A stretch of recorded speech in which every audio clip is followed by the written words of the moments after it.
Tantor Audio, a division of Recorded Books, presents Coming Home by Hope Ford, narrated by Hugo Locke and Shayna Somerville. Chapter 1. Hudson. I look around the barren house and sit down in the lone chair placed in the center of my living room. From where I'm sitting, I can see into the bedroom and the pad on the floor I've been using as a bed for the last week. I take in a deep breath and let it out slowly. I have enough money to furnish this house 3 times over, but I just haven't felt the desire to do it. I knew when I left the Army after 20 years it would take some time to adjust to civilian life, but so far, I'm doing a really shitty job of it. I never dreamed I would be on edge and unable to sleep through the night, and it seems as if the lack of sleep is catching up with me. I push myself off the chair and stretch my arms over my head. I'm mid-stretch when my doorbell rings, and I let my hands fall to my sides. I don't rush to the door. I know it's one of my 4 brothers, and I also know that they will not leave until they see me. I walk to the bedroom and shut the door. No sense in giving them something else to worry about. They won't understand why I haven't furnished the place. Hell, at least have a bed to sleep in. The doorbell rings again. I shove my hand through my hair and walk to the front door, buttoning my jeans as I go. I jerk the door open so fast that my brother Austin jumps back. I hold back my smirk. Oh, it's you. He rolls his eyes and points at my bare chest. What the fuck, dude? Put a shirt on, will ya? I turn, leaving the door open. You do know this is my house, right? You're lucky I have any clothes on at all. Austin slams the door and follows behind me. Yeah, thank fuck for that. I'm pretty sure that image would traumatize me for life. Whatever, little brother. I grab the shirt off the kitchen counter and pull it over my head. The material stretches across my chest and I sit down at the bar stool. So, what? Did you draw the short straw or what? You do know I'm on to you guys, right? Every day for the last week, one of you has shown up here. I'm not sure what they're up to, but I know they're all worried about me. I don't know if they think I'm losing my shit or what, but they're all keeping a close eye on me. Believe it or not, we've missed you, brother. And let's be honest, today is your lucky day. You get me, your favorite brother. I smile and shake my head. Austin raises his hands with a shrug of his shoulders. What? Who would you have preferred? Ford would instantly come in and tell you that you need to get your shit together. Lucas is out of control since he's found out he's going to be a dad and is losing his shit. Bo would throw some kind of spreadsheet at you or something. At least with me, I'm not going to give you shit about anything. I've never been one for small talk, but the truth is, Austin is pretty entertaining to talk to at least. I plant my feet and lean back against the counter. So you're the lesser of 4 evils, is that what you're saying? Absolutely. He stands in the center of the room and does a 360.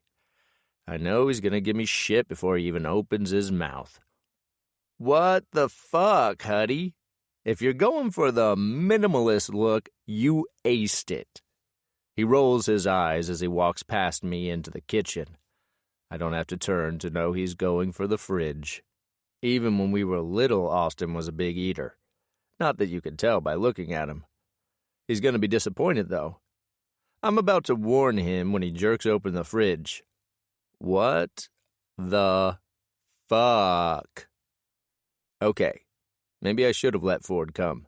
No food, no furniture, you look like shit. This is probably way above my pay grade. Keep talking shit and I'm gonna make you go grocery shopping for me, asshole. He holds his hands up. Forget it. You want to go have a beer, you need a wingman, or to go grab a pizza? I'm your guy. I'm out on grocery shopping.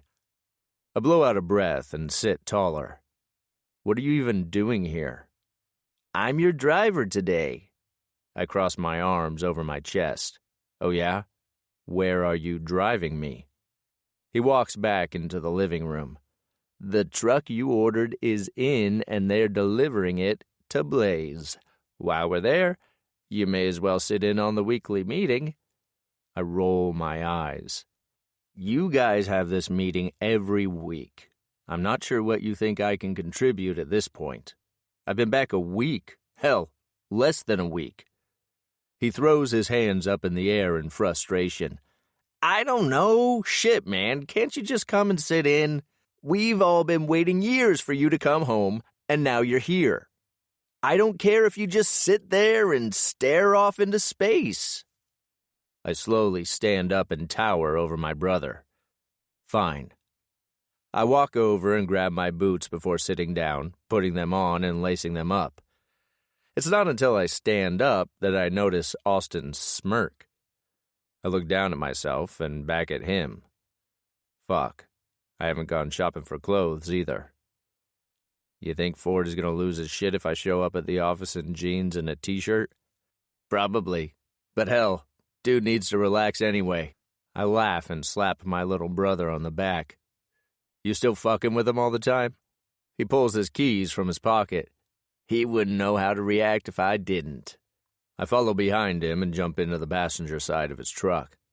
I pull the lever to move the seat back a few inches and then grab the other lever to lean the seat back. All right, so what about you? What have you been up to? He backs out of my driveway.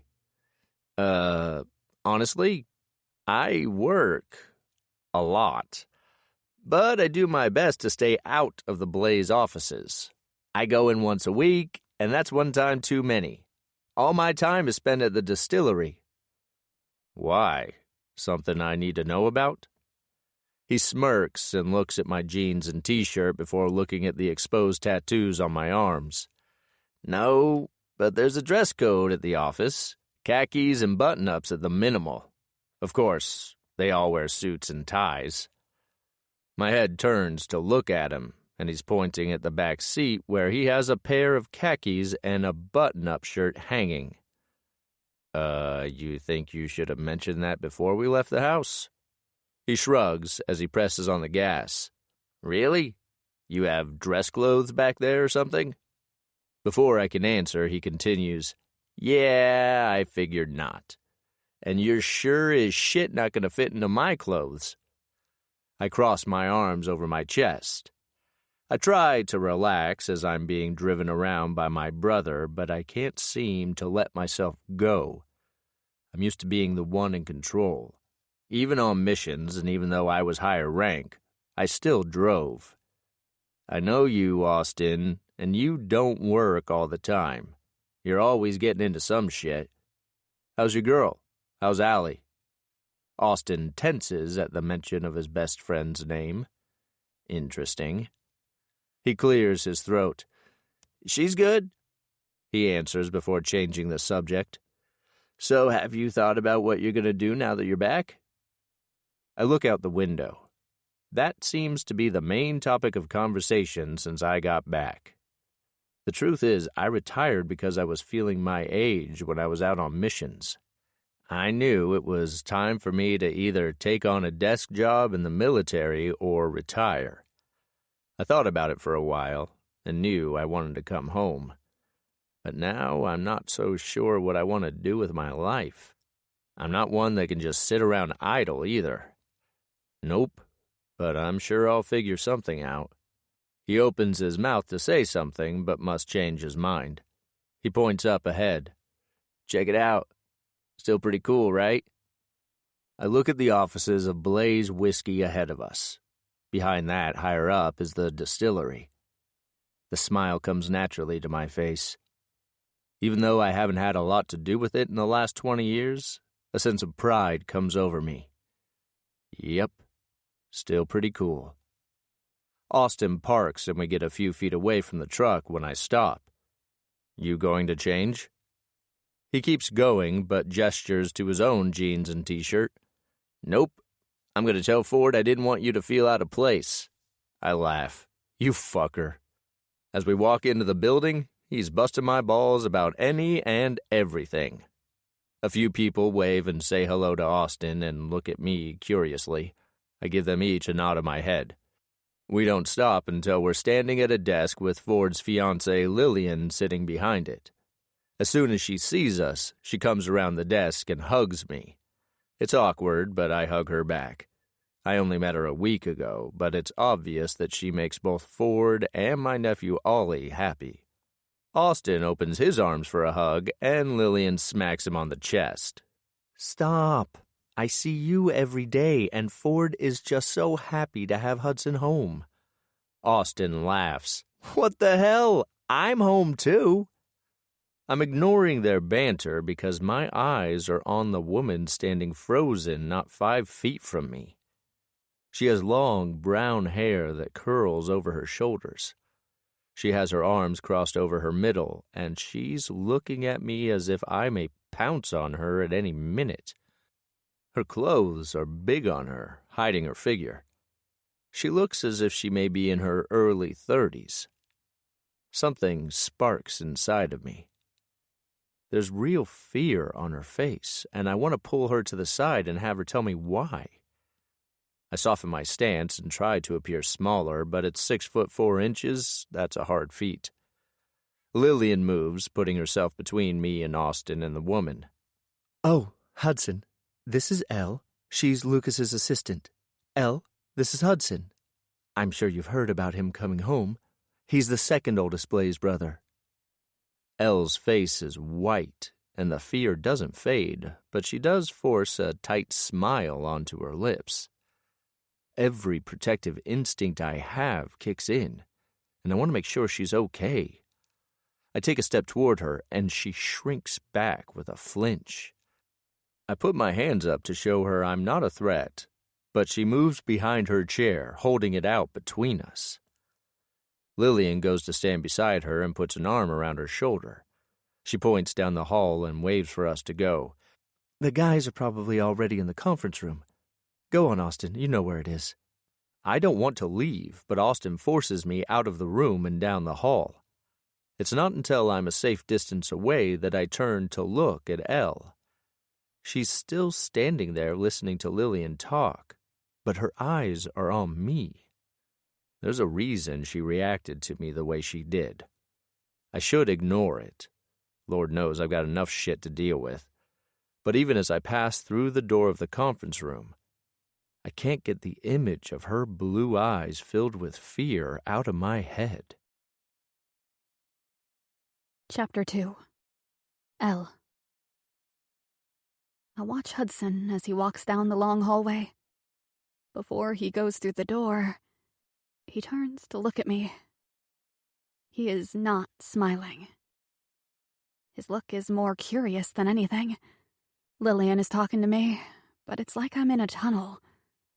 Hudson's eyes never leave mine until Austin forcibly pushes him through the conference room door. What just happened?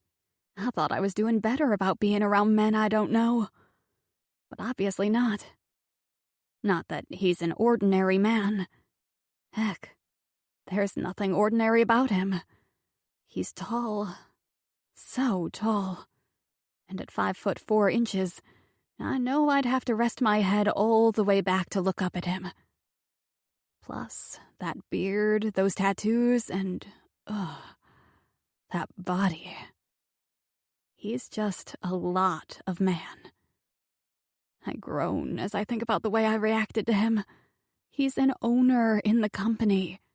Hell, he's probably going to have me fired. And I'm not sure I can blame him, because who wants someone working for them when she can't even appear normal around someone new? I take in a deep breath and let it out slowly, all while counting to 10. Lillian is still patting me on the back. Finally, I snap out of it and turn to Lillian, my mouth falling open. "Oh my God!" Lillian is rubbing my arm. "It's okay. You're okay." I walk around my seat and fall into it. He's going to think I'm a lunatic. Oh my God, Lillian, I acted like he was breaking in and trying to rob the place or something. He's going to have me fired, isn't he? No, she says, and then gives me a worried look. I mean, I don't think so. My mouth drops. You don't think so? She shakes her head. No, he's not going to have you fired. I only met him this week, but from what everyone says about him, no, there's no way he's going to want you fired. I'm sure someone will explain. Her voice trails off, and I know exactly what she's thinking. Someone will explain to him that I'm nuts, that I have no chill about me, that I jump at loud noises and freeze up when strange men come around. All of it. I put my face in my hands and hunch over my desk. Why can't I be normal? I know I've been through some shit, but I'm working through it. Having a semi-panic attack when I meet one of my new bosses is not ideal. Is it all men? Or just men his size? I feel bad that I've never explained it to her. My therapist says I need to talk about it. And if there's anyone I trust, it's Lillian. Normally just bigger men, really. I mean, anyone that I don't know, I sort of freak out a little bit, but Hudson's build is a little more intimidating than most.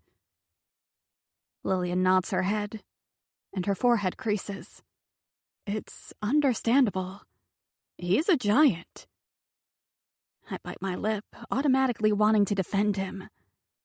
He's not weird or anything. But I don't say anything because Hudson is her family.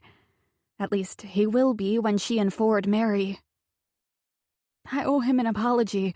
I saw him and just got all up in my head. Usually I can control it, but I wasn't able to today. I'll do better. I turn to look down the empty hallway. Should I go in there and apologize now? Or wait until he comes out? I know they're having a meeting, but the need to make sure everything is okay is overwhelming. Lillian pats me on the back. You worry too much, Elle.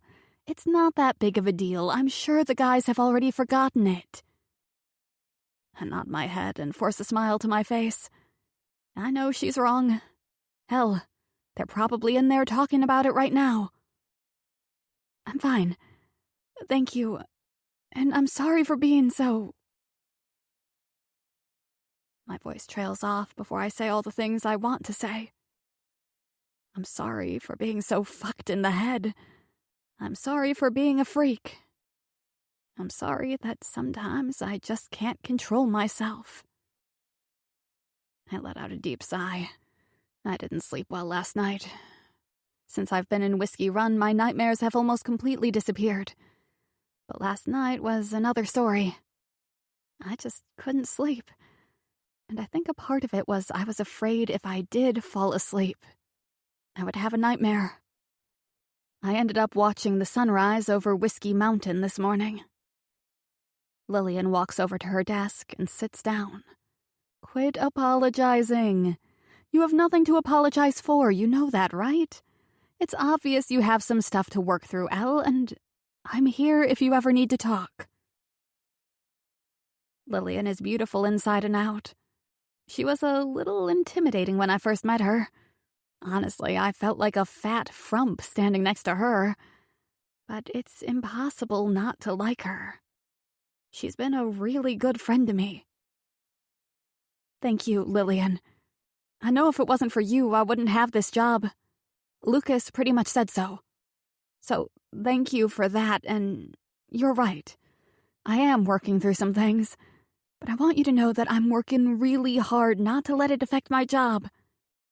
I know the way I reacted to Hudson today says the opposite, but I promise I am working on it. Lillian's nodding her head. No one, I mean absolutely no one, can complain about the job you've been doing here. And heck, what you can do with a spreadsheet is amazing. You're saving lots of time for everyone. We are all happy with the work you do. Don't even think twice about what just happened. It's going to be fine. I let out a breath and nod my head. It's on the tip of my tongue to tell her exactly what happened to me a month ago, but I don't. I'm just not ready yet. Thank you, Lillian, for everything. Even as I mutter the words, I know it's not enough. I left Texas in a rush. By the time I made it to Whiskey Run, my car was on its last leg, and I had my savings in my pocket. Just enough to hopefully rent a place to live in. After interviewing with Lillian and Lucas for the administrative assistant position and getting the job, everything else seemed to fall into place. Everything is working out. But I'm still looking over my shoulder, waiting for my past to catch up with me. I get back to work and try to focus on the spreadsheets in front of me. But I can't.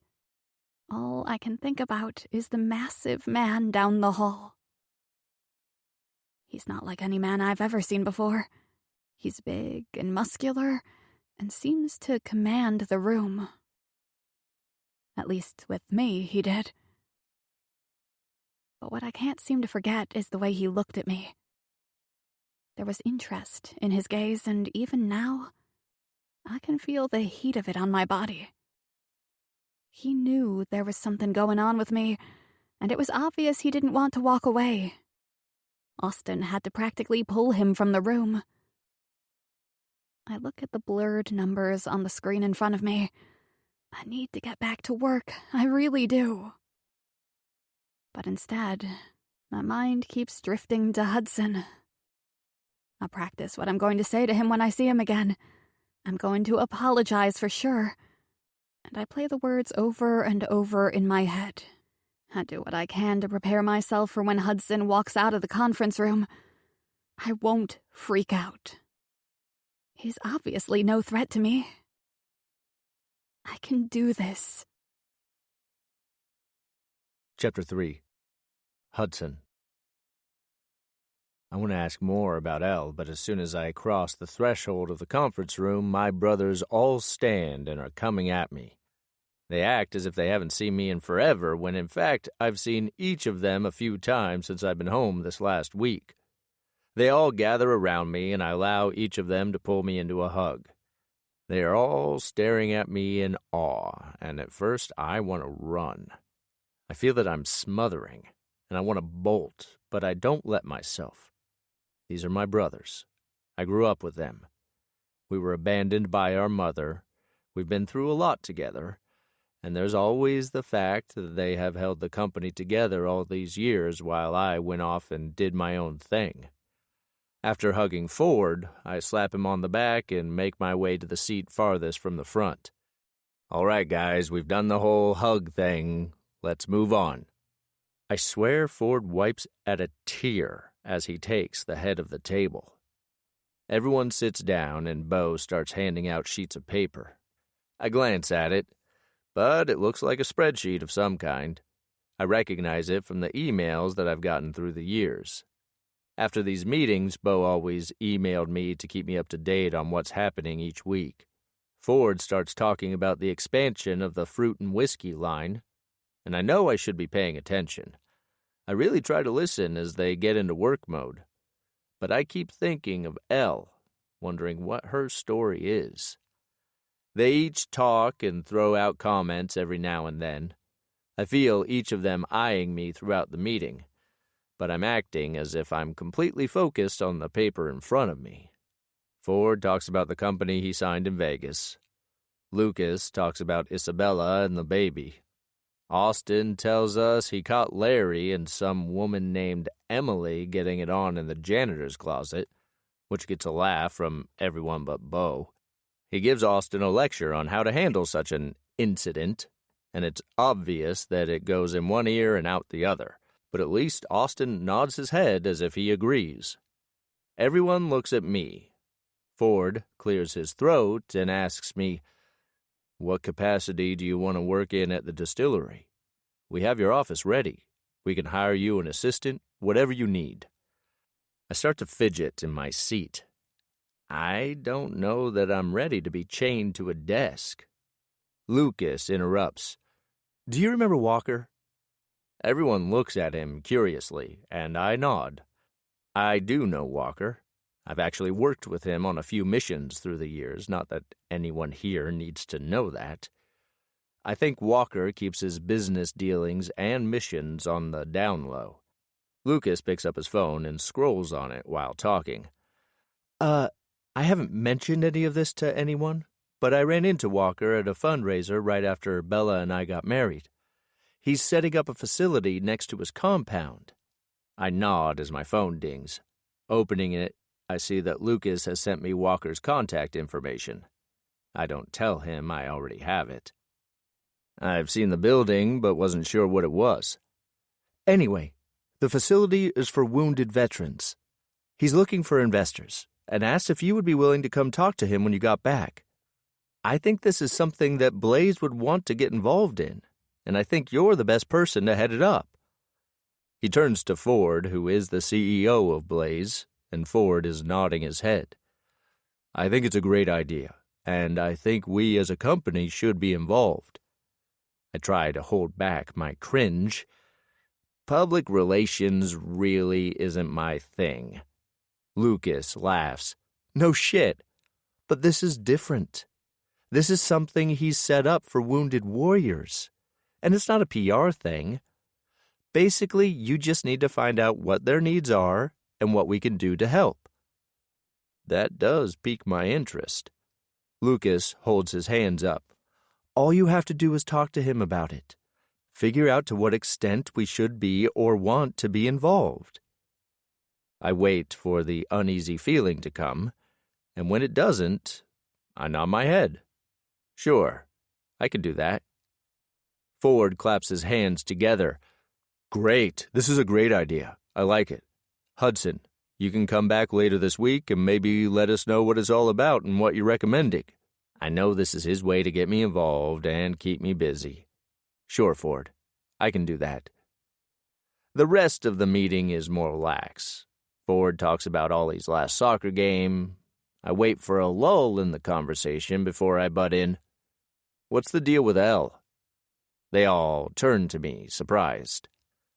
I look them each in the eye and stop on Lucas. Your assistant. What's her deal? He looks confused. I turn to Austin. You saw her, Austin. She looked as if I cut off because what do I even say? She looked at me as if I'm a bad man that was going to do bad things. If you're thinking about hitting that, I cut Austin off with a sneer. Shut your mouth, Austin. He rears back, surprised, and Lucas cuts in. She was hired just a few weeks ago. We don't know a lot about her, but she does her job really well. And? I ask. And? We think she's on the run. No one has been able to get her story, not even Lillian. But I tap my fingers on the table. I want everything in her file. My brothers all look at each other. I know I've surprised them with my request, but they know me. Even though I've been away for most of the last 20 years, they know me. I'm not going to let this go. I wait for them to challenge me, but none of them do. Chapter 4. L. I'm still trying to figure out how to apologize to Hudson when a delivery man walks in the door. I have a delivery for Hudson Blaze. Lillian is down in the break room. Normally, I sign for anything, but this is the first time something has been delivered to Hudson. I take the clipboard and am about to sign my name when the delivery man keeps talking. It's an 80K fully loaded trail boss. A what, boss? Trail boss. Chevy Silverado. Did you say 80,000?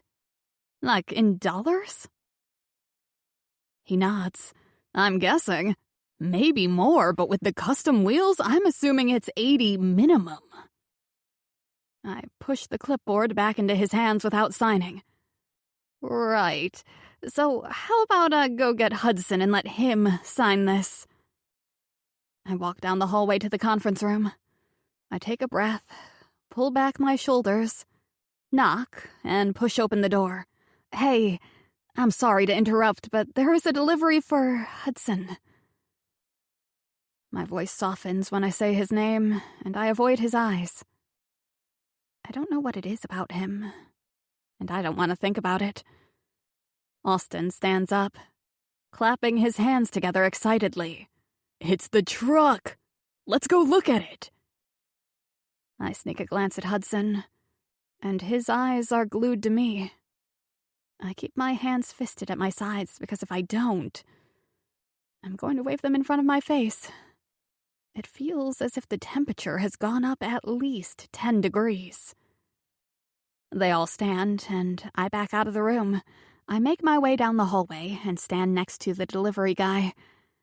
Hudson looks between him and me, and I hold my breath as he signs the paper. I have plenty of work to do, so I back away and sit down. Everyone is heading out the door when Hudson stops. You're scared of me. He's not asking me. It's obvious that I'm tense around him, so he's just stating the obvious. He nods his head toward the door. But not that guy. Why? He's referring to the delivery guy. The man is as short as me and not intimidating at all. I hold my hands together in front of myself. I was nervous around Lucas, Ford, and Austin when I started here, too. I think it's the size difference that bothers me. I'm sorry for how I acted earlier. He shrugs it off. You can't help it. I'm surprised by how perceptive he is. No, I can't. But I'm working on it.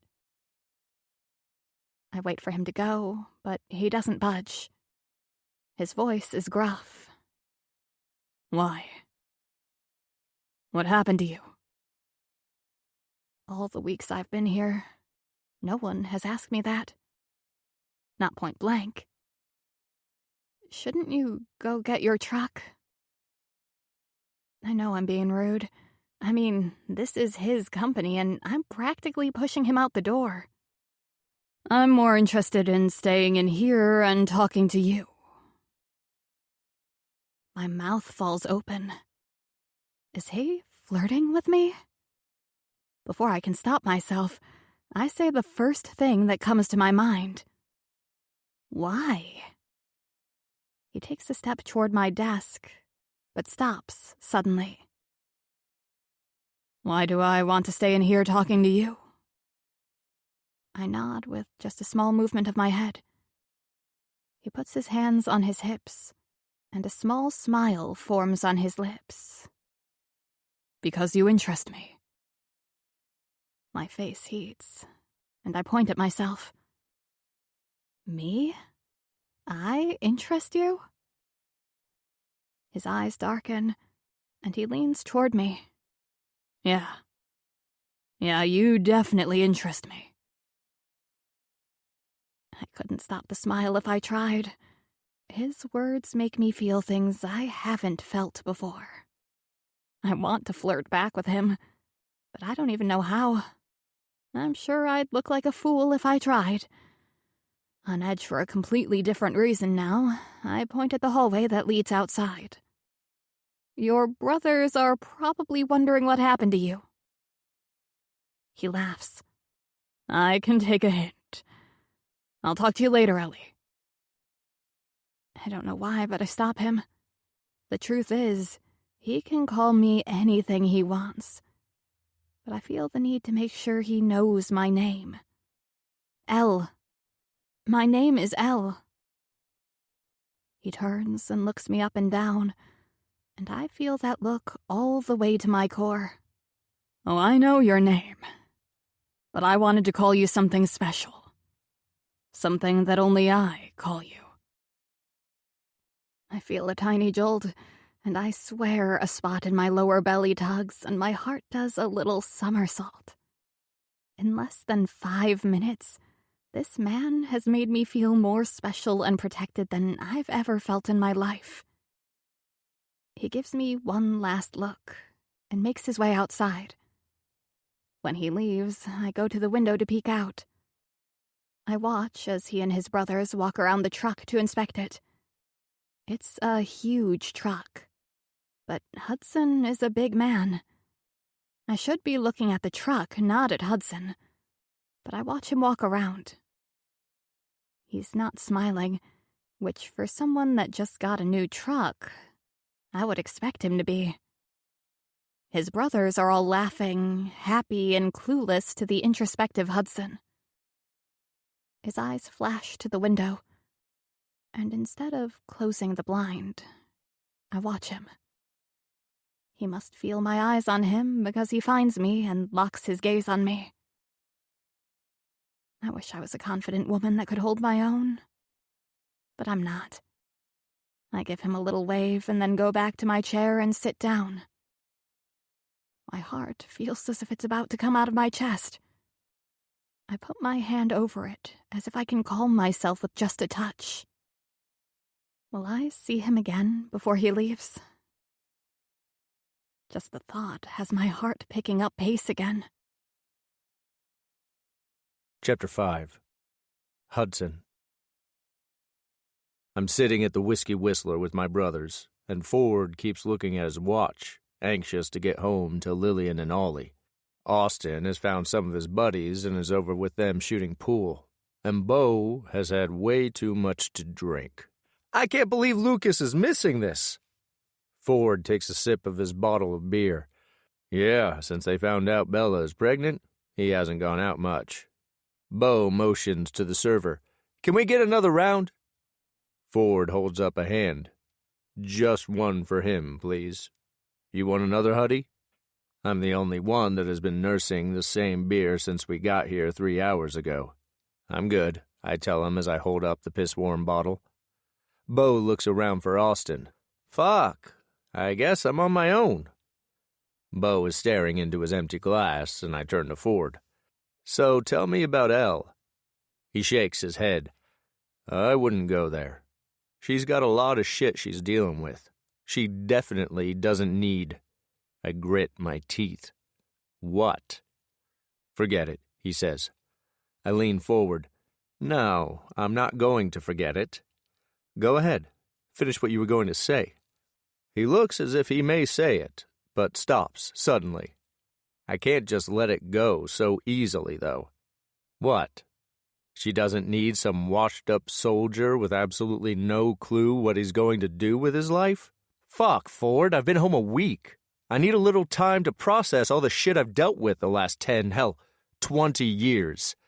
I'm not asking about her because I'm going to fuck with her in any way. I'm just curious, that's all. She saw me, and I scared the shit out of her. There's something going on there.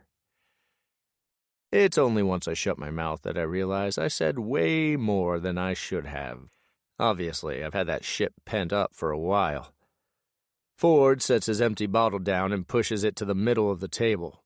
His voice is filled with frustration. First of all, I was going to say she doesn't need someone interested in an easy lay. She and Lillian have become friends, and my wife is not going to let you use her as some kind of booty call or something. But geez, Huddy, you have a lot of shit you need to unpack there. You're right, you've only been home a week, and I'm sure you have a lot to process. No one, not Bo, Austin, Lucas, or me, are pressuring you in any way. You will always have your position in Blaze Whiskey whether you do it or not. There's no rush to do anything. I clench my hands. I can't keep collecting money and not doing anything. He clasps me on the shoulder. Huddy, you obviously haven't looked at an earnings report in a few years. Have you ever? I shake my head. Honestly, I haven't even thought about the family business. I know I should have, but I've always been busy with my military career. Well, you get a non-working owner salary. Your percentage of the pie is quite a bit lower than those of us that work in the company. Bullshit. I know he's lying because even though I haven't looked at an earnings report, I do know how much is deposited in my account every month. There's no way. Ford laughs. It's true. We all make quite a bit higher than you. It's been discussed and it's all in the open. But you never wanted to vote on anything since you weren't actively involved. Blaze Whiskey is doing well. You decide to come work in the company, your salary increases. If not, your salary stays the same. I nod. Shit. Just knowing this makes me realize even more that I haven't paid any attention to the family business. I really need to change that. But right now, I only have my mind on one thing. Or should I say one person? Okay, about Elle. Ford sighs. Look, I don't know much. I roll my eyes. You just said that Lillian is close with her. As close as she lets anyone. But that doesn't mean we know anything. She's Lucas's assistant, and all I can tell you is what he's told me. He hired her without doing a background check. So we do background checks on everyone. She didn't want it done on her because she's on the run or something. No one knows the details. I know that Lucas has her paperwork, and he's talked about getting with Walker to see if he could get some details on her or something. Not because we think she's not trustworthy or anything, but because Lucas wanted to see what we could do to help. Bo lifts his head from the table. Why is everything spinning? I nod my head to him. What's up with Bo? Does he get like this a lot? Ford shakes his head, but looks at him worriedly. There's something going on with him, but he won't talk to anyone about it. But to answer your question, no, I've never seen him like this before now. Should we get him home? Natalie's probably worried about him. Where has she been anyway? She's the only one in the family I haven't seen since I've been home. Ford sighs as he gets up and helps Bo to his feet. I'm not sure. He looks towards Austin and motions that we're leaving, and Austin comes over. I'm gonna hang for a while. You guys need help getting him out to the truck? All three of us are looking at Bo in confusion. This is so unlike him, I'm not even sure what to make of it. No, we've got him. I lean over and put my shoulder against his waist and lift him up. Bo is a big man, but I can carry him easily. I bump fists with Austin. You sure you don't need a ride? No, Allie's coming by. She'll take me home. I nod and follow Ford outside. I put Bo into the back seat and order him not to throw up in my truck. He groans, and I'm hoping he's in agreement. Regardless, as soon as I'm in, I roll down his window. We get to Bo's place first, and Ford and I carry him into the dark house. Ford calls out, Natalie, we're just dropping off Bo. The house is silent, and Ford and I look at each other. I put Bo on the couch, and he moans. I give his cheek a slap. Yo, you gonna be okay? He nods and slurs his answer. Yeah, I'm good. Ford and I stand over him, and I point at our brother sprawled out on the couch. You think he's okay to leave? Ford sighs and looks at his phone. He's been typing, and it dings with a message. He reads it and pockets his phone. Natalie said she's on her way home, so yeah, he'll be fine. He'll have a hell of a hangover tomorrow, though. I shove my hand through my hair. Let's roll. See you, little brother. I drive Ford to his house, and he jumps out before the truck even comes to a complete stop. I knew he was excited to get home to his family, so I'm not surprised. I'm dreading going home to an empty house, especially knowing that sleep will probably elude me. But at least now I have something to occupy my mind. Elle. Now that I know more about her, I'm already working a plan out. I'm going to go see Walker tomorrow, and when I do, I'm going to talk to him about Elle. He's discreet, and I know I can trust him. I'm crossing back downtown when I see a woman with long brown hair standing on the side of the road. Instantly, I think of Elle and slow my truck down. Leaning forward in my seat, I peer out the windshield. It is Elle. She's standing next to a car that has its hood up. I'm parked out of my truck and walking to her before she realizes I'm here. Since I know she's skittish, I call her name before coming around to the front of the car. She peers wide-eyed around the hood, and relief shows on her face when she sees it's me. Thank fuck, because I can't handle her looking at me like she did earlier today. You okay? I ask her as I come around the car, looking her up and down. She's changed clothes and is now wearing an oversized sweatshirt over loose jeans. I'm not sure what she's thinking, hiding her body the way she does. I have so many questions, but none I can ask her yet. She points to herself and then her car. Yeah, I'm fine. My car is not, though. It overheated, I think. I bend over the car and check it out. The sweet smell of coolant hits my nose, and I point. Yeah, it looks like a cracked radiator hose. Has it been running hot? Even in the dark of night, I can tell she's blushing. Yeah, I planned on getting it looked at next payday. Jennings Auto Repair is just a few blocks over. You think I can just drive it there? I hold back my smile. No, you don't want to drive it and risk damaging your engine. Is Tate still running the shop? She nods. I'll call him. Her shoulders drop. She looks completely overwhelmed, and I wish I could wrap my arms around her, but I know she'd resist it. I step out of her way as she goes to her car. She's gathering her things as I call Tate. He answers on the second ring. Hey, Tate. This is Hudson Blaze. Well. Star quarterback turned military hero. Are you back in town? I run my hand through my beard and smile. Tate is a good guy. Always has been. Yeah, I'm back in town for good this time. I'm going to come see you at the shop sometime soon, but the reason I'm calling is I have a friend broke down. It's a radiator hose. Sure thing. You need a tow? I nod and turn away as Elle bends over and stretches into the back seat of her car. She may wear baggy clothes to hide her figure, but I have an idea of just how sexy she is. My hands are itching to touch her, but instead I turn my back. Yeah, we're right over on Main Street. It's Elle Patterson's car. Ugh, I told her it would probably cost less to get a new car than to fix everything that needs fixed on it. Fuck. I whisper into the phone. Fix everything that needs it. I'll take care of it. Everything. I peek back at the car, but in this light I can't really see the quality of the tires. If it needs new tires, put 'em on. Anything to make it safe so it won't break down. He clears his throat. Did you miss the part where I said it would be cheaper to get a new car than fix everything that's wrong with it? No, I heard you loud and clear, but she's not going to be happy if I buy her a car. This will have to do for now.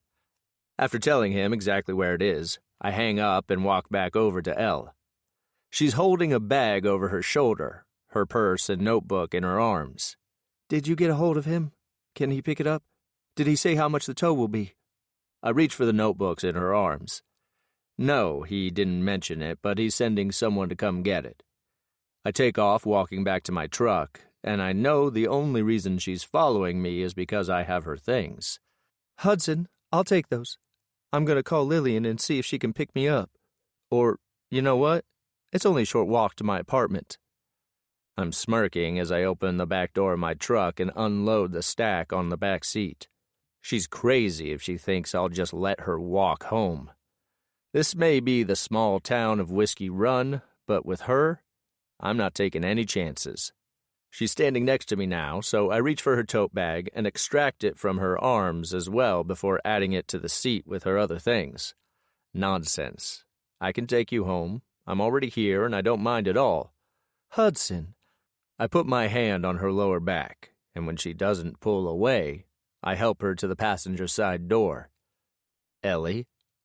I say her name only because she said mine, but the way she sucks in a breath, bites her lip, and looks up at me makes me glad I did. I help her into my truck.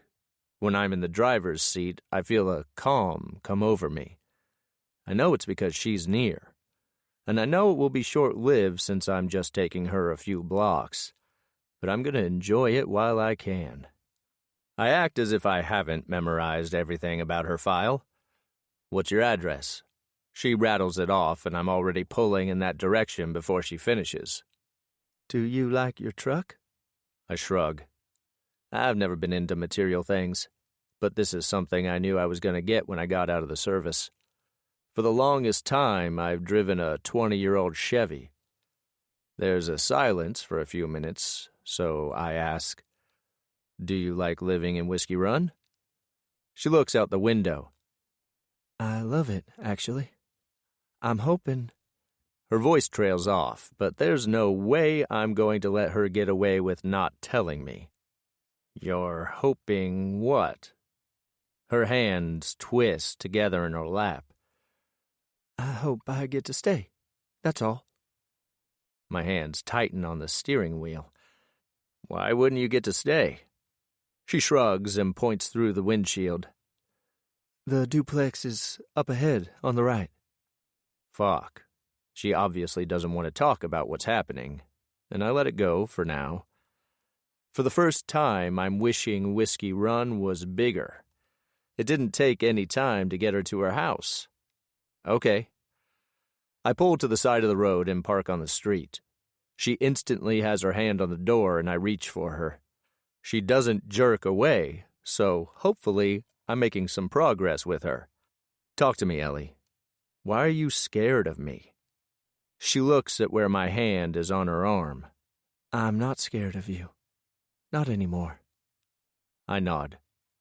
But you were, and you may not realize it, but you're constantly looking over your shoulder. No one knows anything about you. If you're worried about Blaze Whiskey, don't be.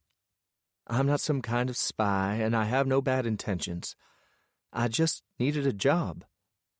I'm not worried about Blaze Whiskey. I'm worried about you. That stuns her, and she scoots farther away.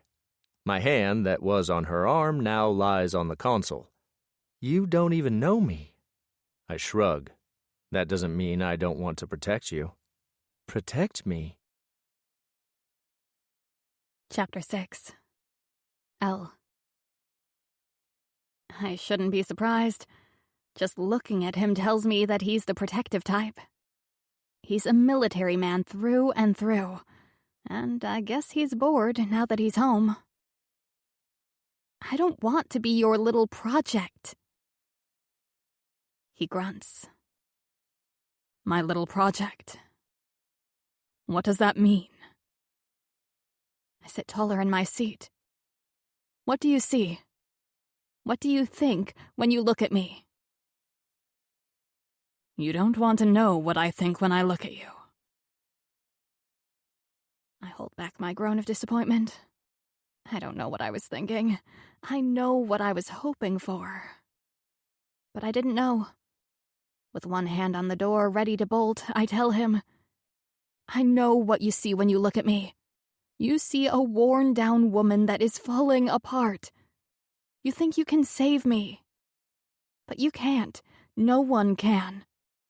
I get out, grab my things out of the back of the truck, and try to get away as the tears start to roll down my face.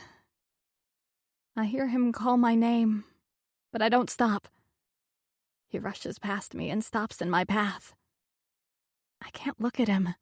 He already thinks I'm weak. He doesn't need to see the tears on my face. His voice is soft. Ellie. I shake my head, staring at the ground between us. Ellie.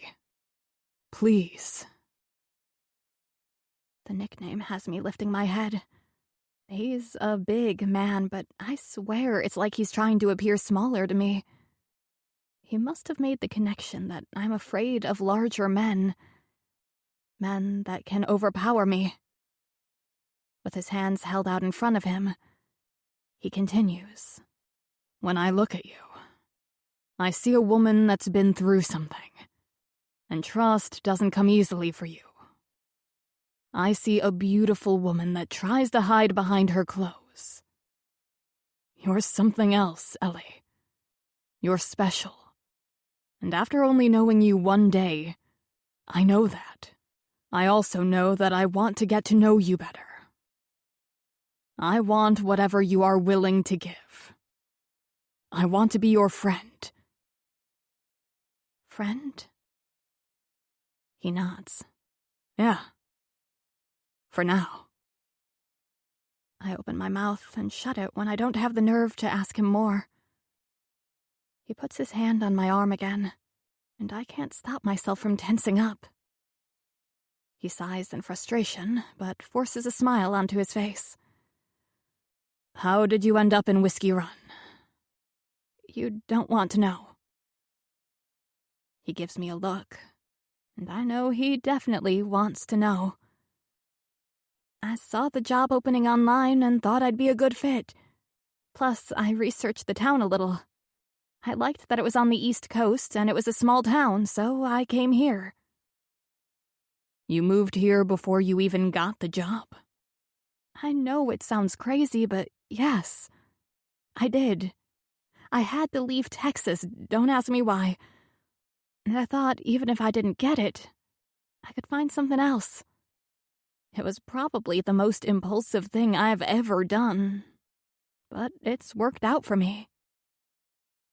He nods. And your family? I walk past him with my house keys clenched in my hands. I don't want to see the look of pity on his face. I don't have a family. He trails behind me. Close, but not too close. He's quiet as I put the key in the lock and open the door. He looks down at me with a blank face. No family at all? I shake my head. So you moved all the way across the U.S. to a job you weren't sure you'd get, in a car that has duct tape holding your fender on. And you did all this on your own, without help from any family. I shrug my shoulders. Look at me, Ellie. I lean my head back to look up at him. He lifts his hand, but drops it quickly.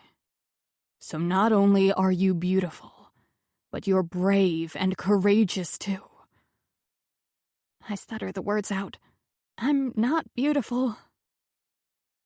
He interrupts me. You're breathtaking, honey. My cheeks blaze. I'm not brave or courageous. If anything, I'm the opposite. You can try and spin it any way you want. But the fact remains, you're a brave woman, Ellie.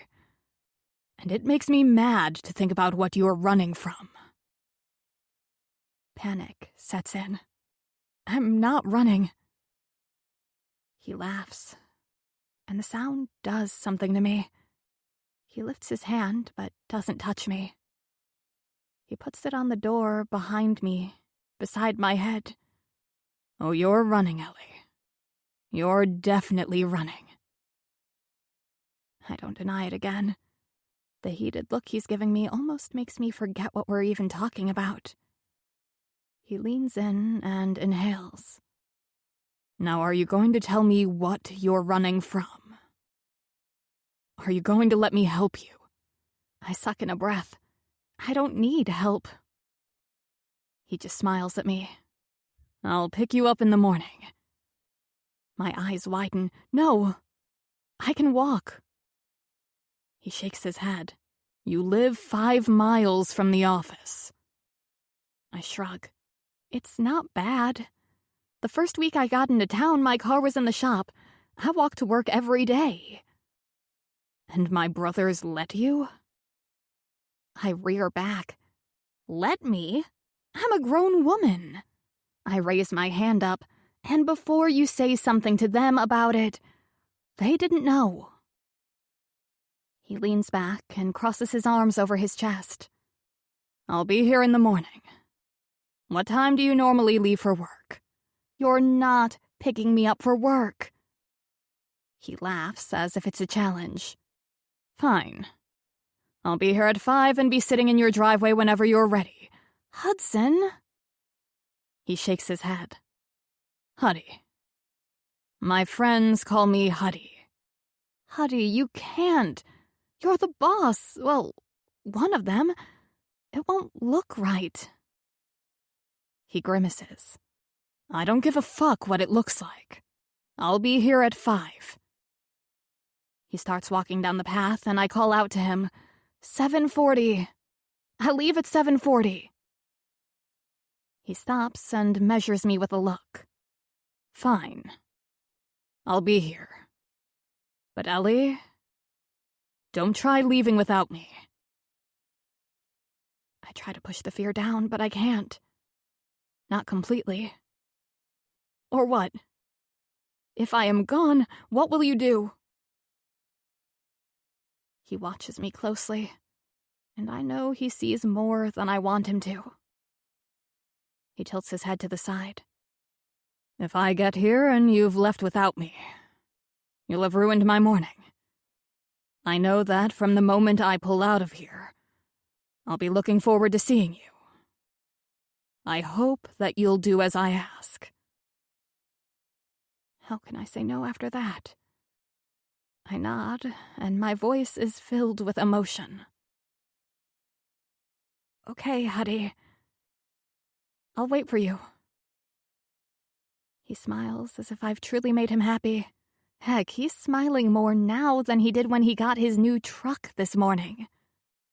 He takes a step toward me and then stops himself and crosses his arms over his chest. I'm watching him, and he's patiently standing in front of me, just smiling. So, My voice trails off, and he gestures to the door behind me. Go on in, honey. I'm not leaving until you're inside. Safe and sound. The possessive look he gives me is a little overwhelming.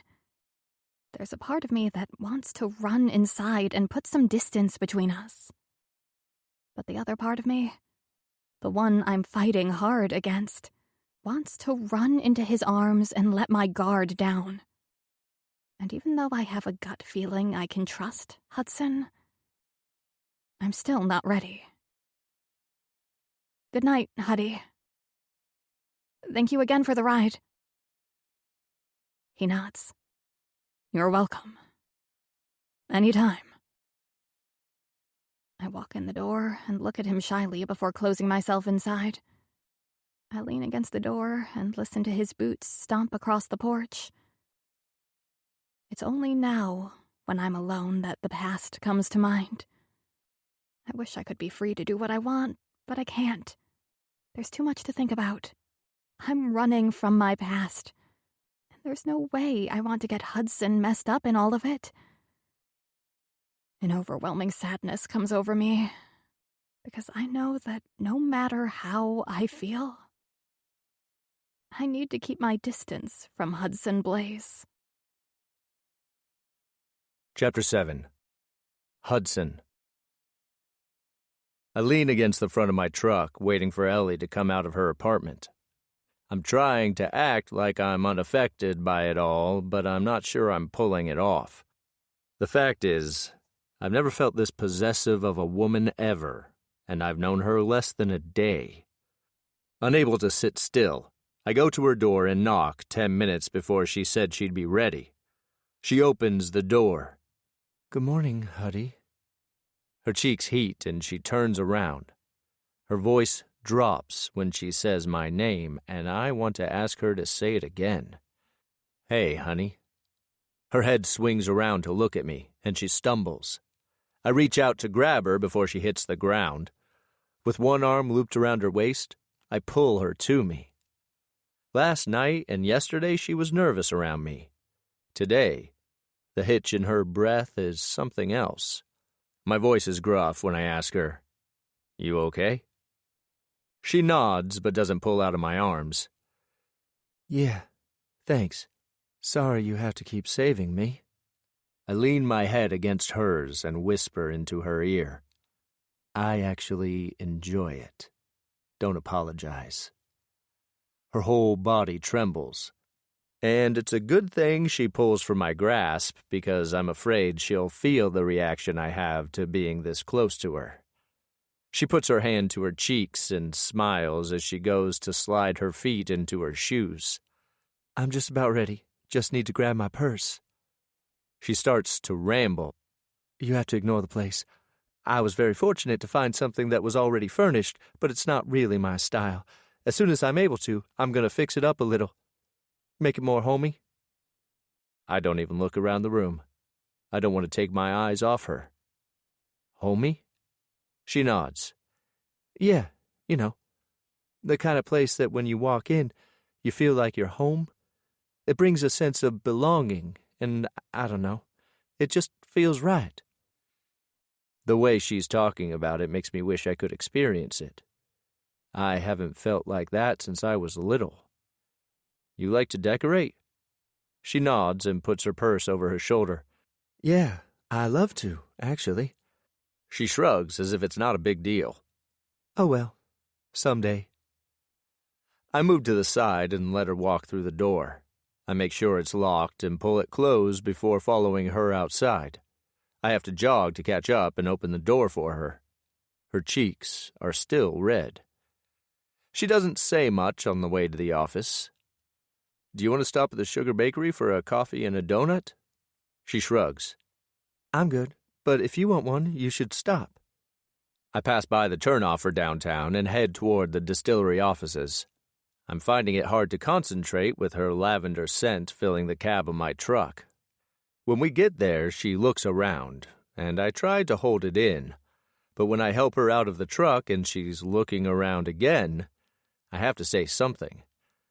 You embarrassed to be seen with me or something? Her mouth falls open. She's standing next to her open door staring up at me. What? No. Why would you say that? Because you look as if you're trying to make sure no one sees you getting out of my truck. She shakes her head. No, that's not it at all. The truth is, I am running from something, Huddy. I've had to look over my shoulder, and I guess it's a habit now. Trust me, there's no way I would be embarrassed to be seen with you. What? I start, but I don't get my question out. She's already walking away. I'm not telling you about it, Huddy. The less you know, the better. It's obvious she wants to keep some distance between us.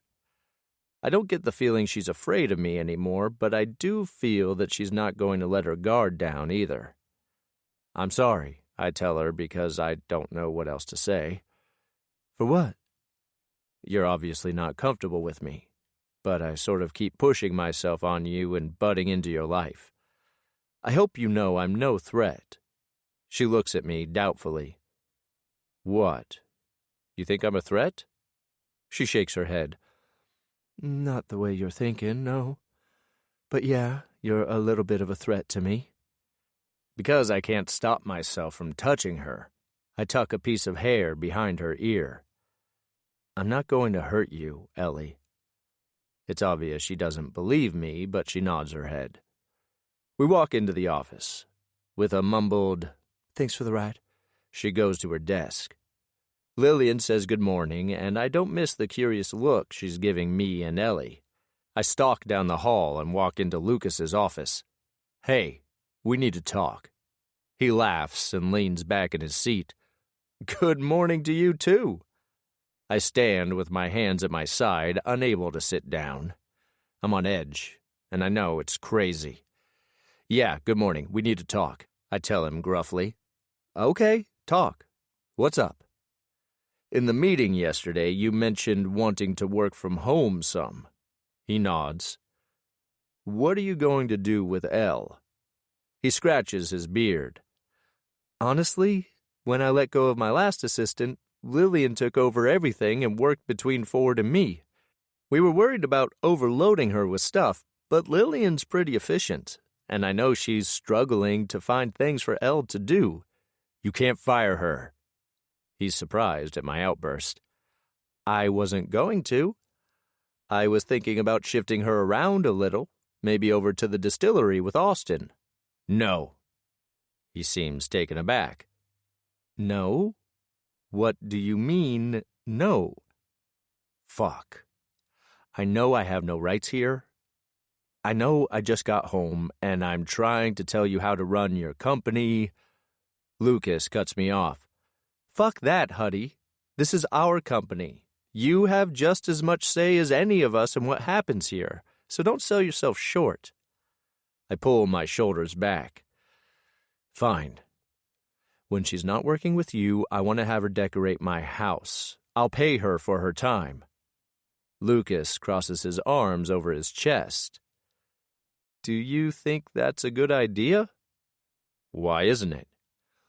Well, because it's obvious she's got some shit going on. What do you know? He holds his hands up. Nothing. I know nothing. I was planning to talk to Walker about it and see if he could look into it, but I haven't had time. I'll do it. I'm going to see Walker today. His eyebrows dip. Is that what this is? You've always had a thing for helping people. You act like that's a bad thing. No, it's not. But it may be better if you weren't involved. You have enough shit going on. I laugh incredulously. Really? Because compared to my normal life, I feel like I have nothing going on. Lucas stands up and leans on his desk. Look, Huddy, I get it. You're bored, and this thing with Elle is something to help pass the time.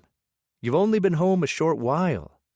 It's going to take you time to get back into things, but filling your time with Elle's problems is not the way to do it. I point toward the closed door. I can help her. Lucas crosses his arms over his chest. At what cost? It's obvious she's into you. You want to help her, and you're going to end up hurting her. Just let it go. A part of me wonders if he's right. Why am I doing this? Should I turn this over to Walker and let him figure it out? He's a good guy. And in the meantime, Elle can go out to the plant to work for Austin. A pit forms in my stomach. I don't know why I feel so adamant about this, but I do. I want to be the one to spend time with her. No. Lucas is fed up and exasperated with me. Huddy, I hold my hands up. Elle will be working from her desk here when you need her. When you don't need her, she will be working for me in my home. I will talk to Walker, and whatever the hell it is she's running from, I'll take care of it.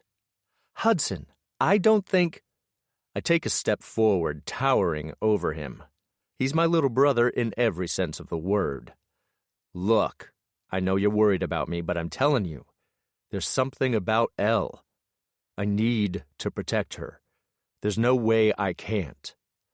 Lucas opens his mouth, and I add, I won't hurt her. He slams his mouth closed and tilts his head to look at me. I'm uncomfortable with the way he's searching my face. Finally, he nods. Fine, I understand. Probably more than you realize, but here's the deal.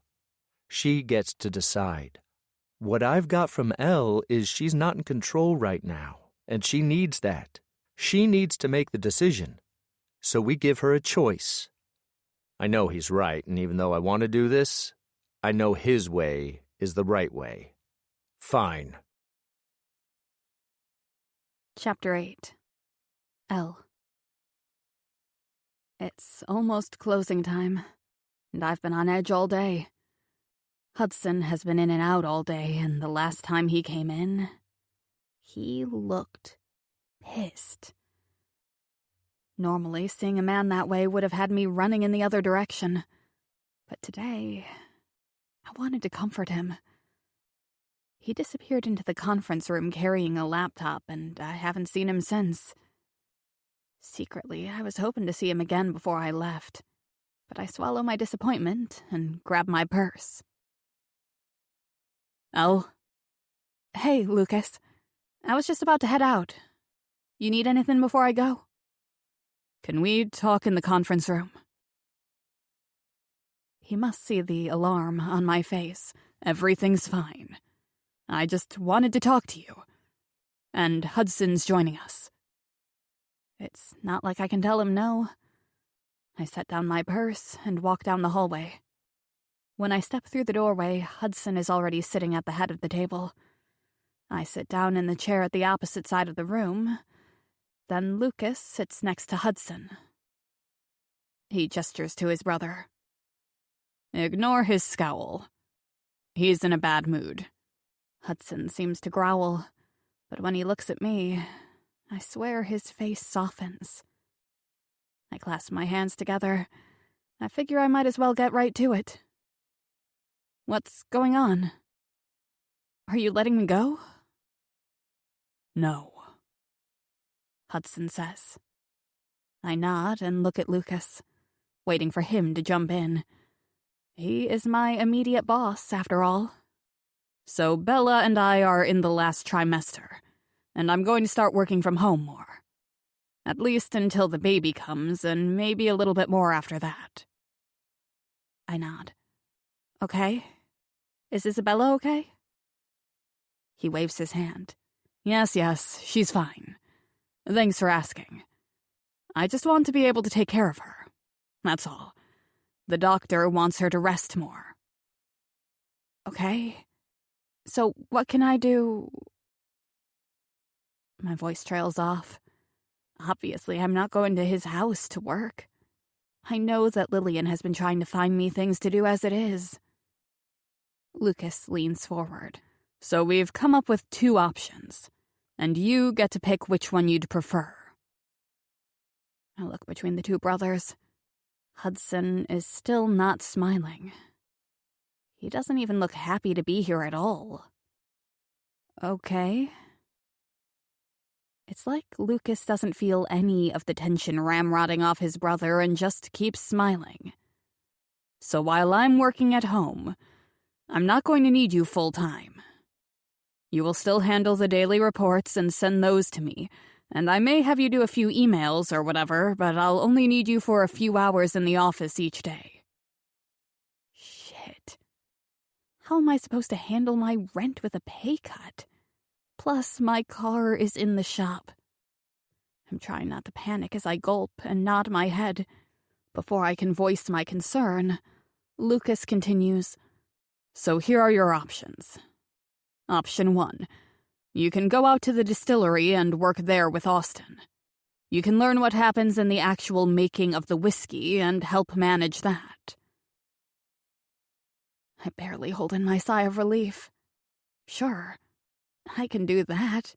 I can do anything if it means I get to keep my job. Lucas's voice is a little strained as he continues. Or option 2. You can work for Hudson decorating his house. My mouth falls open, and I know the shock is obvious on my face. Decorate his house? Lucas nods, but he seems uncomfortable with the idea. Yeah, but I don't want you to feel obligated to do either option. We can always... Hudson cuts him off and leans forward. Yesterday, I would have been completely intimidated by the look he's giving me. But now I know he's not nearly as scary as I first thought. Choose option 2. His demand should make me feel uncomfortable.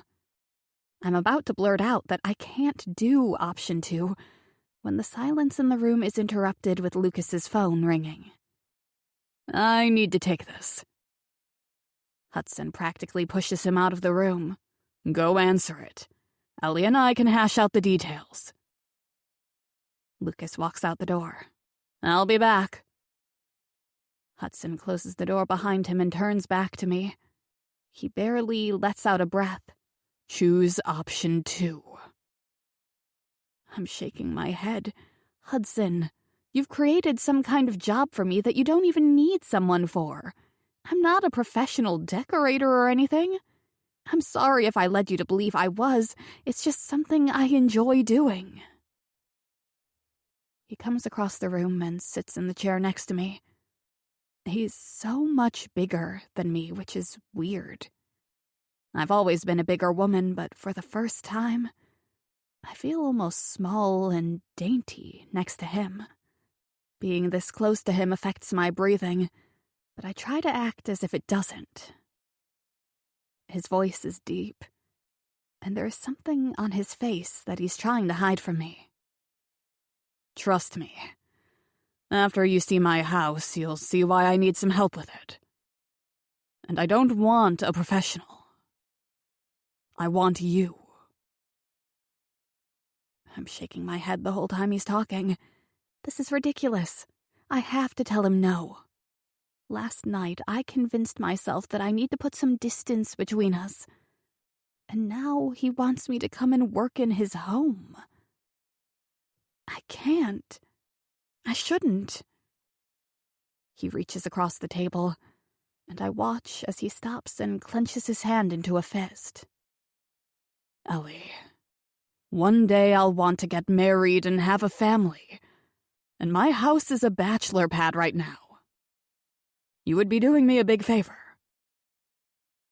I force a smile to my face. I don't know why the thought of Hudson with a family bothers me, but it causes my stomach to churn. Hudson, don't you think your future girlfriend or wife would want to do this? He opens his mouth and closes it before clearing his throat. I want you to do it. You don't know anything about me.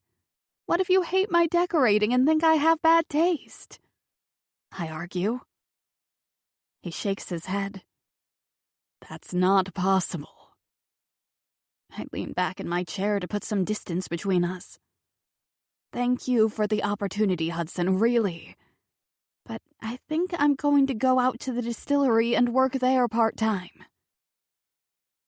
Anger crosses his face, but just as quickly disappears. Are you afraid of me? Is that why you don't want to work at my house? His question surprises me, but not as much as my response. Actually, I'm not afraid of you at all. There are things, people that terrify me, but no, I'm not afraid of you at all. Not now. His face softens. Okay. Remember this morning when you were talking about your love of decorating and making a house feel like a home? I've been away for a long time. I can't remember that feeling you were talking about, but I know it exists. That's why I want you to do this for me. I know you think I'm making it up, and honestly, before this morning, I would have never even thought about having my house decorated, but now it's something I want more than anything. It's all I've thought about this afternoon. It's more than just decorating my house. I want a home. I want that feeling. There are lots of reasons why I shouldn't do it. It's an instinct for me to say no, but I know I can't. Not after hearing what he just said. I don't think he realizes I'm attracted to him. If he did, he probably wouldn't want me at his house. Surely I can keep it to myself. I'm about to tell him I'll do it when Lucas comes back into the room. So did you guys figure things out? He looks between the two of us, and Hudson looks at me. His pleading look only tells me that I'm making the right decision. This obviously means something to him. I force my gaze on Lucas. Yeah, if you're sure it's okay, I think I'll go with option 2. Helping Hudson with his house makeover. Lucas is surprised. Okay. It sounds good. So tomorrow come into the office and we'll go over how the day-to-day will look. He pauses and looks at his brother. Then she'll go over to your house in the afternoon. And you can get started. Hudson crosses his arms over his chest, and a big smile forms on his face. Sounds good to me. Perfect. Chapter 9. Hudson. As soon as we're out of the meeting, Ellie hightails it out of the office, grabs her purse at her desk, and is walking to the exit. I know she's not completely comfortable with the decision she just made, and I'm figuring she needs a little time to herself. I follow a little slower behind her, expecting her to go to my truck. But instead, she makes her way past my truck and keeps walking. She literally thinks I'm going to just let her walk all the way home. I start to jog and make it to her in no time. I stop in front of her, and she glares up at me. I'm sorry? Was there something else? Fuck, this chick has me completely on edge. I want to bend her over my knee and spank her ass, but another part of me wants to pull her into a tight hug against my body and not let go. I'm taking you home. She shakes her head. No, you're not. It's a nice day, and I can use the walk. She gestures to her thighs and my hands fist at my side. I know you're not talking bad about yourself. She starts to stutter, and I take a step toward her. I've tried to hold back, mostly because I know she does have something going on and she's living in some kind of fear. After my meeting with Walker today, I'm not any closer to knowing what Elle is hiding, and it's put me in a shitty mood. But she just admitted that she doesn't fear me, so I'm going to use that knowledge to my advantage. I like you, Ellie. I like you a lot. You do? I nod. All I have to do is lean over a few more inches and I would be able to press my lips to hers. My whole body is vibrating at the thought of it. I move just a little, and her eyes widen. She's not ready for me to kiss her or do any of the things I've thought of doing to her since the first time I laid eyes on her yesterday. And that is why I know I need to wait. I pull back and slowly let out a breath. Yeah, honey, I do. And that's why I can't let you walk home. Your car is going to be ready in a few hours, and we're going to go pick it up. How is my car already done?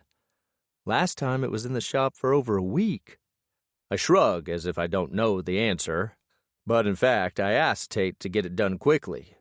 I put my hand on the small of Elle's back and lead her back to my truck. I was hoping that I could take you by my house and show you around. Maybe grab dinner. She seems to think about it. Okay. Do you want to take me to get my car first? That way you don't have to come back out later? I laugh, and it sounds weird coming from me. I can't remember the last time I've openly laughed. No, I'm sure that I want to spend as much time with you as possible. Plus, I won't be able to sleep unless I know you're safe at home.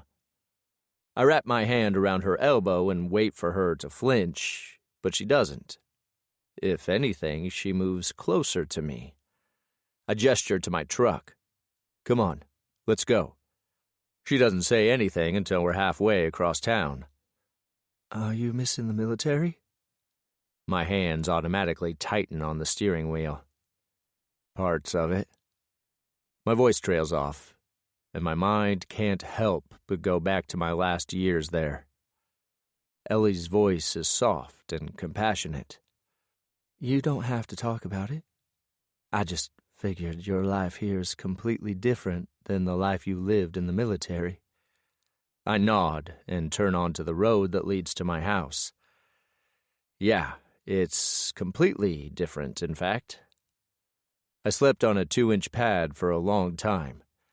It's taking some time getting used to this house, and it's too quiet. I've decided that I need noise to sleep. I pull into the driveway. This is it. After turning off the ignition, I jump out of the truck and circle around to her side, opening her door. She's staring at the house in front of her. Ellie? Ellie, honey, you okay? She shakes her head and looks down at me as she points at my house. This is the house you want me to decorate? This house. I nod. Yeah, this is it. I barely get it out and she's shaking her head.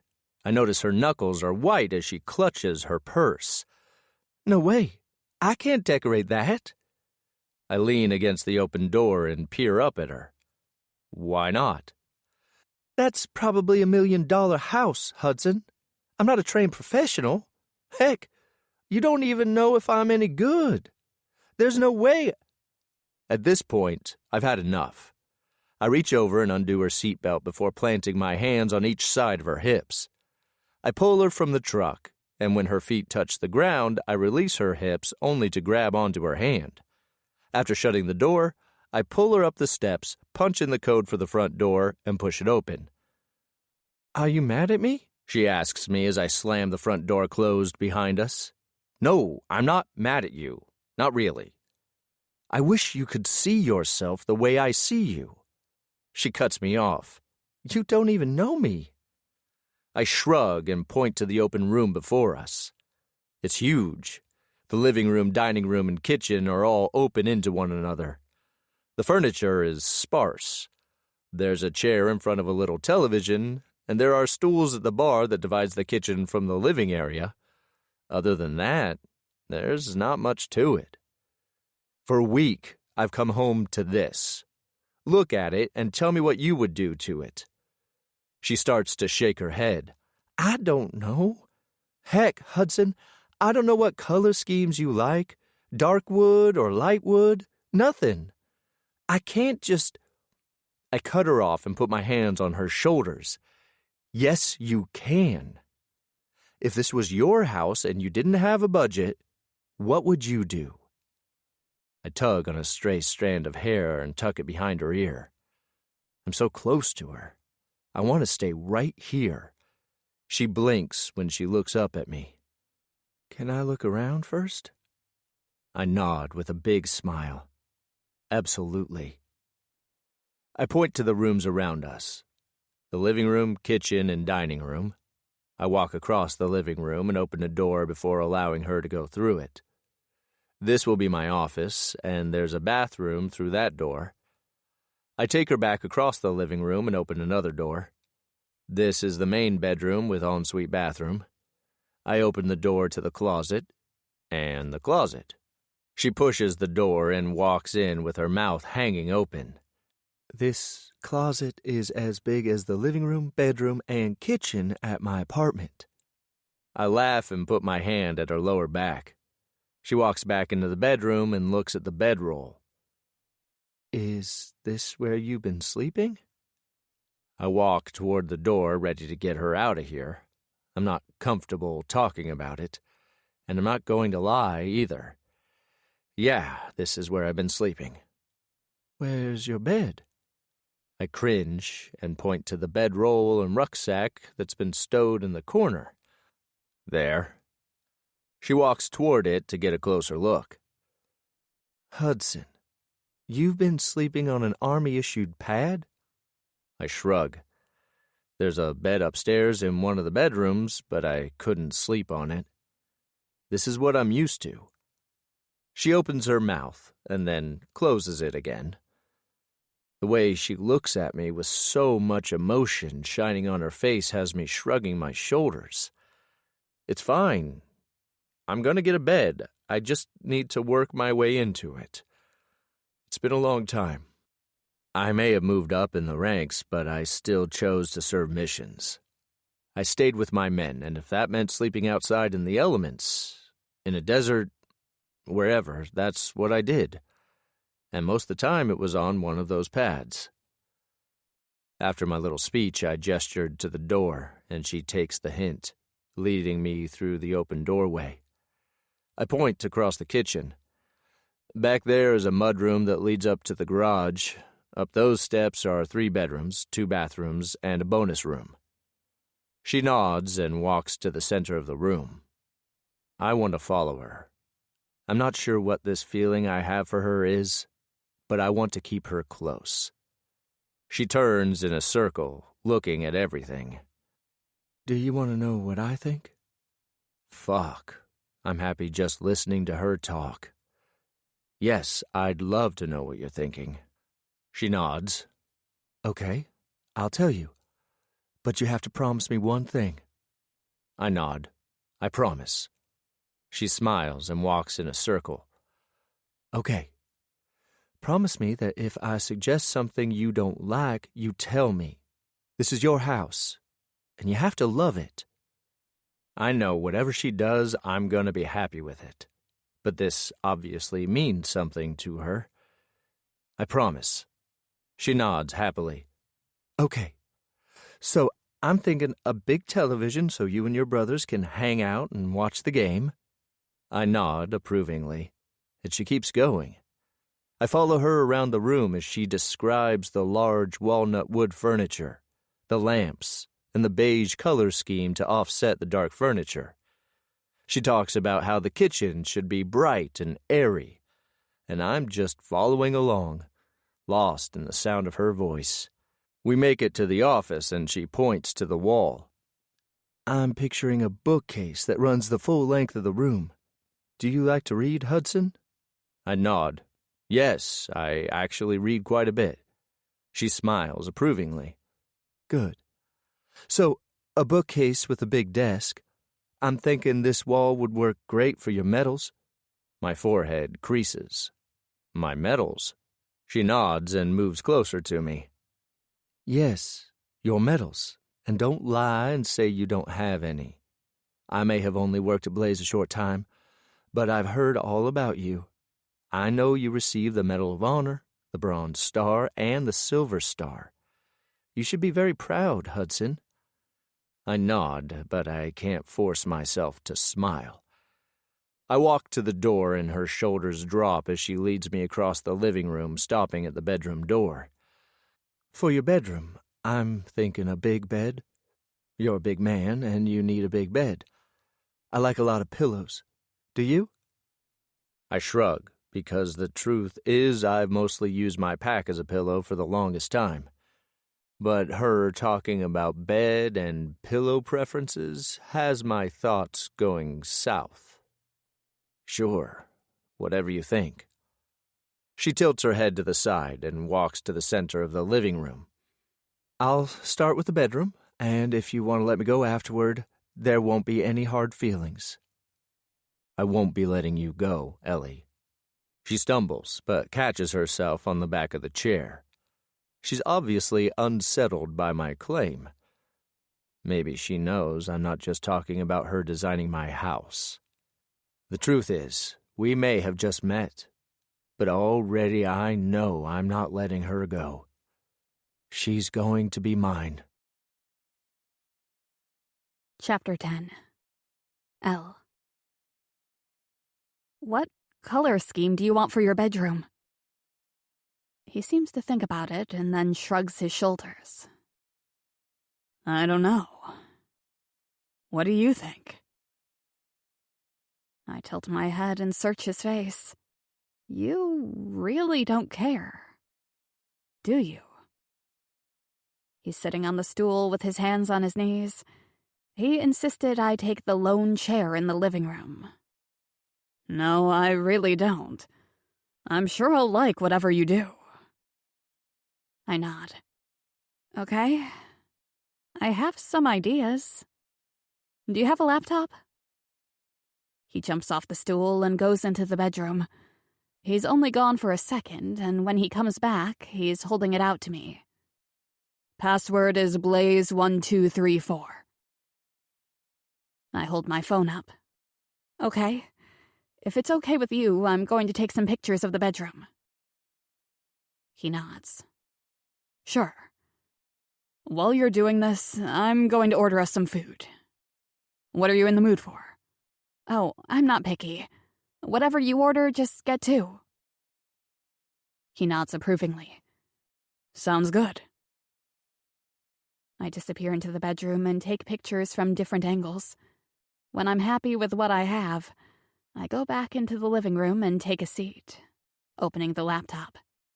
I type in Hudson's password and open the internet browser. I search for a well-known decorating app and download it. While I work, I'm not sure how much time goes by. Hudson is in and out of the room, but I'm so engrossed with what I'm doing, I don't look up.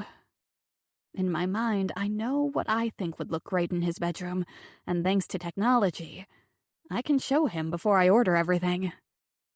I'm moving the bed and dresser around in the room on the app when Hudson clears his throat. I know you're hard at it, but the food's going to get cold. I lift my head, and I'm surprised to see that Hudson has set food out on the island in the kitchen. Okay, I'm coming. I quickly make the changes in the app and then carry the laptop with me to the table. Hudson has set up everything, and even though I'm excited to show him what I've done, I know I should let him eat first. What is all this? I ask him, pointing at the feast in front of us. He gestures to the plate in front of me. Steak and chicken, baked potato, green beans, and for dessert, he reaches across the island and unwraps a large styrofoam container. Blaze apple cinnamon cake. You got delivery from Red's Diner? He shrugs as if it's not a big deal. Yeah.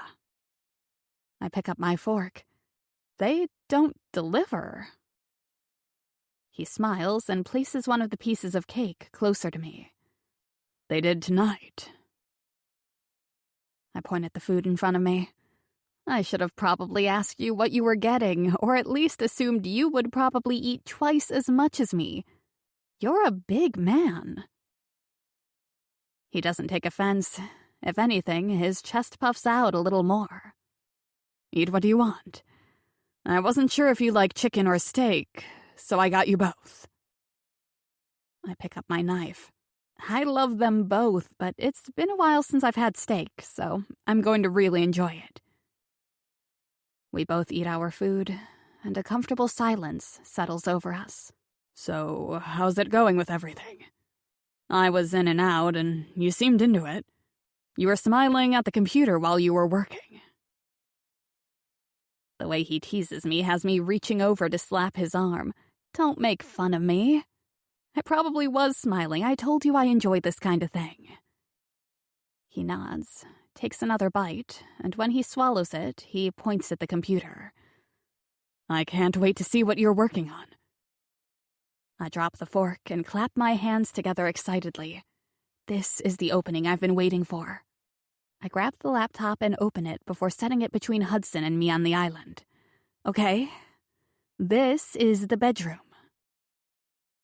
He points at it, looks toward his bedroom, and then back at the computer. This is my bedroom? I laugh. I know. This app lets me place everything in it. So tell me if there's anything you don't like. We can change anything, but this is a good way to see what the rooms are going to look like before we order anything. He's still stunned. I mean, I've seen blueprints and apps similar to this in the military, but I didn't realize they had things like this for just anyone. I lean against the island. I know. It's amazing the way technology has advanced everything. This is actually the first time I've used the app, but it was pretty easy. My voice trails off when I notice that Hudson is staring at the image on the computer. Is that it? Did you do the bathroom and the closet? My stomach drops. Does this mean he likes it or he hates it? Yeah, I did them both. The bathroom was pretty simple. I bring it up in a separate window and then open the closet. Now, this will have to be built since it comes in pieces, but I can do it. He rears back in surprise. You can build that? I nod and tuck a piece of hair behind my ear. Yeah, I can. He waves his hand across the laptop. It's perfect. Order it all. I don't want you to change a thing. My mouth drops open. Hudson, you don't even know what it costs. I want it exactly how you designed it. Stunned, all I can do is stare at him. Are you serious right now? He nods. Do you like it? Is there anything you would change? I look at the screen and the 3 minimized windows that show the bedroom, bathroom, and closet. No, but... He leans up, takes his wallet out of his back pocket, and pulls out a credit card. Hold on to that and order everything you need. He's holding the black credit card out to me, but I don't reach for it. I'm not taking your credit card. Yeah, you are. This is the best way to do this. If I'm not available or something, you can just go ahead and order whatever you need. When I still hold back, he leans forward, grabs my hand and puts the card in my palm, and closes my fingers around it. Please do this for me, Ellie. I'm excited to see what you do with the house. He's sincere. It's obvious he likes what I've done.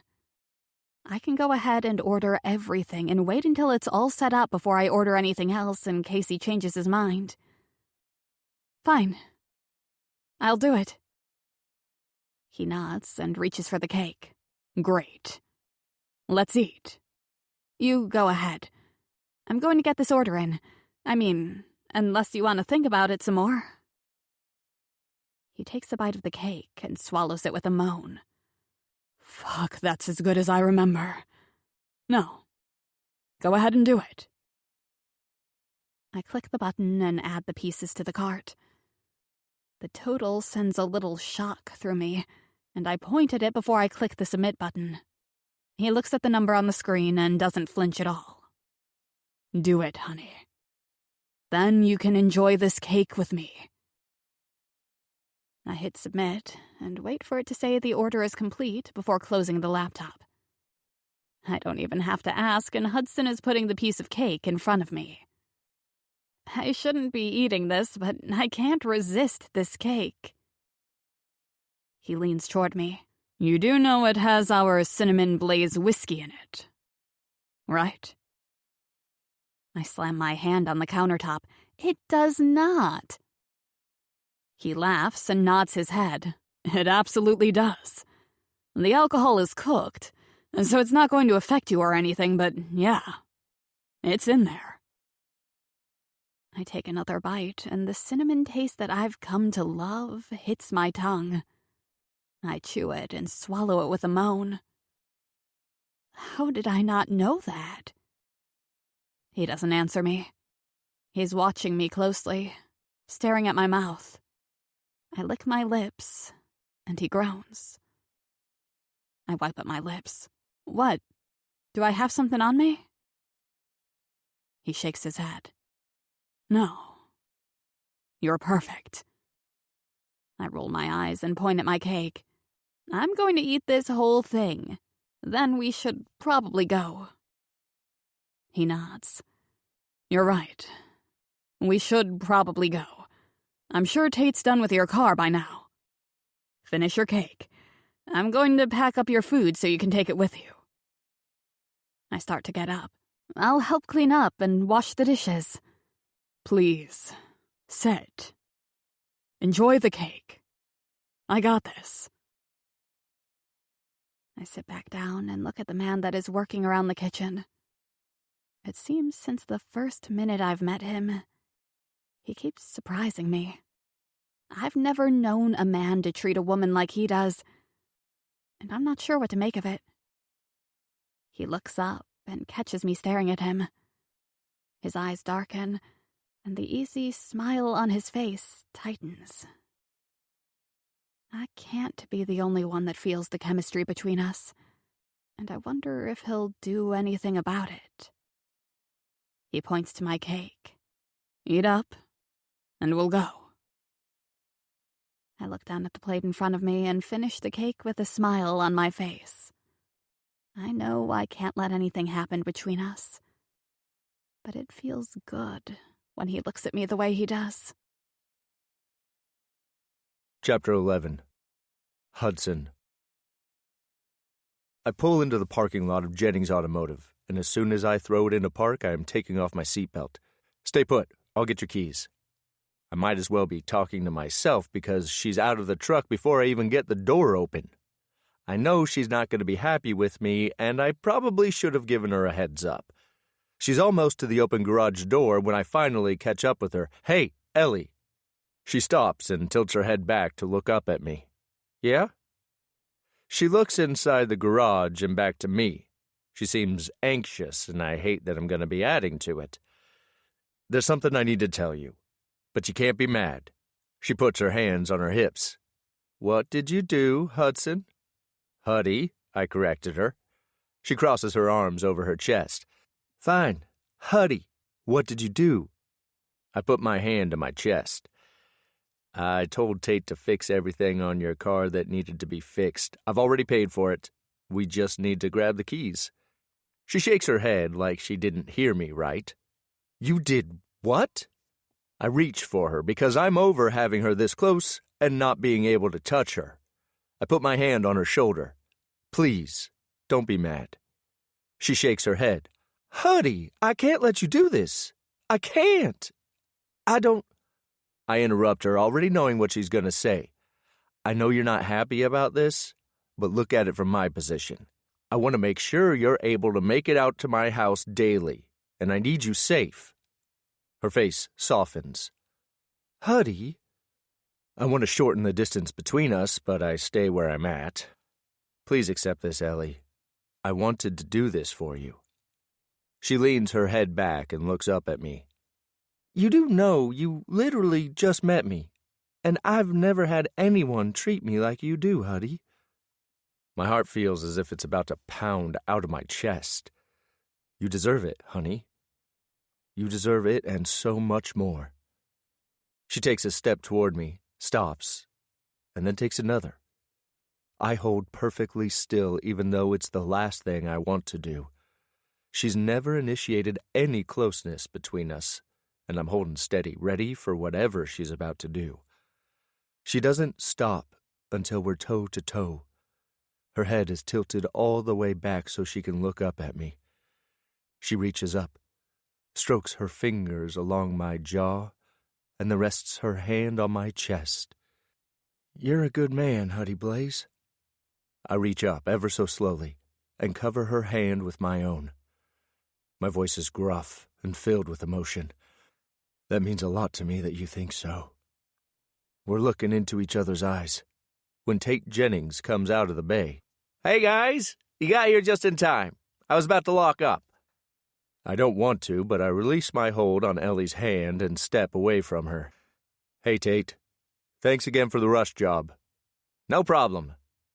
Tate's holding up the keys, and I hold out my hand. He tosses them to me, and I catch them easily. He looks at Ellie. You'll notice a big difference when you're driving it. We aligned it and fixed a number of other things. The air conditioner works now, too. Ellie seems so happy. I have air conditioning? He chuckles, and I try not to be jealous at the way they're smiling at each other. I clear my throat. Thanks again, Tate. He jerks his head, surprised by the dismissive tone in my voice. Even Ellie notices it and looks at me curiously. Tate doesn't take any offense. He just smiles at me knowingly. Well, let me know if you have any problems with it or anything. Have a good night, you two. I wave at him and put my arm around Ellie's shoulders. Your car's right over there. She walks beside me. What was that about? Did I miss something? I ignore her question because jealousy is still raging through me.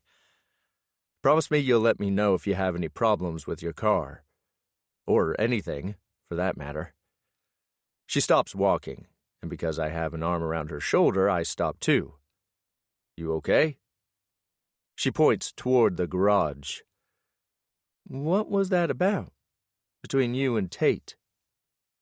I could lie to her and tell her nothing. It's not like I'm comfortable with this new feeling. I don't think I've ever been jealous before, and it doesn't feel right. It was nothing. She frowns. Look, if fixing my car has caused some kind of problem between you two... What? No, that's not it. I huff out a breath and stroke my hand through my beard. Look, he was smiling at you. I let my voice trail off, and even as I do, I know I sound ridiculous. But I'm being honest with her. Her mouth is hanging open, and she shuts it quickly. Wait, you didn't like that he smiled at me? I shake my shoulders. What? No. I mean, yes. Okay, look. I just don't want him flirting with you. That's all. She points at herself. Flirting with me? He's married. His wife is a model. She's beautiful. I point at her. You're beautiful. She opens her mouth, closes it, and starts to walk toward her car before stopping and turning to face me. She holds her hand out, and I place her keys in it. She asks me in amazement, So, just so we're clear and on the same page, you were jealous? I laugh. Trust me, I'm just as surprised as you are about it. Yes, I am jealous. I was jealous when Lucas made the suggestion for you to work with Austin at the distillery, and I was jealous when I thought Tate was looking at you with interest. I throw my hands up in the air. I don't know if that makes you mad or if I should apologize to you for it, but I can't. I just can't. It's as if I can see the questions forming in her head, but she just doesn't put voice to any of them. She comes toward me and puts her hands at my waist before sliding them around me and pressing them to my back. The hug is everything. I put my hands on her back and hold her to me. Because I can't resist, I lean down and press my lips to the top of her head. Already this woman has me completely addicted. I rest my cheek against her hair. I could stay right here and be a happy man, but having her this close has me on edge. I want more, a lot more, and as soon as she's ready, I'll be waiting.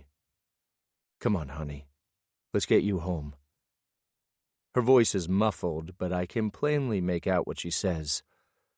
Thank you for my car, the job, for everything, Huddy. She pulls away, and with my arm around her shoulder, I walk her to her car. I open the door and she gets in. I'm standing next to it with one hand on the door. I know I need to let her go even though I don't want to. I lean down to look at her. I'm going to follow you to your house and make sure you get inside safe and sound. She starts to argue, but the look I give her has her smiling. Okay. She rolls down the window, and I back up and shut her car door. She's smiling as she turns the key, and it starts right up. The smile she gives me is worth every penny I paid to have her car fixed. I bang my hand along the roof of the car and start walking to my truck. I only stop when I hear her call my name. You may want to be careful, Huddy. Why? I ask her, wondering if she's about to finally tell me about her past. She says it jokingly, but I catch the seriousness of what she's saying. Because if you're not careful, I'm going to get used to this. Fuck, that's exactly what I want. I want her to depend on me, to be happy and feel safe with me. I want her to know that I'm here for her. My hands fist at my sides. That's not a bad thing, Ellie. She seems surprised. She smiles shyly and waves at me. I'll see you tomorrow, Huddy. Good night, honey. Be careful, and I'll see you in the morning. She nods. Are you coming to the office in the morning? I nod sharply. Yeah, I'm coming to the office in the morning because I know I'm going to want to see you first thing. Her smile widens and she waves again. I can't resist and wave back before going to my truck. The whole time I follow her to her apartment, I'm thinking about today and how for the first time since I returned to Whiskey Run, I know I've made the right decision in retiring. I'm home. Chapter 12. L. The next morning, I'm driving to work earlier than normal. I try not to make much of it, but I know why I'm doing it. I'm thinking that the sooner I get my work done for Lucas, the sooner I can go to Huddy's house. As soon as I'm at my desk, I open the spreadsheet software and get to work on my daily reports. Every time I hear the front door open, I look up half holding my breath, waiting for Huddy to walk through it. It's mid-morning before the door opens, and the hair on the back of my neck stands up. He's here. I don't have to see him to know he's here in the building. I sit up a little straighter, and I don't even try to hide the smile from my face. Thank goodness Lillian is in Ford's office, so she doesn't witness my giddiness. Huddy barely gets through the threshold, and I tell him, "Good morning, Huddy." He stops in front of my desk. "Morning, honey." I sit up straighter when he uses the term of endearment. "Did you sleep well last night?" Something flashes across his face, and he strokes his hand across his beard. "Want the truth?" I nod instantly. Of course I want the truth. "No. I didn't sleep well. Truth is, I haven't slept well at all since I've been home. I'm exhausted." I stand up, reach for him, and then let my hand fall to my side. "Oh, Huddy, I'm so sorry." He shrugs. "It's fine. Are any of my brothers in?" "Bo took yesterday and today off. Austin is out at the plant. Ford's in his office with Lillian, and Lucas hasn't come in yet today, but he did call. I've already sent him all the reports, so he knows I'll be going to your house soon. I mean, if you're still wanting me to." He nods. "That's perfect." He reaches into the front pocket of his jeans and pulls his keys out. "Here. I got this made for you this morning. That way, if I'm not there, you can come and go whenever you please." I take the key from him, and when our fingers touch, I take in a deep breath. "Thanks." He looks at me knowingly. He knows exactly what being this close to him does to me. "Can you let Ford know I'm coming to see him?" I push the button on the phone, and when Ford answers, I say, "Hey, Ford. Huddy's here, and he's wondering if you have a minute." I feel my face heat up, because without Huddy saying anything, I know why he wanted me to forewarn Ford. I'm sure he didn't want to interrupt him and Lillian. Sure. Tell him to give me 5 minutes." "Will do." I tell him and hang up. I look at Huddy with embarrassment. "Ford said he'd be ready in 5 minutes." "Sounds good. So what about you, honey? Did you sleep well last night?" I repeat the words he said to me. "You want the truth?" His smile deepens, and the skin next to his eyes crinkles. "You know I do." I laugh. Well, I sort of feel guilty now because I slept better last night than I have in a long time. He inhales deeply. "Don't feel guilty. I'm glad you slept well. It makes me happy." So it's going to be a few days before the furniture gets here, but last night I had some ideas about what to do with the living room. Would you care if I used your laptop and worked on it? I'm almost giddy just thinking about it, and he can tell. His smile deepens. "Absolutely. Get started, and I'll be home in a little while. My laptop is on the kitchen counter. You remember the password?" "I remember," I assure him. He's just smiling at me when Lillian walks out of Ford's office. Her cheeks are pink, and I can't resist smiling at her before turning to Huddy. I think Ford is ready for you now." "Morning, Lillian," he says to her before looking back at me. "Thanks, honey. I'll see you at home in a little bit." I try not to let his words affect me, but the way they make me feel is all gooey inside. I nod and watch as he walks down the hall to Ford's office. He no sooner disappears through the door than Lillian whistles softly. "Gee, girl, it is hot in here. I mean, you two in the same room together is intense. What's that about?" I roll my eyes and start packing up my things. "Nothing. It's nothing. I told you this morning that I'm going to start working at his house part-time. She rolls her eyes. You can lie to me all you want, but don't lie to yourself. That man wants you for more than just his employee. I refuse to get my hopes up. He does not. I work for him. He's my boss. I can't. She raises her hand to stop me. Before you say anything else, let's remember that I work for Ford, and he's my fiancé. I laugh. I know. Honestly, Lillian, look at me. I'm not the type of woman that he would be interested in. She laughs, and it fills the whole front office. Oh my God, you have no idea.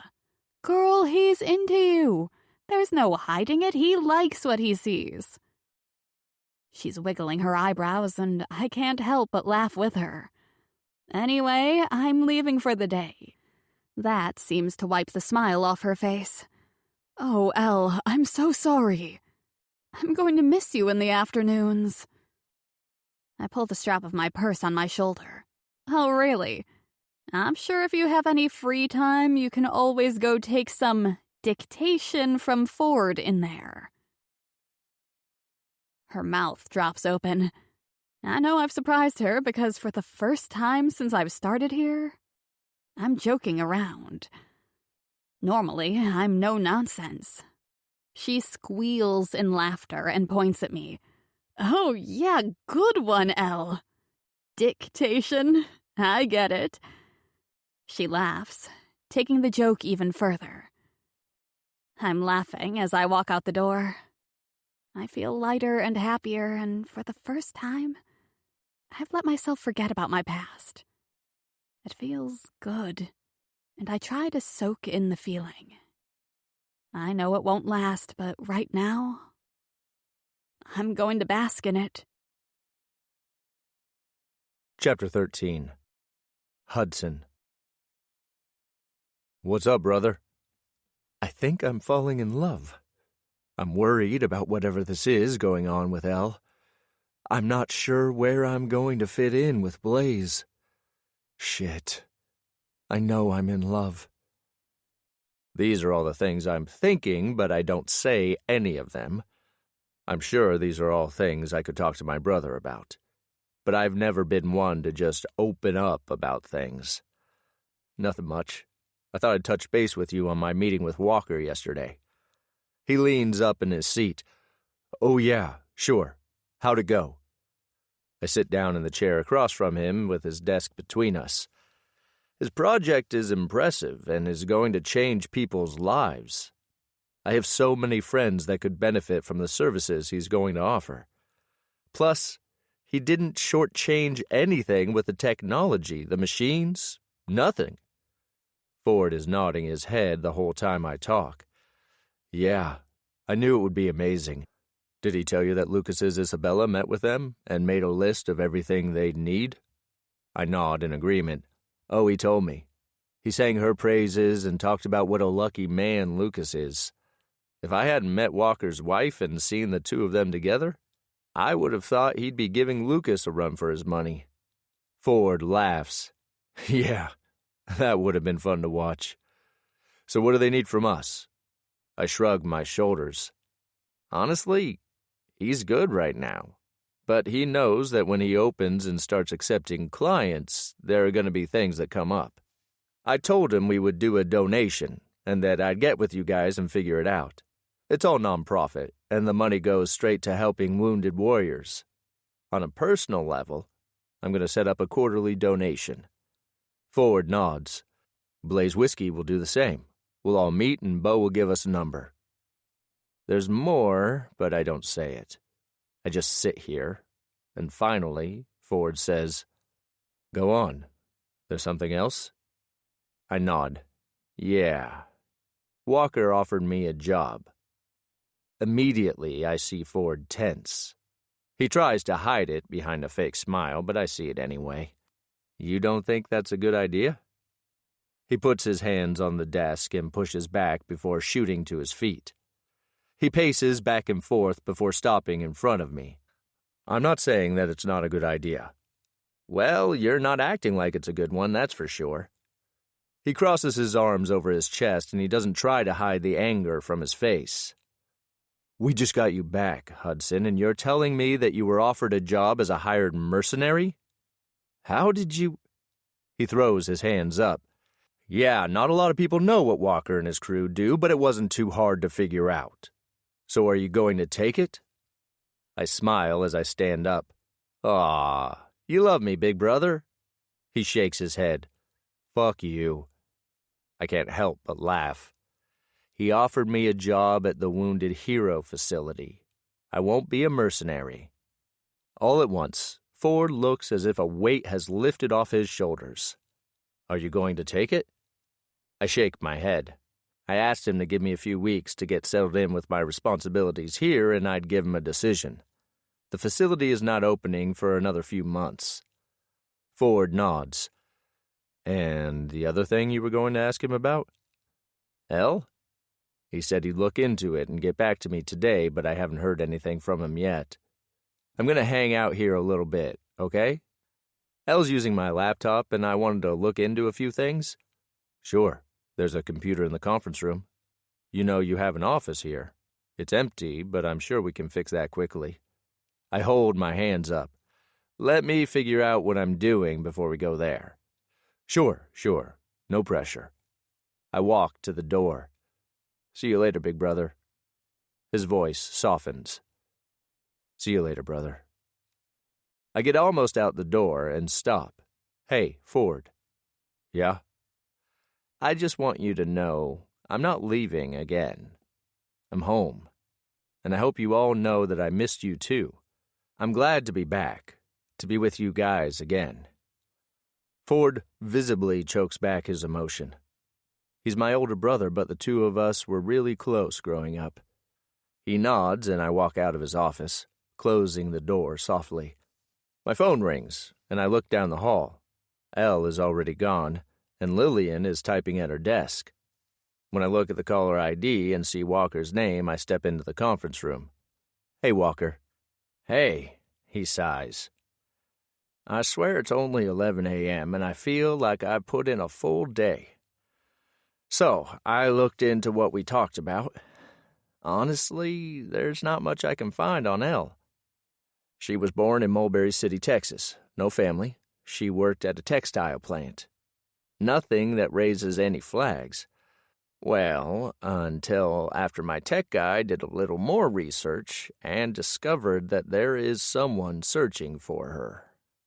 He pauses, and I grip the phone tighter. Who is it? His name is Marco Casey. He's the mayor of Mulberry City. He's the mayor of Elle's hometown? Walker grunts. Yeah, and it looks like he's trying pretty hard to find her. I pace back and forth across the conference room. My mind is going 100 miles a minute. I need you... I stop when Walker starts talking. I'm already on it. We're looking into everything with Marco Casey. He is the mayor, after all, and whatever we do is going to have to be justified. Just what I've uncovered so far? He's dirty. It would help if I had the whole story. I'll get it, I tell him. Okay. Talk to you soon. Bye, Walker. Thank you. Sure thing. I sit down heavily at the desk and start up the computer. I get lost in my research, trying to find anything I can on Marco Casey and his family. It's later when there's a knock on the conference room door and Lillian comes in. She doesn't look happy as she sits down at the table. I keep looking between the notes I've taken and the screen on the computer, and when Lillian doesn't say anything, I turn to give her my full attention. Are you okay? She looks worried. What are your intentions toward Elle? I smile at that. I have good intentions, Lillian. She shakes her head. That's not enough. She thinks you feel sorry for her or something. Is that true? I like her. You like her? That's not enough. She starts to get up, and I do the same. What is this about, Lillian? She juts her chin at me and crosses her arms over her chest. Fine. I like her a lot, but I know, heck, you have to know, she has something she's scared of. I'm not going to pressure her into anything. I'll be here when she's ready for more. She lets out a deep breath. Okay. So there's something you should probably know. What is it? Is she okay? She's supposed to be at my house. She's impatient as she answers me. She is at your house, for now, anyway. But I thought you should know that she texted me asking if there is a shelter in Whiskey Run or where the closest one is. What the fuck? I rage. Why is she asking you that? She got a call from her landlord, and the next-door neighbor had a water leak. It's filled Elle's apartment, and it won't be livable for days or probably weeks. I offered for her to stay with me. I turn and clear the search history on the computer before closing all the open windows. She'll stay with me. I have plenty of room. She's shaking her head. I offered for her to stay with Ford and me, but she said no. We've gone back and forth on this, and she says she's found a shelter in Jasper. She's not going to Jasper. Thank you, Lillian. I'll take care of her. Don't worry. I'm running to my truck before she says anything else.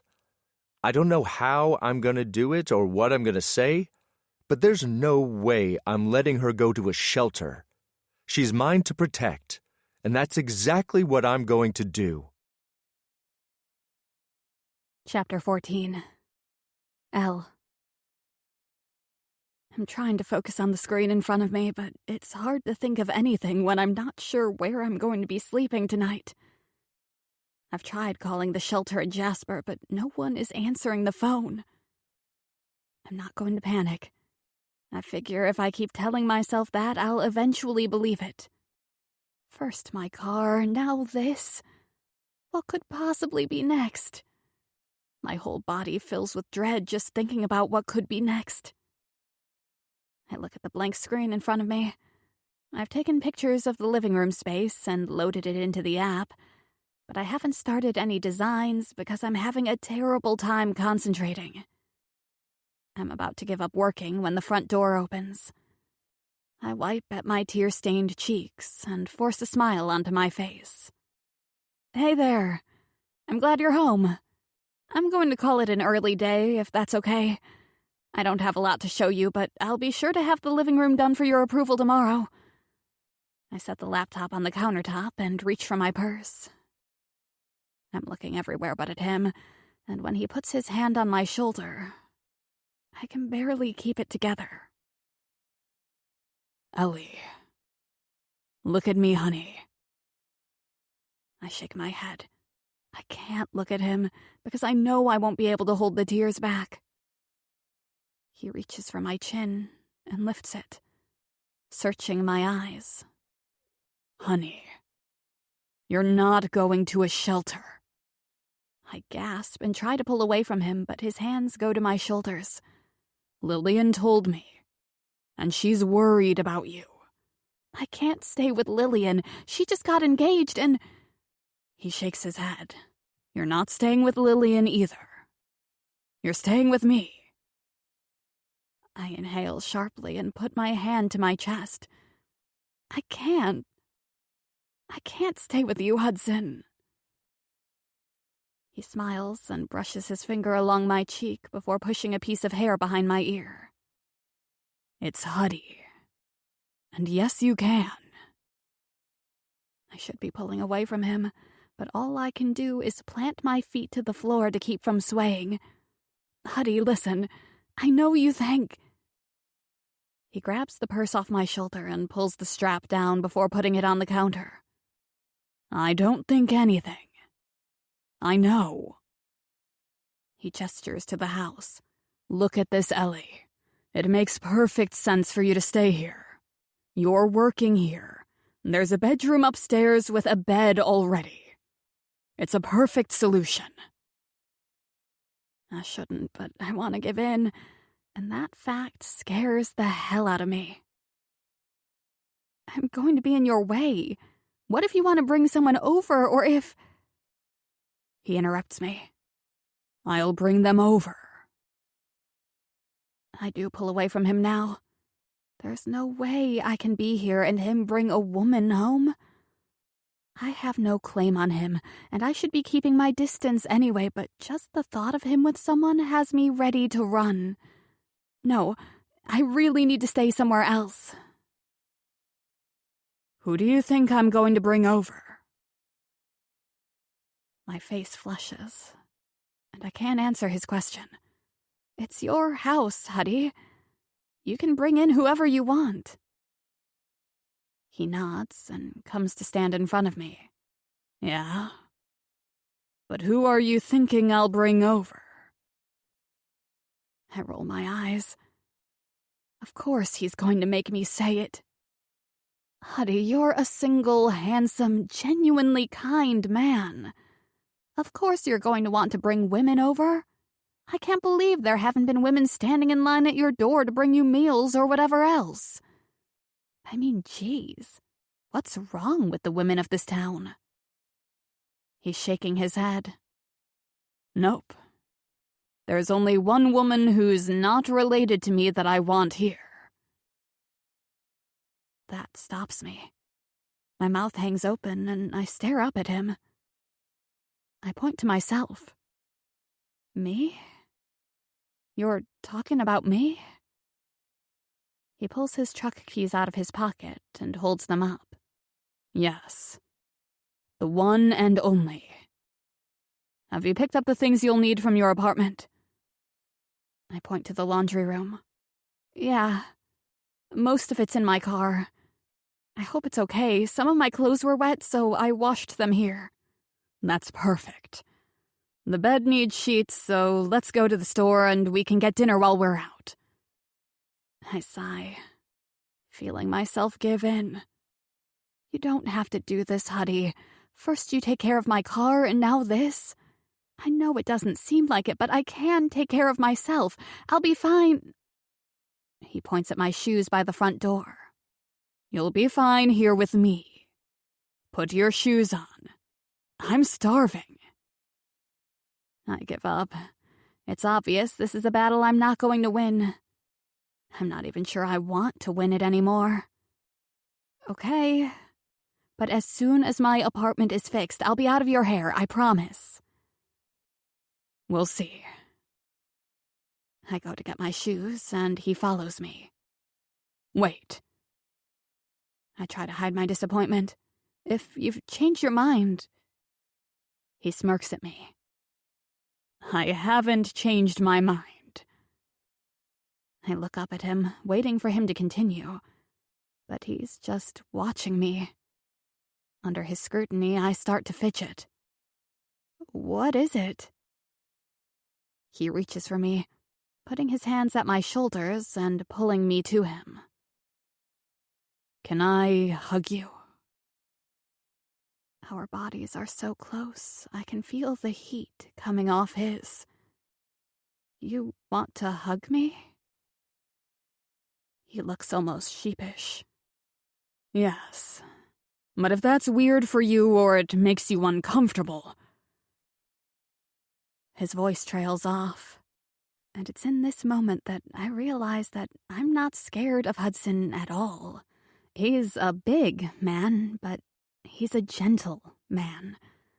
He has gone out of his way to help me, and it's so easy to let my guard down with him, even though I shouldn't. Even now, he wants to comfort me. I hugged him yesterday after the whole car thing, and I didn't freak out. He doesn't take his eyes off me, and the gold flecks in his hazel eyes seem to get darker. Finally, I nod my head softly. I'd like it if you hugged me. As soon as the words are out, he has his hands at my shoulders, and he has me pulled flush against him. He engulfs me in his embrace, and it's as if I'm completely surrounded by him. I wait for the panic to set in, but it doesn't. I put my hands at his hips and then circle them around his waist. Emotion surges through me. I don't feel alone or scared or lost in this hug. If anything, I feel completely right. The tears come, and I can't stop them. I have my face held against his chest as the tears start to flow freely. I lean back and wipe at them, but they don't stop.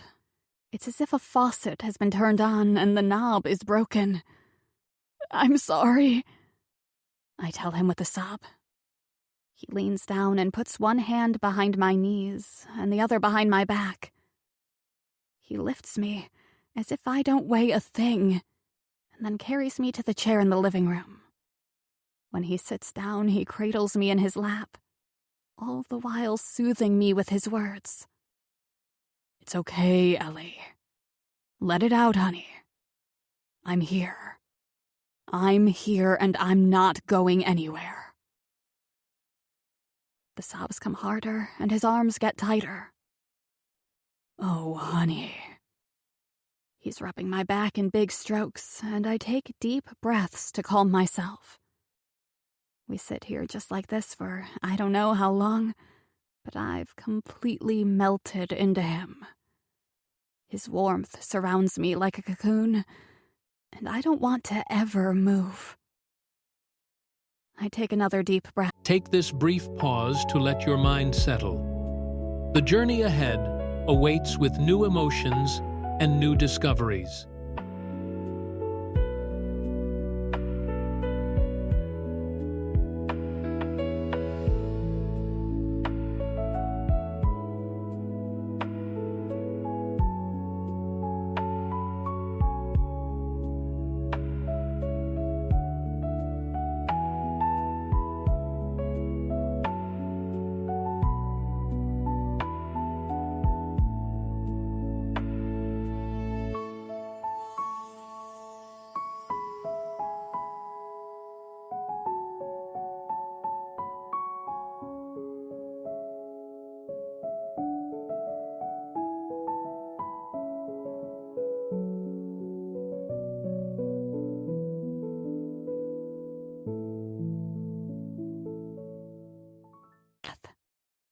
I'm a mess. His cheek is resting on the top of my head, and when he talks, his voice is gruff. You're not a mess. I'm not sure what happened before you came to Whiskey Run, but you survived it, Ellie. Look how far you've come in such a short time. Don't be hard on yourself, and you never have to apologize. Not to me, anyway. I trace my finger in circles on his shirt. You're too good to me, Huddy. He lifts up and presses a kiss to the top of my head. You deserve to have good in your life. It's only then that I realize the pattern I'm tracing on his shirt has switched from a circle to a heart. He reaches up and laces our fingers together. We sit just like this for the longest time. I know we have things to do, but none of them seems important right now. Chapter 15. Hudson. Send me a picture. I hit send on the text and stare at my phone in silence. I'm at the Blaze offices in the conference room. I'm here working on the computer because I'm trying to distance myself from Ellie. It's either that or I'm going to take her into my bedroom and not let her up until she screams for mercy. It's amazing to me what she's accomplished in the last 2 weeks. The bedroom and the living room are done, and what she's turned them into is pretty amazing. We spend most afternoons working side by side, me moving the furniture or helping her put things together, and her telling me where things go. In the evenings, we have dinner together, watch television, go to visit my brothers, or just sit around and talk. But being this close to her and not being able to touch her is driving me slowly insane. I rub my hand through my beard because I feel just a smidge guilty. If she knew I was still sleeping on the pad of the floor, she wouldn't be happy. She'd blame herself and be convinced that I don't like the bed she got, but in fact, it's perfect. I'm not sure what is going on in my head right now, but every time I lie down on the soft bed, all I can think about is the past and my time in the Army. Men that didn't come home surround my thoughts, and I can't sleep. It's almost as if I feel like I don't deserve to sleep in a plush bed with sheets and a thick blanket. I open my phone, wondering if she's read my text, and see bubbles that she's typing something. I stare at it impatiently. What is it with you and wanting a picture all the time? I'm smiling as I type the words. It's not all the time. She sends me an eye-rolling emoji. Only every time we're not together. Maybe I just want to see your pretty face. I no sooner finish typing it than I delete it. Flirting with her is not distancing myself. I want more, but I need her to trust me first. So I type something else.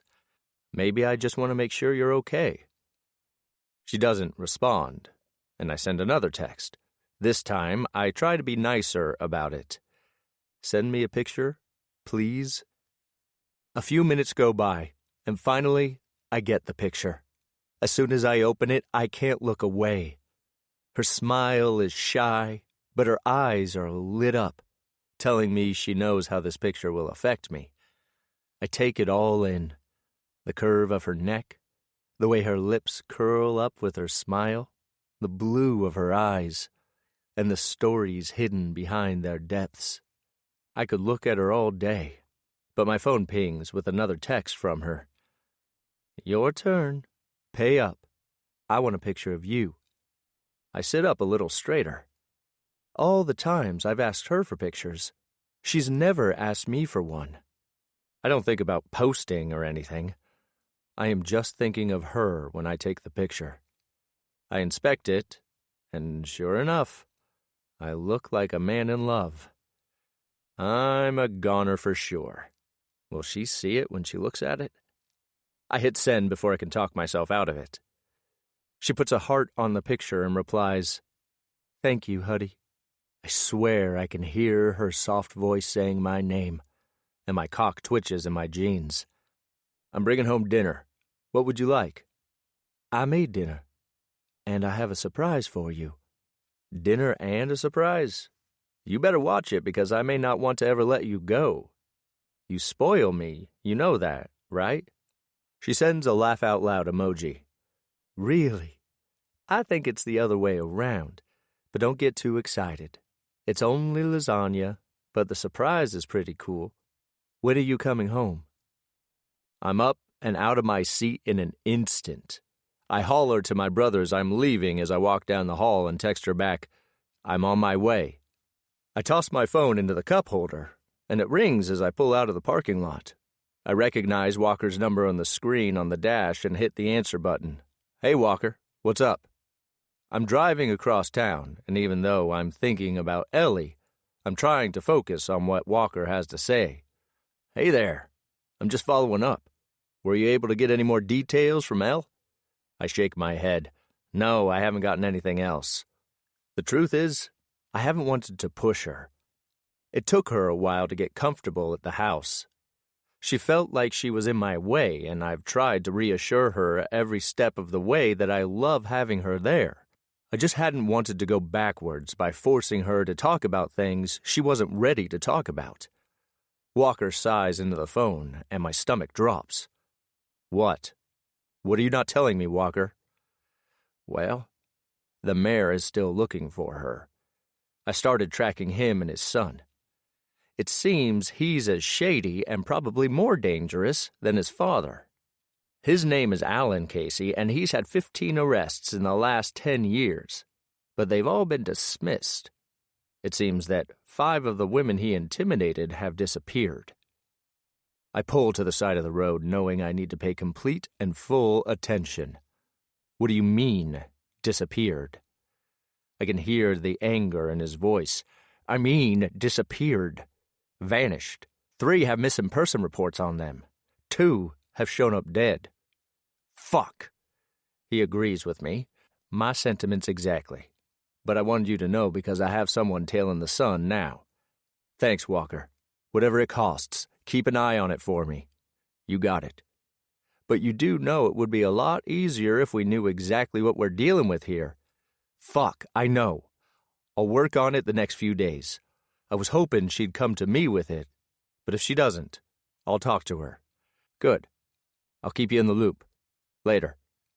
I disconnect the call and sit back in my seat.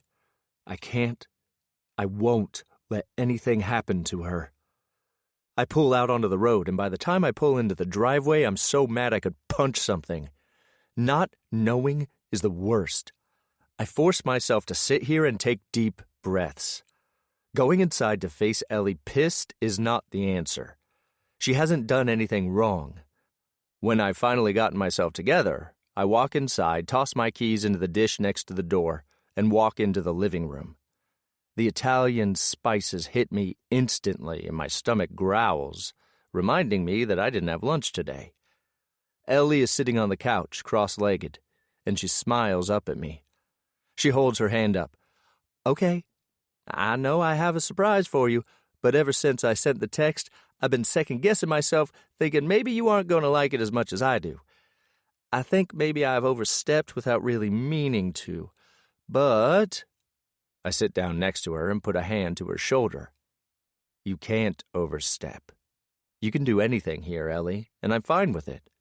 This is your home now, too. She looks almost sad as she nods her head. Yeah, for now, anyway. I'm searching her face when she stands up and holds her hand out to me. I put mine in hers, and she pulls me up from the couch. She leads me towards the office, rambling the whole way. Just remember, we can change anything. I put your desk together and hung some things. I'm working on the bookcases next, but I can take all of it down. As soon as I walk into the room, I see what she's done. My stomach turns, but I go closer, taking in the images on the wall. Faces I haven't seen in a while. Some that are hard to look at, and some that make me smile. The wall is a work of art. Elle has hung my medals, pictures of my brothers in arms, and my flag. The whole thing is mesmerizing. All I can do is stare at it in awe. I'm lost in the pictures when Ellie comes up beside me and puts her hand on my back. Huddy, I can take it down. I didn't want to make you sad. I shake my head, unable to look away from the wall in front of me. It doesn't make me sad. I mean, I miss it. I miss them. But this is good. I don't want to forget them or my time in the army. I turn to Ellie and look into her eyes. I want to confess my feelings to her, but she's not ready. I know she's not. This, I gesture to the wall and the rest of the room, means a lot to me.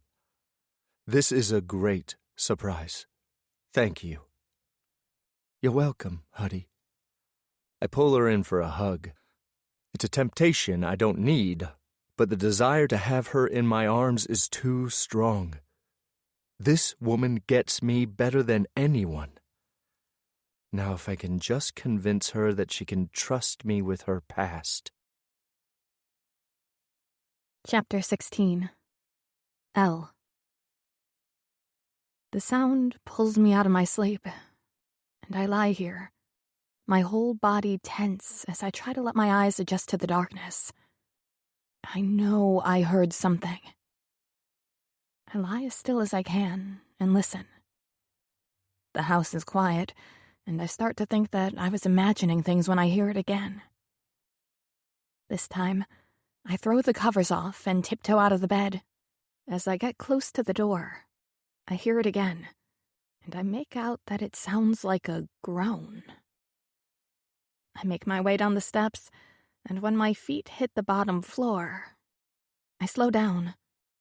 I look across the living room, the kitchen and dining area, but he's nowhere in sight. I hear a curse from his bedroom and walk swiftly to his door. It is slightly ajar, and I take a deep breath. Huddy? You okay? I barely get through the threshold to try and take in what I'm seeing. The moonlight is peeking in through the window, and there's a small lamp lit up next to the bed. The huge bed in the center of the room is made, and Huddy is sitting on that army-issued sleep pad on the floor next to it. He stands up, and I grab onto the door to keep from falling. I saw Huddy without a shirt last week when he mowed the grass. Even then, I tried not to drool as I watched him go back and forth in the yard. But I've never seen him like this. He's in boxers that are tight across his hips, and they don't hide anything. His thighs are thick, and his legs are long. His abdomen is taut, his arms solid, and when I finally get to his face, he's watching me, breathing in and out roughly. "I'm sorry," he starts. I shake my head, knowing I should be backing out of the room, but instead I stand here on shaky legs, trying to catch my breath. "You shouldn't be sorry. I'm the one that barged into your room." I force my eyes off him and look at the pad on the floor. It's obvious he's been sleeping there, and even though it's not my business, I still ask him, "Is the bed not comfortable?" He shoves his hand through his hair and walks toward the dresser.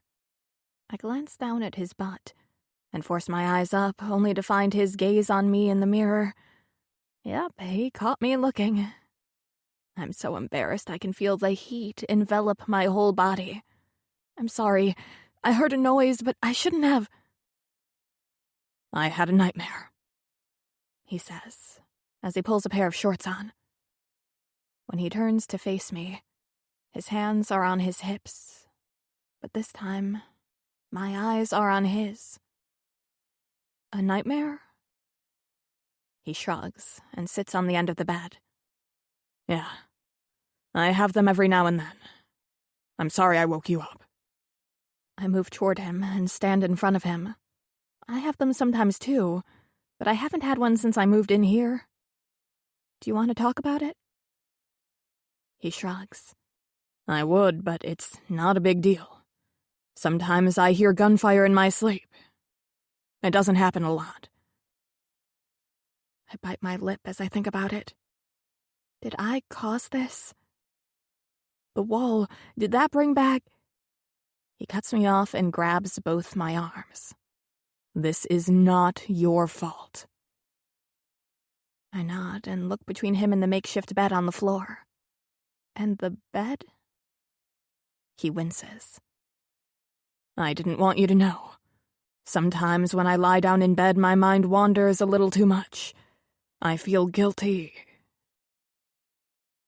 His voice trails off, but I understand what he's saying. "Oh, Huddy." He shakes his head. "No. Don't feel sorry for me. It's fine. This old body sure would like to sleep in a comfortable bed, but..." Instantly, a thought comes to my head. "Can we try something?" He tilts his head to the side. "What do you have in mind?" "Do you trust me?" I ask him. He rolls his eyes with a laugh.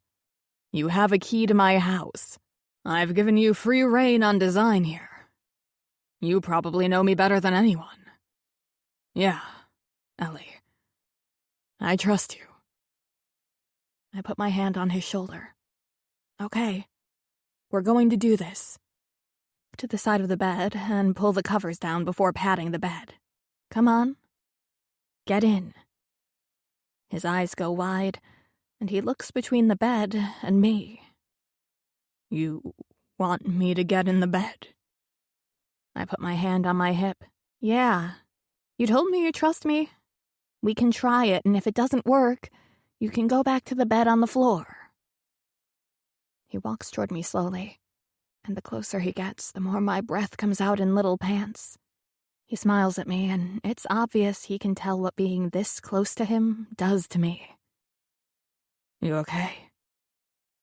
I nod. "Yeah, I'm good. This was my idea, remember? The question is, are you okay? He leans over the bed, and I watch as he takes his hand and smooths it over the sheets. Soft, he murmurs. You haven't even tried to sleep in the bed, have you?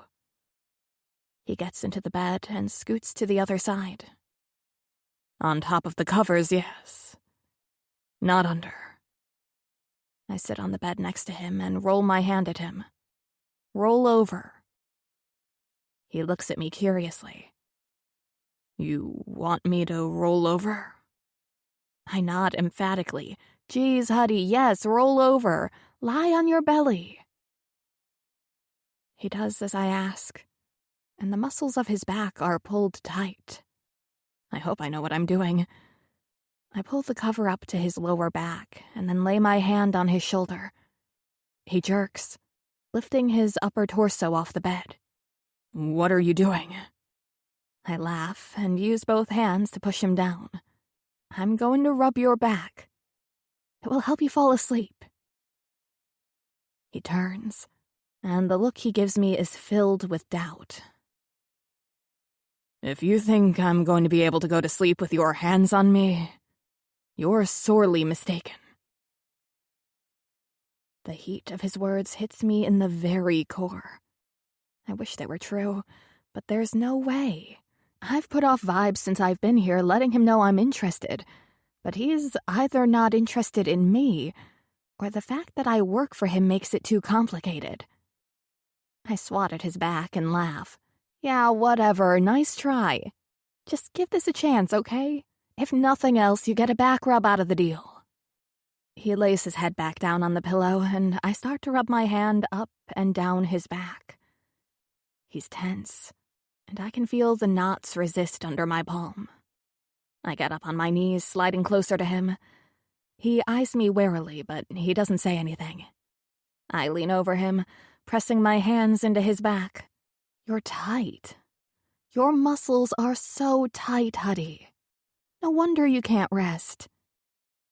He moans as I work at the muscle of his shoulder. Over and over, I knead my hands into his muscles.